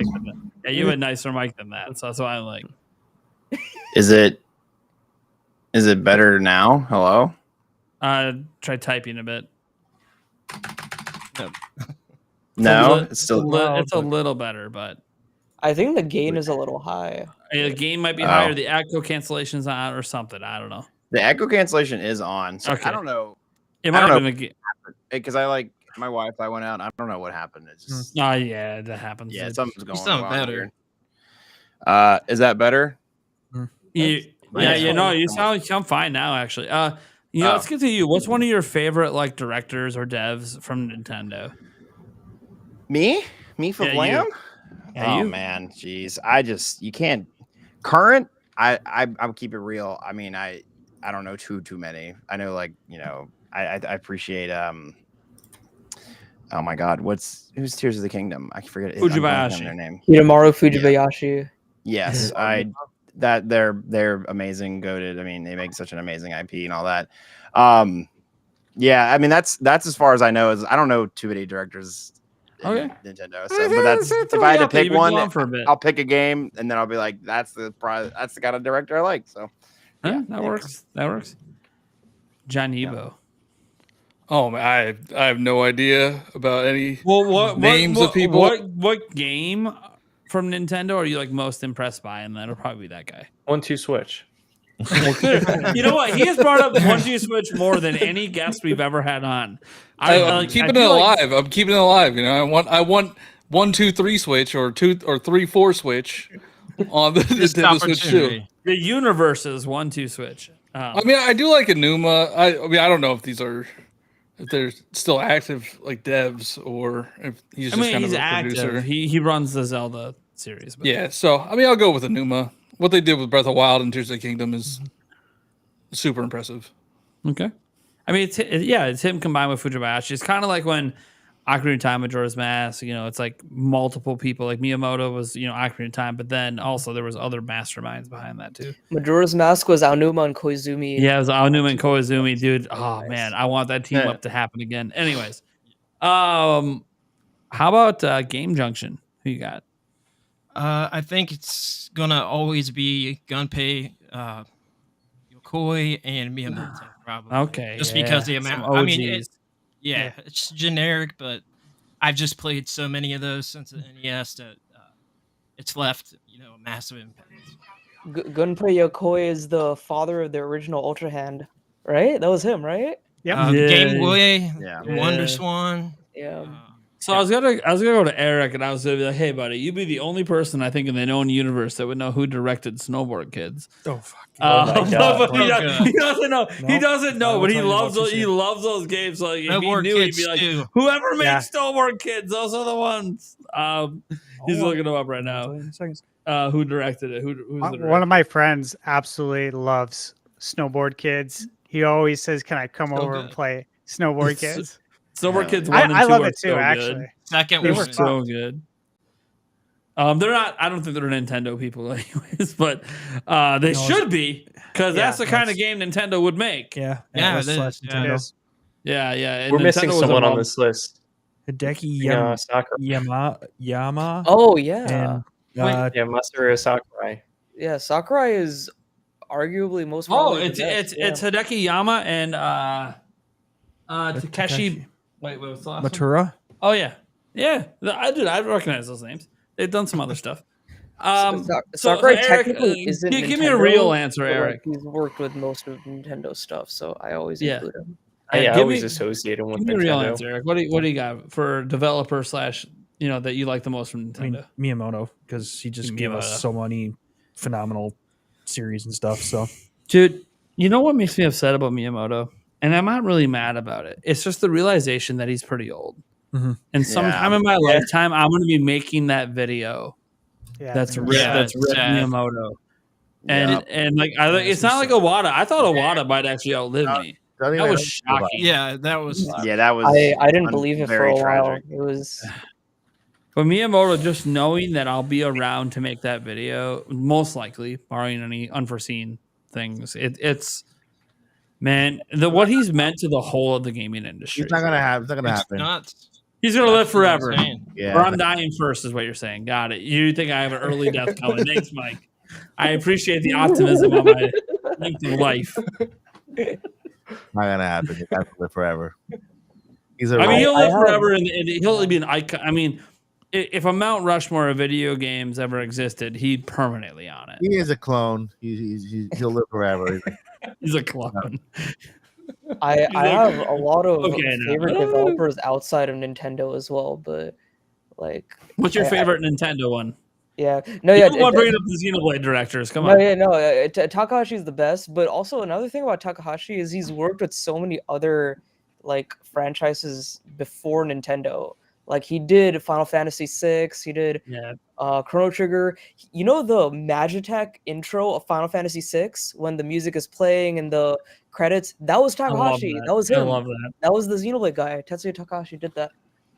Yep. That's pretty interesting. Not a developer per se, but somebody there. I guess you could say development of music. Takahanas, is that their name? Who sneaks the song, the certain melody and all his music in all the games he's done. I think it's Takahana's song. I gotta Google it now. What games? That's really cool, huh? What games is he composed for? Luigi's Mansion. They worked on Wii Sports. Hang on, I gotta look this up. I think it's Toteke. Well, he sorts that out. Steph Tendo. You got one that you really admire? Honestly, I mean, besides like Miyamoto or like Iwata, like I said before, and I always associate him with Nintendo, is Masahiro Sakurai. Just in like, I can only imagine him working with Kojima on a game would be the craziest thing ever. Because Yeah. both It, like, of them needs to together, happen. I think they're It needs to happen. it needs to happen. It needs to happen. They're just insane developers, insane, and their imagination is out there. So You got it? You got a song? Totaka. Okay. Totaka's song. Yeah, I'm Did sure you- I would be very surprised if you guys have never heard Oh, I've heard of I've heard Totaka's. of it. Well, here, you know what? I'll play it I'll share it for like 5 seconds to show Sure. you all. Yeah, it's literally like a Get short. ready for some oral bliss, everyone. Yeah, Maybe. Audio listeners, love you to death. Let's see here. I gotta find. There it is. Got it. That's not it. That's just like the lead up to it. Yeah, come on. It's hidden in every game that he's worked on, except they haven't found it in Wii Sports yet. That's the only game they haven't found this melody. Hang on, it's about to start. This is like the lead up to it. Bump, bump, bump, bump. Dude, Luigi's Mansion music is so underrated. Here it is. Yo. Animal Crossing. Yeah, it's an Animal Crossing. It is. That Yeah. simple little melody right there. He's Yeah. hidden it in all of the games he's worked on, as far as we are aware. Some people think that in Wii Sports, if you play tennis right, it makes the melody, but that's like if you play tennis according to the melody. Yeah, that's the only place that they have not found Totaka's song at. Very Is Nice. But every other game, I forget the other games that he's worked on off the top of my head, but there's a ton. It's a wonderful YouTube essay deep dive. I'm sure you can find. Just look up Totaka's song, and you will find lots of videos and resources on it. It's a very interesting topic. I love video game music theory, and like how all that's written and all that. So yeah, Awesome. that's like one of my favorite One parts. more about video gaming. Nintendo developer or ex-developer or plural I want to talk about. Two in particular I can think about right now are Michael Wicken and Brian Walker from Retro Studios. They have some really awesome, like during the pandemic, I'm sure you guys have heard of Kiwi Talks. He interviewed a lot of ex Retro Studios employees, and they like went in deep on like the design of Metroid Prime and 2 and 3 and how they designed some of the bosses and the levels and the physics. And I was like, this is insane. And like outside of like YouTube and stuff, I follow Mike Wicken on other social medias. I actually like listened in on one of his like virtual like game design talks once, like back a few years back. So that was really nice. He's a really cool guy. Hey, Mike, did we get to you? I can't remember. No, not yet. What's up, buddy? What was your favorite? Director, man, I have so many on top of my head. So many people. Yeah, so many, I'm sure. So many, like I'm Like Miyamoto. Takahashi, something Takahashi, One of the Takahashis, there's multiple. Say Takahashi and you're probably good. Yeah, Katsushi or Katsuya. Koizumi, that's another one. You can throw that one out there. His son Naomi, like Naomi. Wait, there's a These Naomi poor director. people. Wait a second. Takahashi Tezuka, Yoshi, the guy from who invented Yoshi. Tezuka, sure. Kensuke Nanabe, Eiji Onuma, Todd Howard, yeah. Kondo. Nabe is a fine one. Oh fuck yeah, Todd. Good old Todd. Well, I see him. How can you in the hate, Xbox how can event. you That'll hate be Todd fun. with a face like that, man? He'll be on the Xbox event. That'll be fun. It's just so many on top of my head. I just can't really think about one. They're all great. They're all great. Yeah, there's all right. Everyone's awesome. Everything is awesome. Thunder Steve. Thunder Steve. I only know Miyamoto. That's an Eric answer. I would understand that Eric only knows Miyamoto. Aonuma. Well, he knows Aonuma, but Aonuma, he also knows Aonuma's been a producer. He didn't really play back when he was. I know the guy from Smash. Oh, Sakurai. The guy from Smash. I Yeah. know him so well. He's the guy. Yeah, I know Obama's wife. Yeah. Yeah. Look.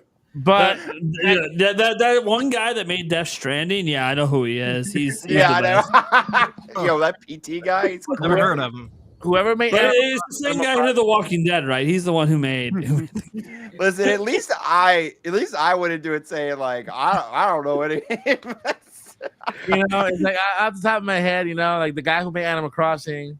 Look, Patricia Somerset did an amazing job making that game. It was great. Wait. Patricia Somerset. Get us out of this podcast. We're going insane, bro. That's awesome. All right. Seriously, though, to Thunder Steve, I know you got someone. I know you. What do you got? Well, so many of them have been said, Obviously, I love Miyamoto. Sakurai, truly, I respect that guy's work ethic. Oh, dude. If you've read a lot of the stuff Like and second seen to some of his none. videos, It's insane. the amount of hours that he put in, I feel like he like pressed pause on his life Yeah. out to just work on Smash Brothers, and that's pretty cool. Everything I've read, a lot of respect there, and this one's not Nintendo, but it kind of is because it's been so many Nintendo games. But it's Yoshinori Kitase. Oh, I know that guy. yeah. Well, He's worked yeah, for Kitase Square. Yeah, was, Mike, you know like, everyone. Final We Fantasy established this. 6. 1990. Yeah. All the Final Fantasies. You got to include Yeah. Sakaguchi then too. Yeah, no doubt. Oh, Yeah, Sakaguchi. Sakaguchi was. I mean, Sakaguchi was Final Fantasy 1 through 6, but then also Last Story. He was Last Story. No, he didn't do Pandora's Tower, but he was Last Story. Hey, man. Yeah. Good stuff. Sakaguchi. Ate One him thing on about Switch. Sakurai, I don't know if you guys saw. There's a super iconic picture of Sakurai that released recently. It's him having dinner with Naoki Yoshida or Yoshi P Oh yeah. and I did see Kurata-san of Yeah. Bandai Namco. I'm like, Yeah, he's this got so dinner much must have respect. some of the most amazing discussions of all time. Dude. You know what I bet those dinners, they're not talking about anything we think they're talking about. Yeah. These people know each other in real life. Like this, Yeah, they're not you talking know, about video games. they're probably not even bringing up video games. Yeah. Yeah, they Not at all. probably don't even want to think about it. Yeah, it's not like when Sakurai met the Microsoft people at what was it, the Game Awards, and they talked about, hey, let's get Banjo in the game. Nah, like that's because he didn't know them. The people he knows, they're just friends. They just talk about whatever. They shoot the shit. Our next question came in from Boo Many, who said, "How confident are each of you that Nintendo will release an Ocarina of Time remake at some point in the future?" I'm I mean, not convinced yet. 100 at some point in the future. That's Oh, 100%. Yeah, yeah, it's Anytime. guaranteed. Any time in our lifespan, yes. They did so well in the 3DS. Well- I don't know. It's hard to. According to Mike, I'm dying pretty soon, so it might not happen in my lifetime. I'm good with just playing on the 3DS. Just saying, personally. I can't outlive Miyamoto, who's like 30 years my senior. Then I'm in trouble for seeing this game. None of us can live him. He's out. He's immortal.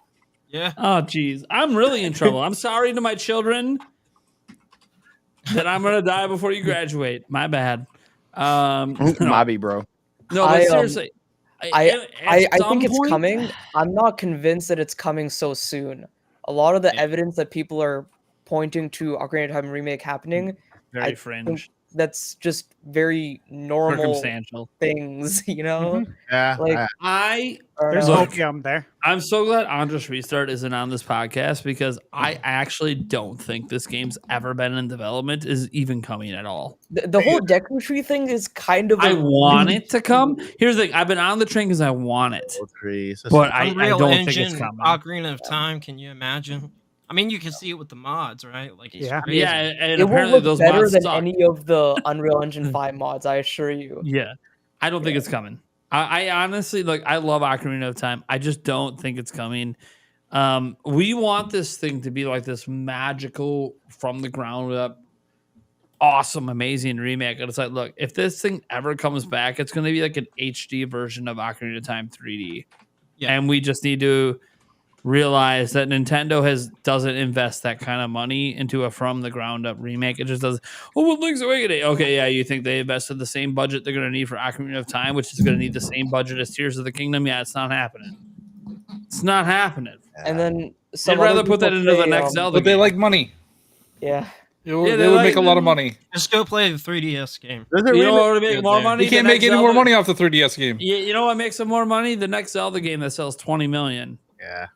Yeah, they need to continue. Rather than a linear Zelda experience that is going to make them a little bit of money. And they like a little bit of money. To be clear, Nintendo has proven they like a little bit of money. If they can get an outside studio to do it on a budget, cool. But Do you think that this one has to be entirely different?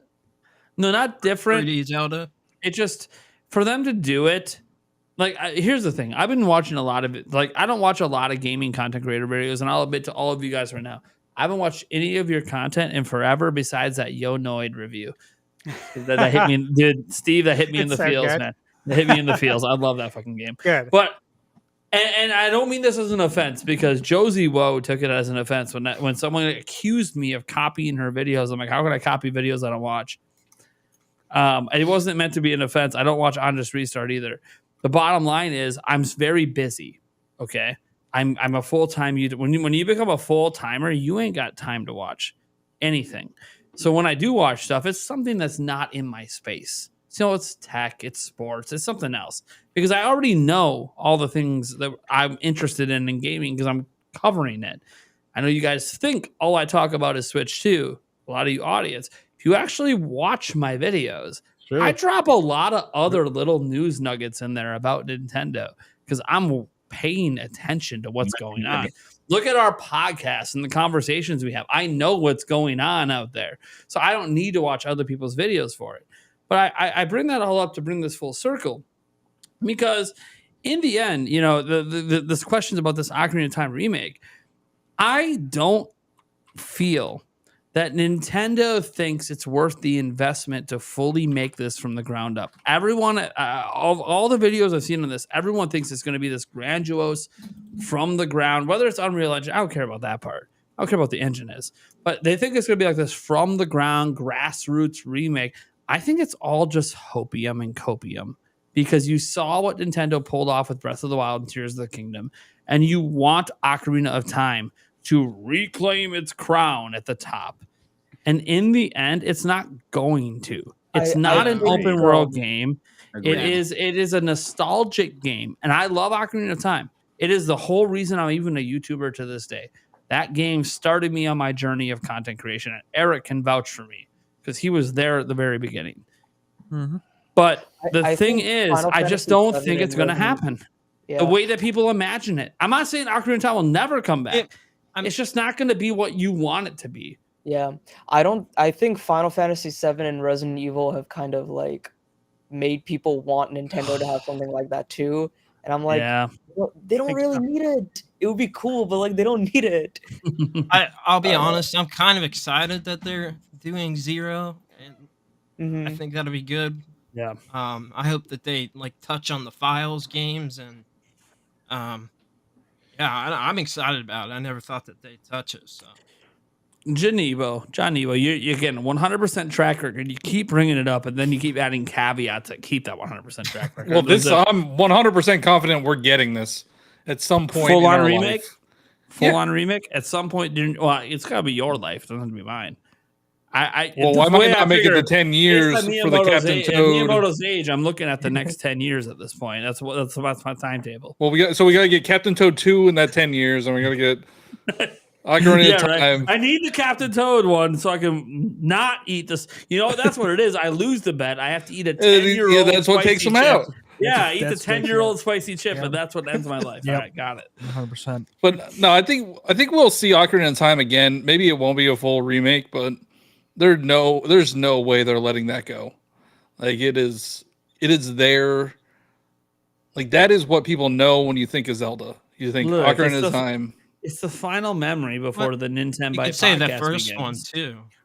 I mean, come on. Wow. Literally, you put the sword back and visit your past. Come on now. I mean, they made a Lego set for it, so So half a Lego set because the other half is the game that actually sold well.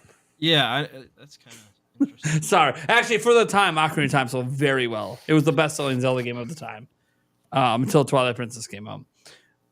All right, let's get to the next question here. We got it coming in. Wait, this one. Sorry. This one comes from Summer V-Step. A little off topic because they're new here. By the way, Summer V-Step, I've seen you talk several times in the chat tonight. Thank you so much for being here. And I really appreciate this comment a lot. One, is Eric related to Nintendo Prime? Because Eric's a cutie.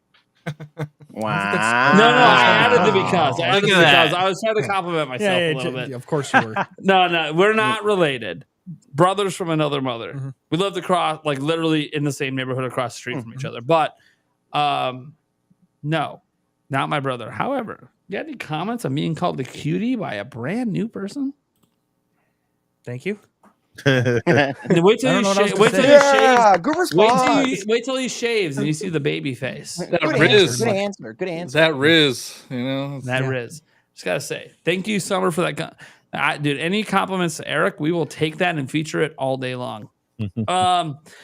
Nico Soviet 88 says, what percent Zippo F-Zero GX recharged is true? Well, Zippo is 0, but a GX remaster, sure, but it can be called recharged. It seems it's to 50-50 because Zippo is always a coin toss. It's not even a coin toss. He's wrong 90% of the time. I don't even know. Zippo got Persona 4 Arena Ultimax right, and that was the most convincing Oh, thing. here we go. That was the most. That was the Bring one up thing he one got right, and time. that was the most convinced just I was that lucky? he was legit because no Eric one is else. loved it. So are we going to ignore all the other things he's been wrong about the last 5 years? No, this was like back in 2021 when I first started hearing about. Well, that would be Zippo. within the last 5 years. So you're Yeah. saying there's a chance. Yeah, but then like he was after also, that, I hey, was the like, no, 2D no. Mario event happened for Mario. You're right, it did. Congrats, something that a lot of people predicted. He's got a lot Here's of the- safe guesses. Here's the thing about Zippo, and we don't cover him at my channel anymore for a reason. You zipped up. He throws everything out there. He's got so many rumors. The funny thing is, he's basically doing what Midori's doing right now. Midori's putting out a lot of shit right now. Love that chick. She's putting out just everything. The difference is every week one of those things comes true. And you're like, oh, well, shit, we can't keep ignoring her because she keeps saying things that are happening. Zippo doesn't have that happen. And in fact, last I checked, Zippo hasn't said anything since Midori called him out. Zippo is the reason Midori quit for a while because of a lot of misinformation. Wait, not the Wrong Zippo. Zippo. Yeah. Sorry, you gotta type Then she Zippo cleared it up blog. and then she was If you ever back. want to look up Zippo, you gotta type Zippo blog into YouTube to make him show up. Okay, yeah. So the recharge thing is his most recent thing, and then he had an opinion piece as well. But yeah, the Zippo is wrong a lot. If you guys are watching Zippo's blog and trying to find out future things from Nintendo, you're, in my opinion, better just coming up with what you think future things from Nintendo will be. And I get it. Zippo has been right a couple of times. Let me tell you something. As someone who's been covering leaks for a long time, dating all the way back to the early 90s or late 90s, anyone, if you make enough guesses, going to be right sometimes. That whole broken clock, right? Once or twice a day, whatever. Yeah, he's going to be right sometimes. Dude, he puts a lot of shit out there. Blind Squirrel finds a nut. Dude, there's a better chance I'm doing another shot of Nutcracker tonight. The Nut Crusher. Sorry, Nut Crusher tonight. Than there is anything else. That's a $10 super chat for me to do Nut Crusher, by the way. It's a higher chance of that than Zippo ever being right about anything. Again, he'll be right about something. Because of course he is. He puts a lot of shit out there. Sorry, I think we could all confirm that I am not Zippo. I'm never wrong. But see, that's why. Because you're Zippo, you get all the wrong predictions out. Save the right ones for when you're on camera. Yeah, wait until I start tweeting rumors. Oh boy, it's coming. We got this Nintendo Prime fella. What an asshole. He's saying, what's your favorite Zelda game, panel? What a loaded question. Let's go. I mean, look, we're just picking one. I guess I don't really know what he meant by that question, so maybe we're not picking one. So wait, so what's our favorite Zelda game panel? I don't know any panels. No. There's a comma. Comma. It's a question to the whole panel. If you can't, the comma is clearly present. You don't read off commas, Mike. I don't see them. Okay. Well, you know what? You're excluded from this question. We'll go on to John Nebo. You can start. What's your favorite Zelda game? Well, since Tears of the Kingdom, Breath of the Wild aren't Zelda games, I'm gonna go with Wind Waker. Spicy. That's controversial. That's All right. Well, is there a mute button? Yeah, right. I thought there might not be a mute button. Now you understand why I don't get invited places anymore. All right. There's the mute button. Favlam. Here, I'll say mine, and then I have to drop out. So, I guess if we want to split it into traditional versus the non-traditional Zelda games, if you want to do that, Your overall favorite. That's what. So you're saying Tears Tears of the Kingdom Overall, and Breath of the Tears Wild of are the not Zelda games then? Tears of the Okay, Kingdom. I don't know is why just I so good. unmuted you. You're back to be muted. Yeah. No, I love Tears of the Kingdom so much, but I think if I had to pick one that wasn't one of those, it would have to be. I know this is a really controversial, super hot take. Skyward Sword. Yes. I love the story of Skyward Peak. Sword. It's so good. I just wish the gameplay wasn't so ass. It is the But it's so pinnacle of good. traditional Zelda Why games. are you being Dungeon such a design. blasphemer over there? In my honest, humble opinion, Skyward Sword's gameplay is the greatest in the Zelda series. The original on the Dungeon Wii. design. That Wow. motion control stuff was Yes. awesome. I think it's pretty sick, and it does feel amazing when you do that final strike. Now, I will say there's a little simplicity to it, but I was always one of those things like, man, this is going to be so great the next time. Shit. Yeah. Then we never Okay. got it. Anyways, thank you all. Thank you for having me. Later, on the pod. Flam. Yeah, Have a good yeah, night. you guys have a good one. Chat with you I'll see you later. around. I'm gonna Later, play more man. Paper Mario and all that. And Right. Bye. Hi. All right, Nish, quick, drop some truth on us. Favorite Zelda. Ocarina of Time. It's still my favorite video game of all time. Believe it or not, Xenoblade 3 is not there yet. It's number 3. I was about to pour but- one out. Yeah, Ocarina of Time number 1, Majora's Mask number 2. Yeah, still my favorite 2 video games.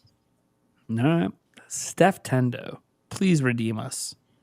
I mean, I'm gonna go something basic. I originally had like Link Between What's more Worlds basic and- than Ocarina of Time? I guess that, yeah. I mean, true. I guess the obvious answer, but I originally had Link Between Worlds, and then I played Wind Waker, and then that became my favorite. And then I played Ocarina of Time 3D, and that became my favorite. And then I played Breath of the Wild, and that became my favorite. And then Tears of the Kingdom. So Lots I of think every recency time I bias. play a new Got one, it. it just becomes Yep. yeah, it just becomes my favorite. So Great yeah, Tears of the series. Kingdom. Tears of the Kingdom. All right, Eric. Same. Tears of the Kingdom. Tears. Okay. What do we got? What do we got, Steve? 2D Zelda, A Link to the Past. 3D Zelda, Ocarina of Time. Like you guys all know is Tears of the Kingdom. So instead of me doing that, I'm gonna give you my second favorite because everyone always gets mad at me about it. Oh, I know Steve- this. Steve's already grinning. I Nish know Creek it knows. is. It's Zelda 2: The Adventure of Link. Yes. Thank And you. the thing is, you could argue it's my third because of Breath of the Wild, but I've actually recently started to replay Breath of the Wild, and I realized Tears of the Kingdom is so much better. I've actually knocked Breath of the Wild below Zelda 2. Oof. So right Zelda then. 2 has All right then. jumped to the number 2 spot. It's my Fair official enough, fair announcement enough. of that. Just want to throw that out. Zelda 2, The Adventure of Link. You want remakes and remasters? Dude, I'm telling you, they're gonna screw it up. Yeah. I mean, you can argue that every game is the Adventure Link. Make a remaster. You know what? If they make it accessible to more people, I'm actually cool with it. I'm not one of those people that thinks remakes and remasters ruins the original. Give you, a general idea. There's one out there that's really bad. Final Fantasy Crystal Chronicles Yeah. remake, remaster. Yeah, Eric, really bad bought remake. we bought it together. Horrendous. It's not ruining the original experience. The original experience is letting you know how shit that game is. The original That actually experience is answers still another one of awesome. our questions. Like it's awesome. So I'm just one of those things that like, hey, even if they remake and remaster it and I hate it, if a bunch of other people love it, I'm cool with it, man. You ain't taking the original from me. I still got it's on NSO, baby. Play that thing anytime I want.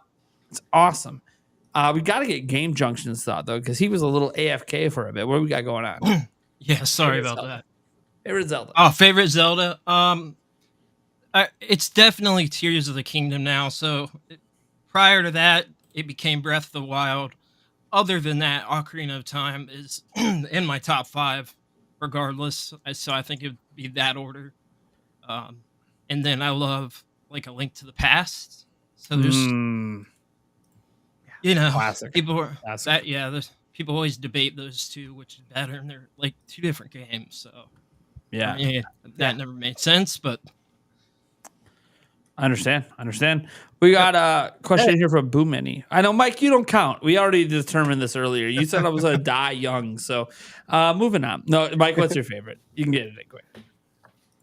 I don't know. No, I don't know. You don't have a favorite? All right, cool. That's what happened, dude. You said I'm going to die. You know, it is what it is. I didn't say you were gonna die. I said It was an infra I can't outlive Miyamoto, which means I'm. Oh, I didn't hear that part. I just heard Miyamoto dying. That's it. I'm like, oh, I hear that. What's your favorite Zelda game, Mike? Well, I the ones I've beaten, Tears of the Kingdom, Link's Awakening, Breath of the Wild. And I think I'll I didn't ask for your whole list. I just said which one's your favorite. We're not like ranking Only games one. here. Only one. My first one is Only fans. Only one. My first Yep, one is I'll share it later. Tears of the Kingdom, and then my second is There you go. Tears of the Kingdom. Got it. Done. Cut off. Done. Tears of the Kingdom. It don't matter. Link's Awakening. None of that matters. I said only one. All right. Hey, next week said about 3 of them. Yeah, but look, you literally said I'm going to die before Miyamoto, so I'm a little offended. Boo Mini. What's a game that you were really looking forward to playing that ended up being a disappointment? And I knew this question was coming. He dropped this actually on one of my live streams that I couldn't answer. I didn't really have a good one. Zelda. But obviously, I know what. Let's start with Eric because I know what one he's going to bring up. Yep. Final Fantasy Crystal Chronicles. Remaster remake. Yeah. We were pretty pumped. Freaking A. We were very pumped, and because our whole plan was literally me and Eric's plan was to play that game together in person and just beat it together. Yeah, that's what I did with my brother back in the day. Man, so much fun. Rough. So I started with Eric. Let's go to Thunder, Steve. Fallout 76. Thunder, thunder, thunder. Especially if you played it right when it came out. Right at launch, yeah, very lacking content, bad. Yeah, and bugs everywhere. Damn. Steph Tendo, what do you got, buddy? I have a few, and I guess I'll go with something that's relevant. ARMS. Like, I honestly was pretty excited for ARMS, and it has everything for a good game. Like, the menus are fantastic, the music's outstanding, the character designs like remind me of like Overwatch characters, and I love Overwatch, but the gameplay is so monotonous and so bare bones. I remember like when it first came out, I was like, hey guys, like I just got into ARMS. Like I went onto like the subreddit and it was like, hey, like, is there like any combos to this game? I play fighting games like Street Fighter and Tekken, but like I don't think there's more than just punching and grabbing, and that's about it. And people are like, oh, you have to watch like the tournament that just happened. Like the director was on or the producer was on, and he was doing so many cool combos. But I'm like, it's really not much. Like it is so bare bones. It's like that's why I think a sequel could really elevate the gameplay, because like I said, everything's there from character design to music to menus and everything, but the gameplay just needs a little bit of tweaking. You know what the irony is when you bring this up? By the way, for those who don't know, I don't like fighting games. Why think Smash Bros isn't anywhere near my top 20 games on Switch? I'm not a big fighting game fan. Although shout out the player since he actually bought the game for me back in the day. The thing about ARMS is it's actually my favorite fighting game ever. So it's really weird hearing you say the opposite, because I think that simplicity is actually what appeals to me. I hate the complexity of the combos. It's stupid. And I got to memorize them and all their counters. Fuck all that. I don't want to do that. I want something that's simple, basic, more rock, paper, scissors-esque to understand. And that's what I really loved about ARMS. And the funny thing is, it's not technically my favorite fighting game. I got to make sure I give a classic shout out to Primal Rage. I put a lot of time in the Primal Rage. Dude, back in the day, I put so many hours. So like that's probably my favorite, because every time I even boot that thing up, I'm like, oh my god, I love Primal Rage. It's so fun. I still have it. But ARMS is my second favorite. So that's why I'm like watching you bastardize and complain. And I'm like, you know what? You're a true fighting game fan, because it's a game for a non-fighting game fan, and that's why I love it. Niche Quick Pop, what do you got? Pokemon Sword and Shield, specifically Sword. That's the one I got. It taught me a very valuable lesson to research more on games before I drop the $60 and kind of. Hey, are you talking about Gigantamaxing? I'm talking about like everything. the dog, the shield about dog. The entire game, Mike. I don't know if it's just one thing. Yeah, I really should have watched more reviews on it, but like I followed it quite a bit. I was just like kind of struck by the allure of Pokemon being like Generation 8 on a home console for the first time. But a lot of people. I played the demo at E3 and I instantly knew no. I loved it. I loved it. I instantly knew after the demo. I'm like, yeah, no, this is not the Pokemon game for me. Yeah. But that's okay. And that demo was very simplistic. It showed a very small slice of the game. It didn't matter. I might, yeah, this is how the whole game is. And it turned out that's how the whole game is. And that's okay. Game Junction. What game disappointed you? Yeah, I'm gonna say probably this is hard because I was thinking in my head. Switch Sports, I feel like just did not live up to Wii Sports whatsoever to me. Even with my daughter, she'd rather play Wii Sports. She had more fun with it. I was pretty stoked for it, but I just don't think it's great. Like, it's not a terrible game, but it's like the gyro is not the same. So that's a problem with that. It just isn't the same. So yeah, if I didn't literally physically break my Wii Sports disc, my kids would be still playing that over the Nintendo Switch Sports. But because of that, they play the Switch Sports because it's more convenient right now. Because we still have a Wii like hanging around, and eventually it's going to be retired and sitting back here on the set somewhere. But there's still a couple of games on there, Twilight Princess namely, that I keep playing and keeping it hooked up upstairs. Mike, is there a game that you were really excited for but ended up being disappointed by? Doesn't have to be a Nintendo. It's any system. Oh, okay. Final Fantasy 15. 15? Okay. Yeah, 15. I almost said 16. Yeah, 16. I was very disappointed. Yeah, 16. Yeah, because we the last one I played was gets a lot of hate. I think I don't know. Yeah, I played it through it. I was not expecting to like it, but I liked it way more than I did. I will say, like, it's no Rebirth for me. It's no I would even I think I like Remake more, but like 16 had some. I will say 16 had some of the best, most amazing boss fights I've ever seen in a game. But that's all it is. It's no really. I just like the openness of Rebirth better. You know, like it's just a different style of game. Like so there are like. Then Final Fantasy. I come from Final Fantasy 7, right?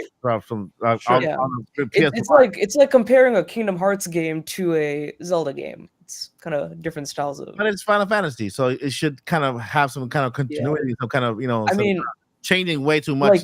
Like, I'm going back to the classic games right now, and 9 and 7 were very open, whereas 10, I'm noticing 10 is very linear. 10 is like a straight linear path forward. So I don't know. I think from what I've noticed about the series is they just kind of experiment with what they want to do with that specific kind of game. And I think I think 16 had a good starting point for the action combat. If they bring it back, they can expand on it more, but I prefer they stick with the ATB action system with Rebirth. We'll see how it goes though. But those boss fights were like next level, absolutely next level. Very fun. Yeah.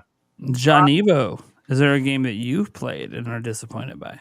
So I think I'm annoying this quick. If you say 1-2 Switch, I'm gonna. No, I wasn't. I was gonna say. I was, trying to hold back. I was just say everybody 1-2 Switch because 1-2 Switch was fantastic, and I was excited for the sequel. But no, that wasn't. That's not what I'm going with. I'm going with Majora's Mask 3D, Mask in general. Choice.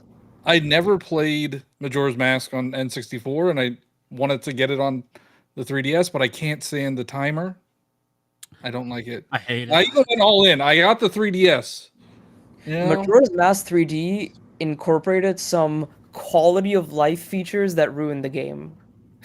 And some of them weren't even quality of life features. Some of them like handicapped you. I look at the you're not wrong, like especially with the water temple and stuff. I want to hear you defend the Zora swimming. No. The Zora, they ruined the Zora swimming in Majora's Mask. But here's my thing. John Evil's not complaining. He's not even complaining about that. He's complaining about the premise of the game. With the time. Yeah, I don't like Majora's Mask in general. That was his first ever time playing it. He hated the timer thing, and the funny thing is the timer thing is definitely a of the time period the original game came out. Because today we have games that run on schedules and run for years on repeat, like Animal Crossing, as an example, a game that's got events and stuff happening on timers all throughout the day, 24 hours a day. Well, by the time Majora's Mask came out, it was kind of revolutionary that it even had a day system where every hour there's just different things happening in Clock Town. By the time it came out on 3DS, that's a very antiquated kind of system. I still love it. Majora's Mask is one of my favorite Zelda games. but I also grew up with it. I think if you tried to play it today, it is very difficult to get into unless you really love the story a lot, because there is some dark nature to some of the story. But that 3-day system, I can see being very annoying for anyone who didn't grow up playing that game.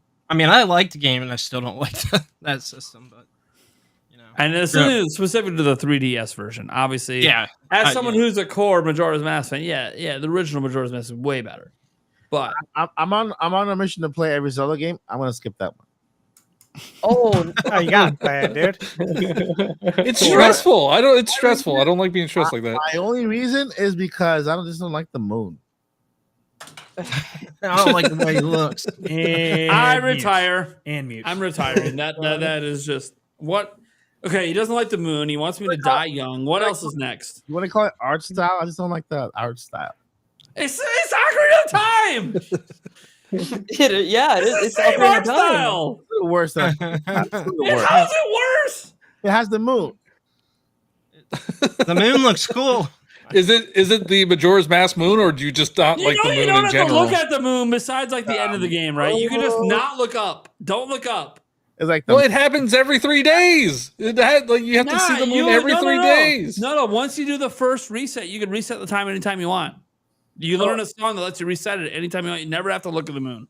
So is the moon like what happens in Tears of the Kingdom, like where you get that little the red The blood moon rises. No, it's like a giant face that comes crashing down. Man, It's terrifying. Play the game. I don't like it. We'll figure it out. Never gonna happen. No. I basically 100% of this on live stream like 2 months ago, dude. This game is still one It of has the goats. literally the greatest good. side content in almost any single video. But game. It's good. Well, here's the thing. Here's the thing. you can Here's the blame thing. me. We're not making this about Mike. John Ebo hates Majora's Mask. We got it. It's all right. We're all allowed to have bad opinions. Yeah. I love the Mario 1993 movie. People tell me it sucks. I like it You too. know what? That movie rocks. I'm happy that we have people like Thunder Steve on, who I know has appreciation for that movie. He's got collector's editions of that movie. He's shown it. I'm very excited. So you know what? I'm glad to know my bad opinions are shared by at least one other person. Well, that's not a bad opinion. That movie was good at the time. Yeah, Mike. I know, Mike. I saw it. You know what my favorite part of the movie was when they did the bomb and they did a little McDonald's toy twist thing. I'm like, this is hilarious. I can do this at home. This is awesome. Yeah, the last 2 questions here, unless some more come in. We have Summer V-Step saying, I absolutely love Luigi's Mansion 3. I haven't played the others. What are your thoughts on the new one, Luigi's Mansion 2? HD, I believe. And what can I look forward to? So this is an interesting question, because I think this is actually what's going to happen with Luigi's Mansion 2 HD. Luigi's Mansion 3 is the most popular game in the franchise. And I think there's going to be a lot of people who played it who's never played Luigi's Mansion before. So for somebody from the perspective of you've only played 3, how would you explain to them what to expect with 2? The number changes from 3 to 2. Good question. The number changes.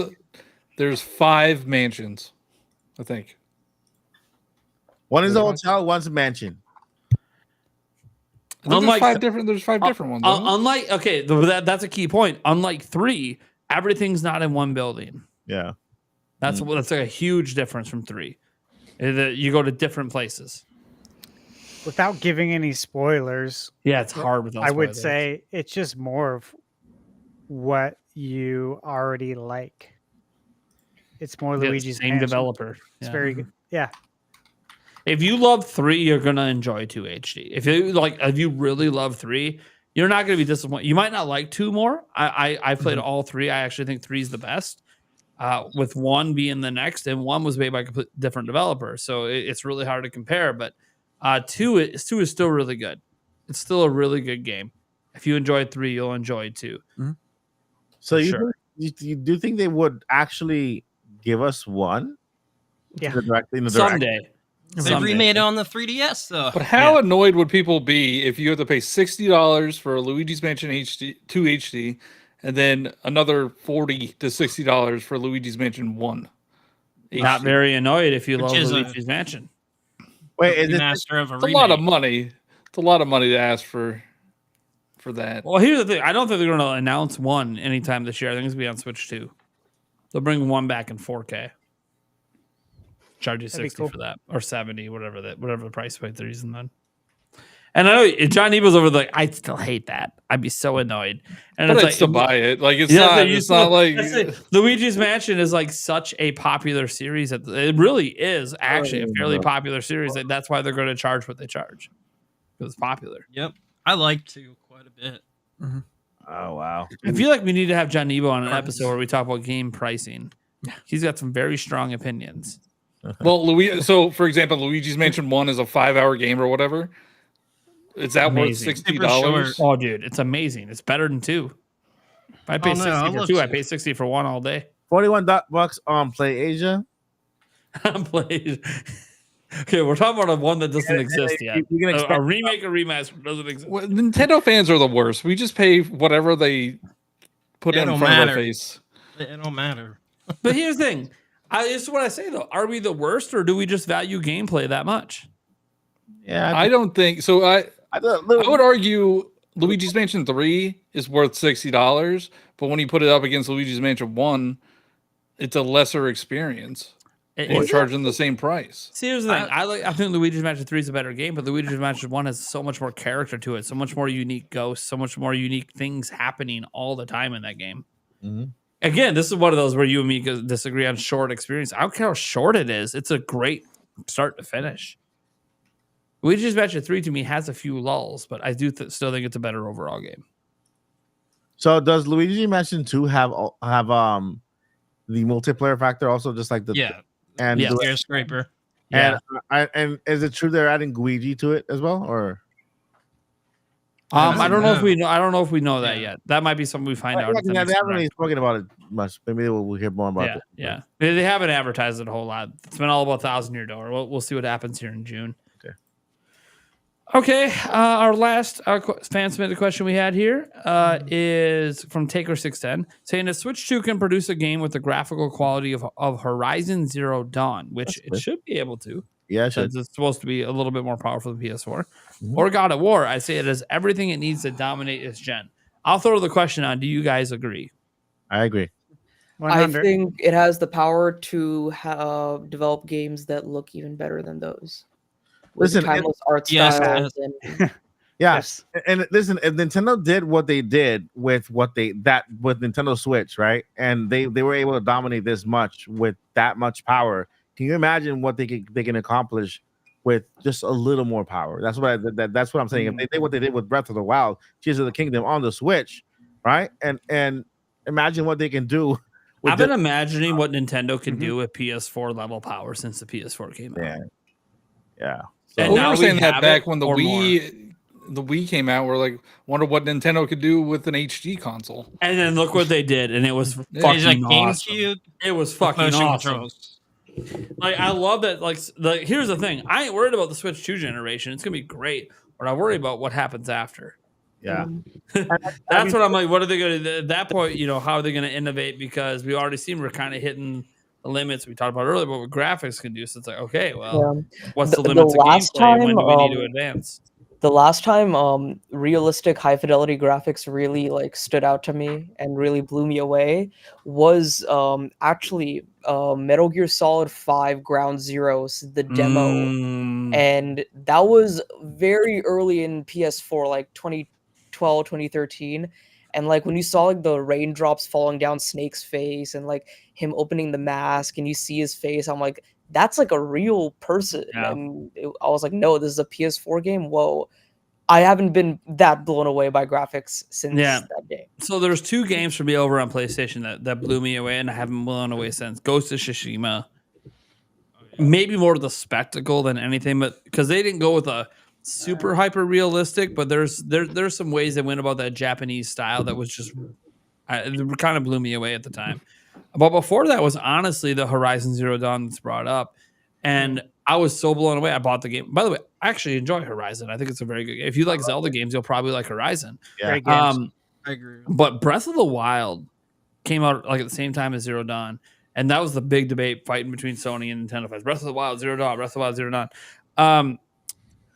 They're not the same kind of game, so they're not really directly comparable. But what got me about Zero Dawn, and it continued in Forbidden West, is something I didn't realize I was taking for granted till Zelda did it, even in Breath of the Wild.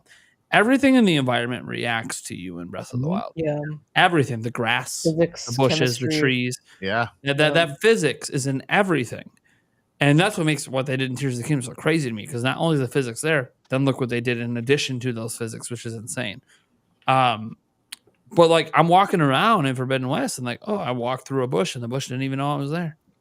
Didn't even matter. The only grass and bushes that cared were the ones that were designed for stealth. So they're like interactable, designed rather than the whole world being designed to interact. So it's kind of like the world doesn't really exist except for these small segments that are forced interactions. You have elemental arrows in that game. You have like shock, ice, and fire, just like Zelda, but they don't do anything. They don't. No, they don't do anything. anything. Yeah. So like, the thing was I really enjoyed the games, and if you take a still moment and just look back. And like, dude, the vistas are sweet. When you're doing some of the flying stuff, God, does that game look good? Yeah. But my problem is the world, once I start interacting, doesn't feel like it actually exists anymore. And that was something that was something. And by the way, I'm not faulting Horizon for this. It's because I played Breath of the Wild. Breath of the Wild made me expect the world to interact when I'm just existing in it, and it just doesn't do it. And I was hoping it would do it in Forbidden West, and it didn't. And I'm just like, I got to stop putting that expectation on everything because Zelda is very special. And like other Nintendo games don't do this. So why am I not holding it against them? Well, they're not the same type of, and I get that it's like a more similar genre, but man, when that game was initially shown and the first time I go into the water and the first time you take flight, I'm like, dude, Forbidden West, these visuals, man. These visuals. Like, I was hoping to be blown away by Spider-Man 2, but Spider-Man 2 to me just kind of looked like more of what I was already playing with Spider-Man. So Can I add something that would give you guys a little more confidence on Nintendo Switch 2? My screen is off. But okay. one pattern they've been that we've been noticing from Nintendo recently, right? And I think maybe we noticed before, but even with Mario Wonder, how they just here do the game, take your time, finish it when it's done, right? We found out that with Paper Mario, it's been done for a year now, right? They've had it done for a year now. And Breath of the Wild, same thing. Tears of the Kingdom, same thing. They've had done a year prior, working out the kinks, making sure it works great. They're taking their sweet times with their games, making sure that is the best quality possible at launch. And so if they're doing this with the Nintendo Switch, imagine what Switch 2. Right now, Metroid Prime 4, why are they taking so long? Yeah, they're just taking their sweet time. They're not even mentioning it. They're not even worrying about it. Just work on that game. Make sure it's the best possible version of that game. And that's why I have so much confidence in Metroid Prime 4, just because how I've noticed how Nintendo is doing with their other games. They're just taking their time. They're not rushing anything. Of course, Pokemon is another company because, but when it comes to their first party games, they're just taking their sweet time. They're cooking, they're building, and then they have a year on top of that of testing. So Metroid Prime 4 could have been, if they show it now in this direct, it could have been done like a year ago, right? And so that's what what kind of elevates my confidence in Switch 2, and how much is gonna just take our boots off when we see those games and what they've been working on. Because I think that the next that 3D Mario, they've been working on that for like 5 years now. Hopefully, the next 3D Mario, the next Zelda, they're in production right now. They're working on that game right now, and hopefully we'll see it within 4 years. And so on. So I think that Nintendo is doing a good job in setting the expectation on what kind of games they need to be delivered in order to become what Nintendo is, right? And I like that other companies are taking notice. Sure. We had an extra question tossed out here. It's sort of the opposite of one we had earlier. This comes from Michael Lorenz II. He says, what game did you, when you first saw it, you thought would just be kind of but ended up actually being a banger? Paper Mario. I got a good one. Which one? Any Paper Mario or just Thousand Year Door? Thousand Year Door. Okay. You Super really Mario thought that was Bros. going to be Wonder. meh? Yeah, I played Origami King was my favorite, my first one, just because I skipped the other one. Oh, wow. And then I liked Origami King, but I'm a 3D Mario guy. Like I like even Mario Wonder. I like side scroll Mario, and then adding Mario into a different RPG kind of style thingy. I didn't think I was gonna enjoy it as much. I like the battle system for Origami King because it's different, and I enjoyed it. But when I played Paper Mario Thousand Year Door, I'm like, wait a minute, this is even better than Origami King, and with the jokes, with all that stuff. So yeah. John Nebo, you got a game that you thought would suck but ended up being awesome? Suck. I want to say it sucked, but Splatoon. I know. Matt is the. I think the Splatoon series really surprised me.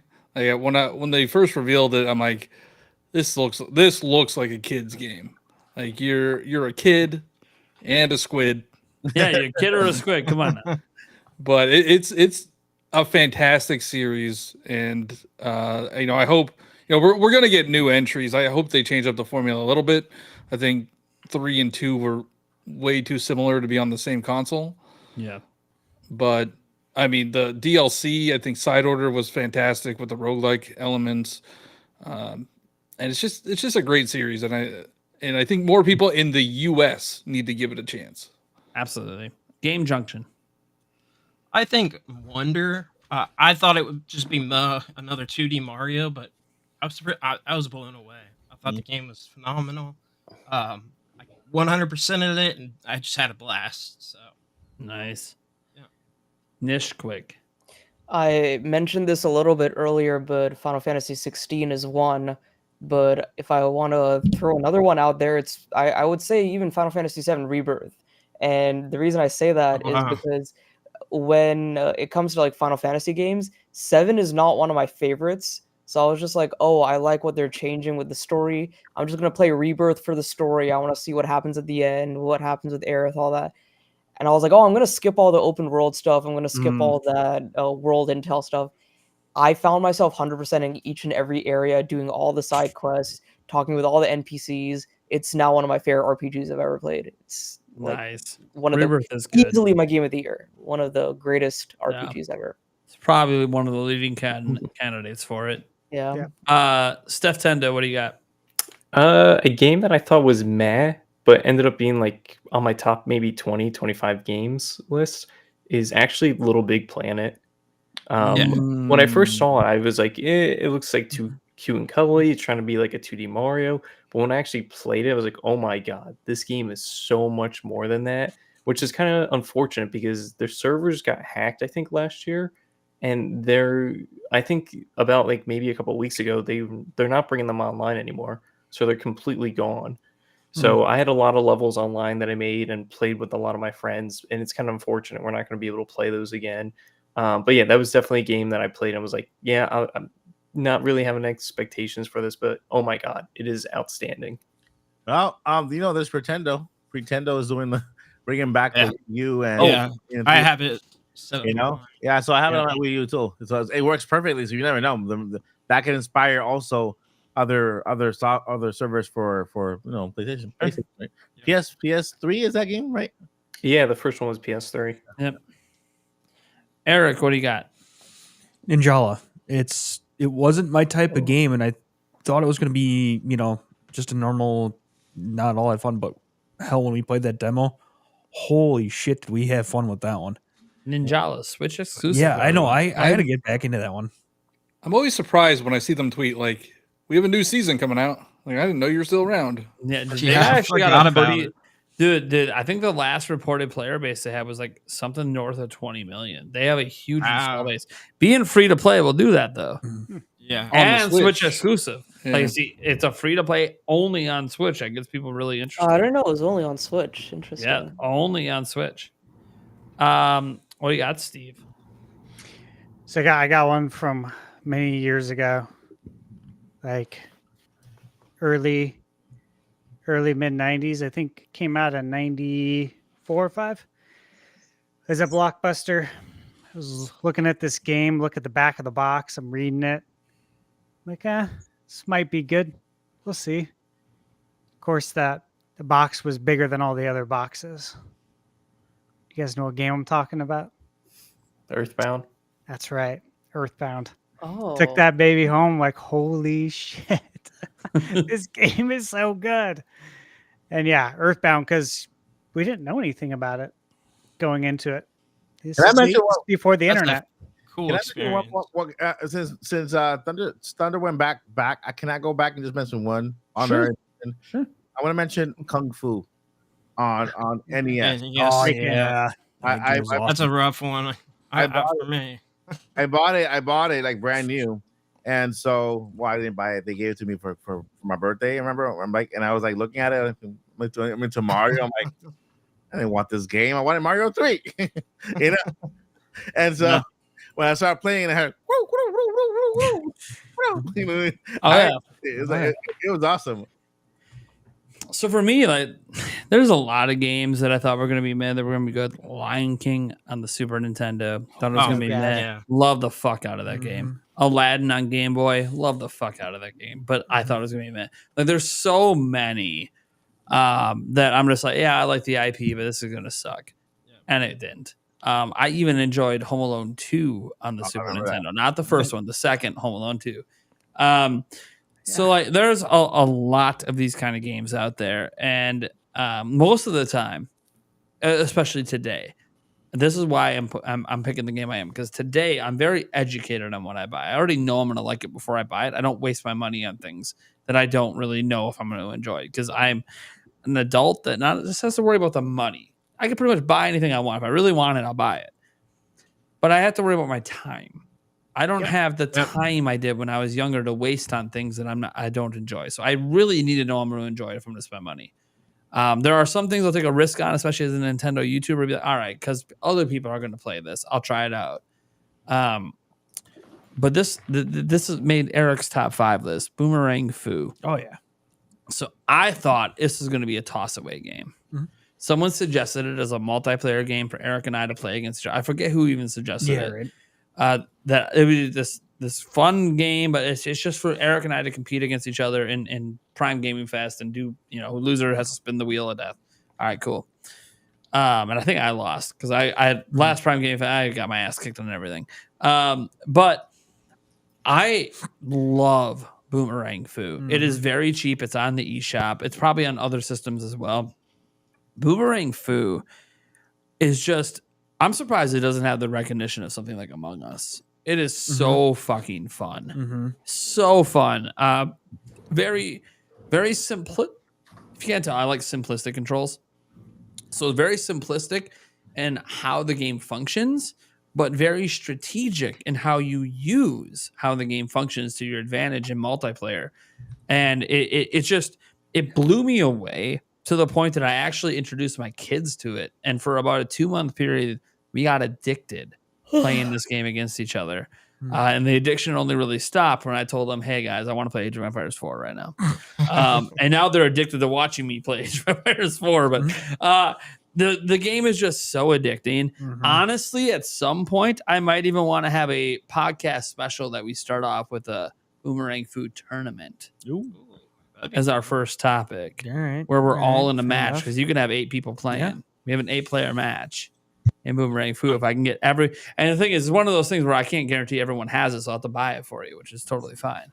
Oh, I thought you said Boomerang Fu. I got it. When we're eating. Well, for the people who don't have it on the show, I'd be like, hey, I'll buy it for you. Even if it's your first time playing, let's have a nice little tournament here, and whoever wins can I don't know. I don't know what they get. A trophy? I don't know. We'll figure it out. Yeah, I've never played it, so I'm excited to. Yeah, there is a demo. There is a demo for it. Yeah, I'm looking right now. Yeah, it's a fun game. So that one, I bring that one up because while all these other games in my past I can point to, I thought it would suck. This is one that I really thought was going to be like, all right, yeah, this will be fun for the stream, but this game isn't going to be great. And no, it's addicting. It is so good. The developer, I don't even know who developed the game. It's so good. I got it here in a second. You got it. Yeah, I don't know who made it, but it's very good. Developer Cranky Watermelon. Beautiful. What a great studio name. Beautiful. Cranky Watermelon. Cranky Watermelon. So I was just going to say one of the most unique games I played on Switch is Jump Rope. I don't know if you played that. Yeah, they released that as a free game during the pandemic. Super hard, gets difficult. Challenge you. Yeah, Jump Rope Challenge was the full name. Yeah, nice. I still have it on my the Switch that Yulia plays. It's still on there because they removed it from the eShop. Yeah, and I told her don't delete that game because I can't re-download it. Yeah. If you want to call it a game, I guess it is. It was a game. Yeah, it was a game. It was fun. Yeah. It was a thing, a little side project that Nintendo said some developers during the thing working at home put it together, and it's like, yeah, it was a fun game. Well, anyways, that's going to do it for episode 5 of the Nintenbyte podcast. We'll go around the room quick, tell people what you got going on and where they can find you. We'll start at the bottom with Mike Odyssey. What you got going on? Where can they find you? Well, you can find me at the Odyssey Monday through Friday. For now, I'm actually working on restructuring my channel. We're working on a brand new show called the Mike Odyssey Show, debuting very soon. I already have all the assets done. It's gonna be a brand new show. It's gonna be a talk show, like a Tonight Show type of show, but Nintendo themed with about 10% reviews, news, and a whole bunch of other fun stuff. But the main thing that I've been really busy with, really busy with is of course Indie Mania, and so it's something that Nate probably knows how it started, because he knows. Yeah, I had plans. I know how it started. Yeah, I had plans for another type of event, with Nintendo involved, but they after they said yes, they said no because of Nintendo Live appeared the next time, right? But I figured I put all my energy in helping those who really need it, right? And there's so many developers out there who make their games and never make the light of day. I've spoken to literally this week alone about 50 developers who just kind of so excited about the event, because they say I've been trying to get into Nintendo Direct or even Indie World or even Summer Game Fest, and you have no idea how hard it is to get your games viewed. And these games will blow your mind. I already have the trailers. I've seen them. They're amazing. And so I've become passionate about them. I've become passionate for them. And so Paul Gale, you guys know Paul Gale, and I have been working like really hard at this. We're going to have developer interviews in person. We have Wave Forward Studios, Red Deer Games, a whole bunch of other studios that are joining daily. And so now we just entered the recruitment stage for content creators to come in. We have a couple already who are signing up, and then now we're actually making the call out. Tomorrow we'll record a new video, release a video, doing a major call out to content creators to sign up. Those content creators that sign up, I think the first 100 will be featured on all future promotion, flyers, trailers, and all that stuff, just to help you guys get some also exposure. And also be first 100 will also be able to experience these games, get digital codes, and be able to play these games on their channels, just to kind of talk. If you see a good game that you like, you can get that code from that game and then play it yourself, give them their feedback, or even feature on your channel, whatever. But it's only for the first 100 because it's a lot. And we have over 100 games in 3 days, September 12, 13, and 14. If you want to sign up as a co-streamer, indiemania.net. We already have it. We have it up and running, so you can sign up today. All right, John Ebo. I'm John Ebo everywhere: Twitter, Twitch, Instagram, TikTok, and YouTube. I do mostly short form content, but I also have a couple podcasts. I do Communication Air with Cheesy C64, who I think was on a couple weeks ago, and then I do the Nintendo Powercast with N64 Josh. He's going through some tough times right now. Shout out to him. I'll just mention quick, because he posted publicly his son is no longer with us.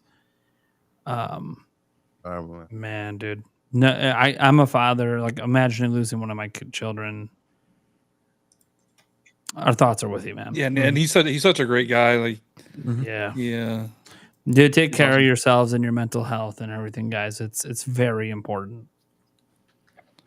And sorry to it's okay, dude. He's a friend of mine too, man. It's rough. Yeah. I'm thinking of him, and I'm introducing a new podcast right now, announcing it right now. It's brand new. It's called 1, 2, and U. It's the letter U. Full circle, baby. Full circle. Hell yeah. Is this real or what? What is No, happening? it's not real. Okay. But it might be. I thought it was your OnlyFans channel for a Yeah, moment. Yeah. All right, yeah. Check out Johnny, but we have a link directly to his main YouTube channel, but he's also on some podcasts and stuff. I got a John Ebo YouTube short notification on my phone just now. Oh, it's probably a really good one. I hope you enjoy. Yeah. I love I how always get enthusiastic John he Ebo was. YouTube shorts whenever I'm scrolling down. It's probably really... Game Junction. That terrifies me, actually. I don't want to know that. I don't want to know Yeah, I don't people wanna have know notifications. I don't want people to know they're getting Oh, notified. man.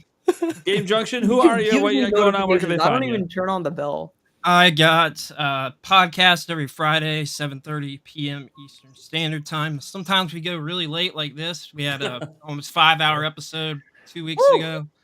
So I got that every week, and then All you YouTube long form videos. voters out there, 68% of you better go check out his show. Hey, He's really long. 4-hour video essays are in nowadays on They are. YouTube loves long form right now. I can tell you They that do. personally.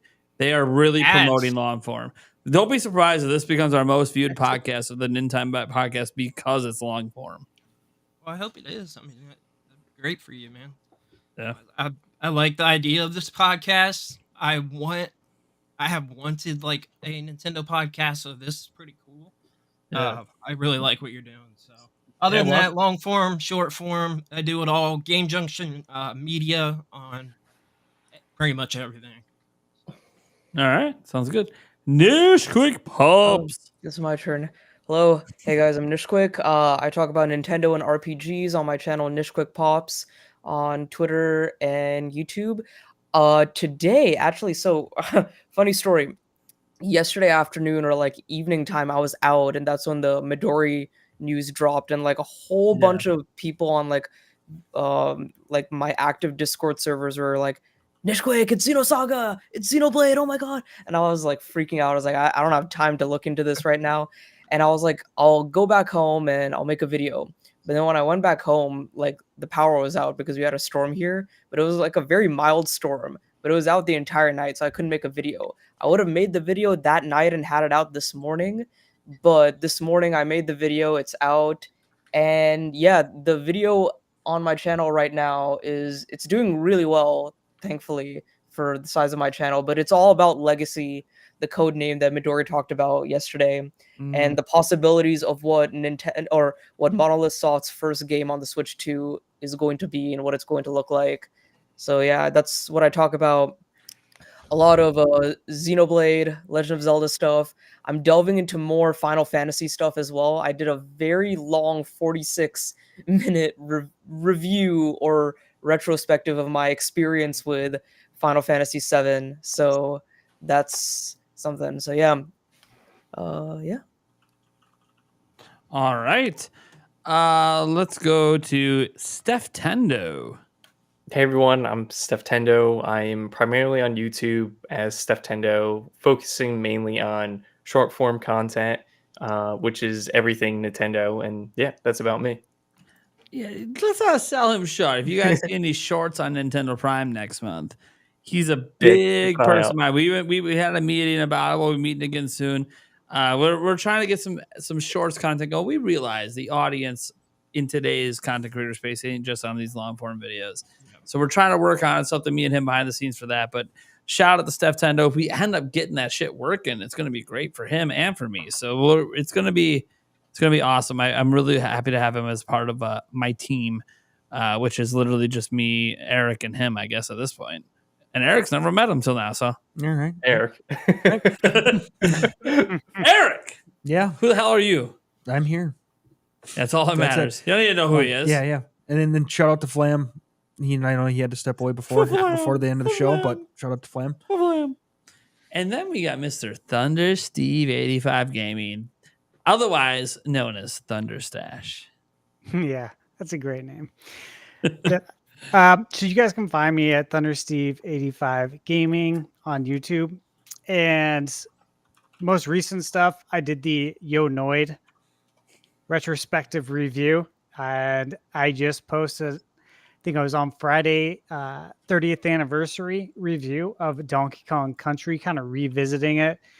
And it's me playing the game as well as kind of doing a documentary on it as well. It's definitely a game that, when it came out, it was a big deal. Anyone who was, of course, alive and gaming at that time, if you're old enough, you know how special that game was. And God, it's hard to believe it's 30 years old. Very hard, guys. Outside of that, Paper Mario review will be incoming as soon as I hit those credits, and I already have my next retro game lined up and ready to go. Thank you. All right. I'm sorry. You're the annoyed one. I rewatched it 3 times. I can't help it. You really? I have no way to play that game right now, so it's just so good. That's awesome, man. So good. Well, thank you guys so much for tuning into the Nintenbyte Podcast. We'll be back next week, 8 p.m. We'll give a little announcement about who's going to be on next week. Let me see. What was it? June? Man, we're in the month of June. Holy crud. Assuming Andres Restart shows up. I mean, I don't know what's up with that guy. We should have a 6-person podcast next week. We have Hoops and Hip Hop coming on and Saffron City TV returning. And I'll give you a little tease for the episode after. We have Nintendo Talk, Nick with no K, and Madison, a.k.a. Giggly Puff, coming on. So it's going to be a fun show. Also, we already have a guest for the 19th as well. Someone we've never had on. I'm going to keep that as a mystery. Exciting. Ooh, mystery. All right, guys. Thank you so much for being here. That is the end of the Nintenbyte Podcast. Later, guys. Thanks for